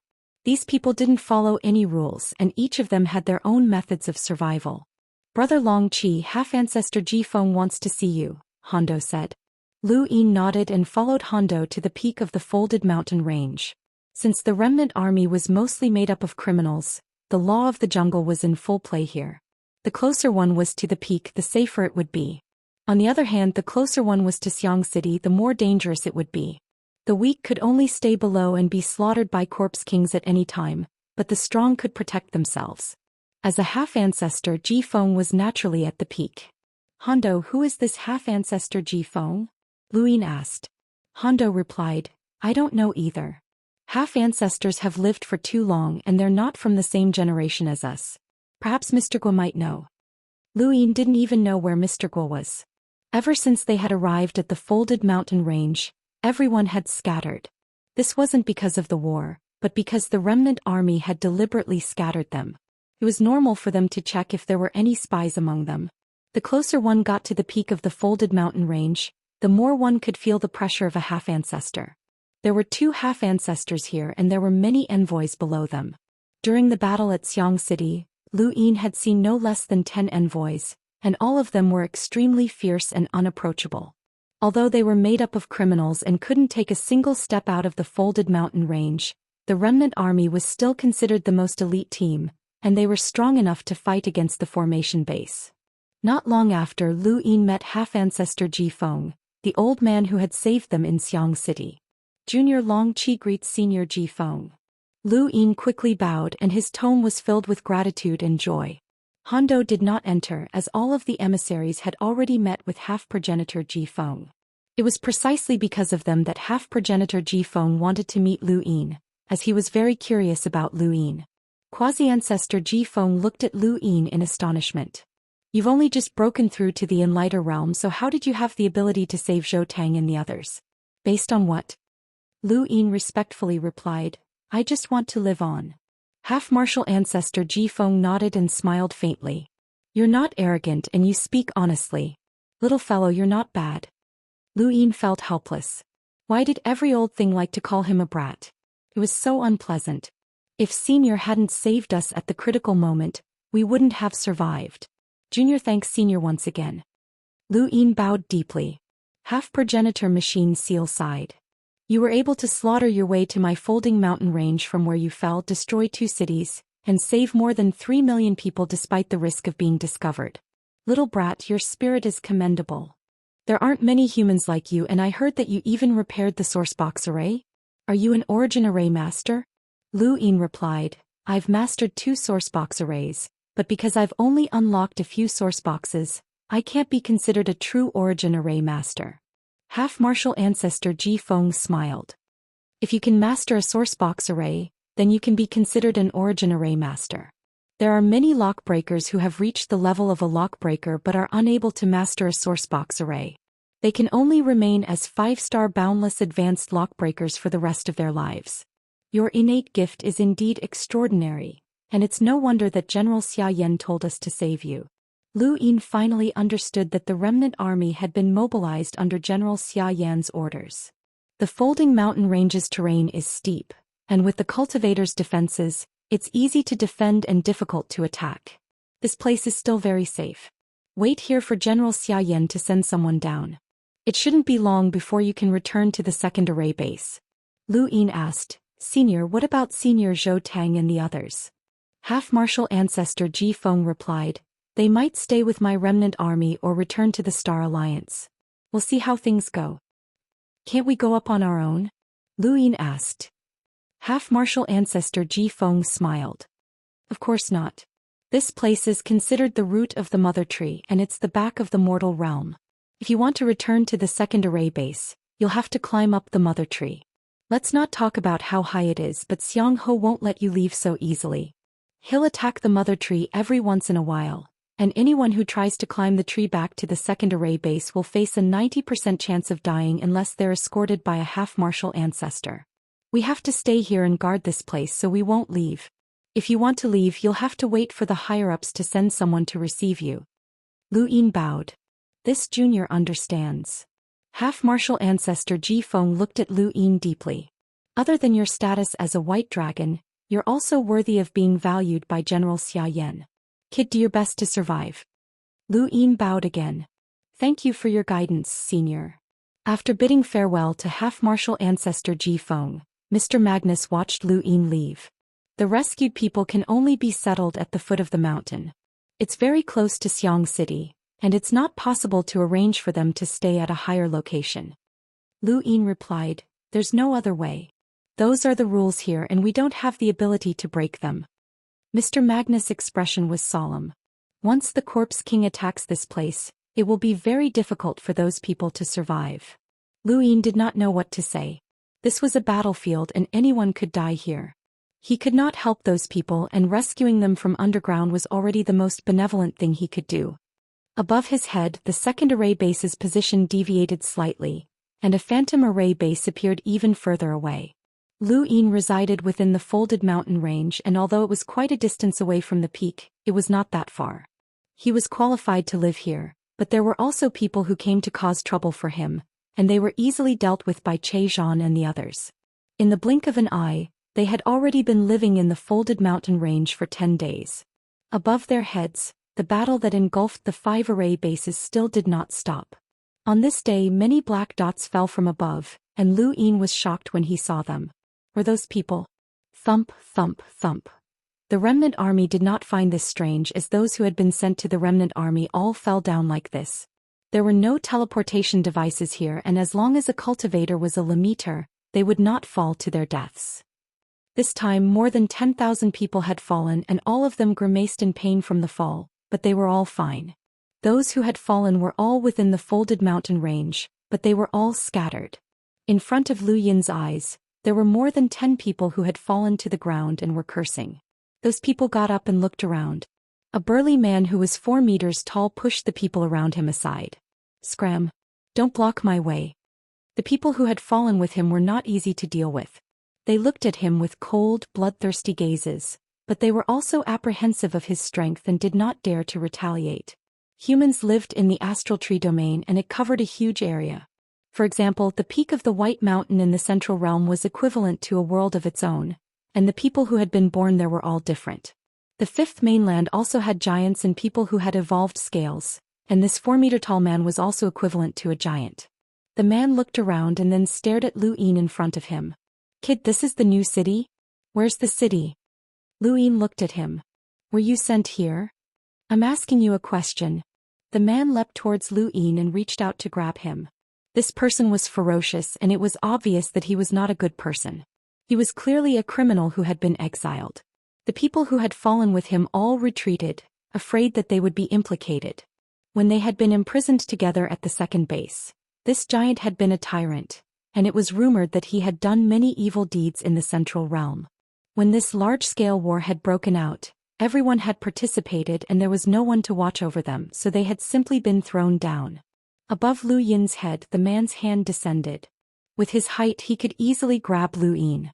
The man's hand approached Lu Yin, and just as he was about to grab him, Lu Yin raised a hand and tapped out. His fingertip collided with the giant's hand and the man's movements paused. The ground beneath his feet cracked, and his pupils shrank as he stared at Lu Yin in disbelief. Lu Yin opened his hand and grabbed the giant's finger. "Speak properly." He then exerted some force, causing the giant to wail in pain as his finger was broken. The giant fell to one knee and was lifted up by a tremendous force before being tossed to the foot of the mountain. At the same time, many people above and below were thrown down the mountain. Most of these people who had been sent to the remnant army had committed countless crimes and were lawless. This time they had learned their lesson. The remaining people kept quiet out of fear and looked at Lu Yin with eyes full of fear. "Get lost," Lu Yin said indifferently. These people did not dare to say another word and hurriedly fled. Most of them had been taught a lesson, but there were also experts among them. There was an emissary among the people who had been sent here, and he had fought with an expert from the remnant army on the mountain range. However, he had been suppressed. Emissaries had to abide by the rules, and this was the remnant army. The next day, the suppressed emissary climbed up the mother tree, wanting to return to the second base. His heart was filled with selfishness. This kind of person did not even have the qualifications to join the Star Alliance, which was why he had been sent to the remnant army. No one stopped him and he was allowed to climb up the mother tree. The emissary was still rejoicing, guessing that the experts from the remnant army might not want to fight him head-on, so he had a chance to escape. But not long after, a giant statue appeared in the direction of Xiang City, directly facing the emissary who was climbing up the mother tree. The emissary saw it and stared blankly at the statue. His eyes suddenly turned dull and his soul seemed to be drawn away. His entire body went numb and suddenly his mind rumbled as his head exploded. He was completely dead. Lu Yin and the rest were stunned when they saw this scene. An emissary had died just like that? It's a pity that the Xiang Marquis has returned. This person's luck is bad. It looks like the war is over. Half-ancestor Ji Feng's voice rang out, echoing throughout the folded mountain range. Under the mother tree, the people who had wanted to follow the emissary up the mountain did not dare to move. If the emissary was dead, how could they withstand the attacks of the 12 marquises? It was no wonder that no one had stopped them. Thank you for your support, brothers. I'll continue to update at 3 p.m. I've been updating for 5 consecutive days now.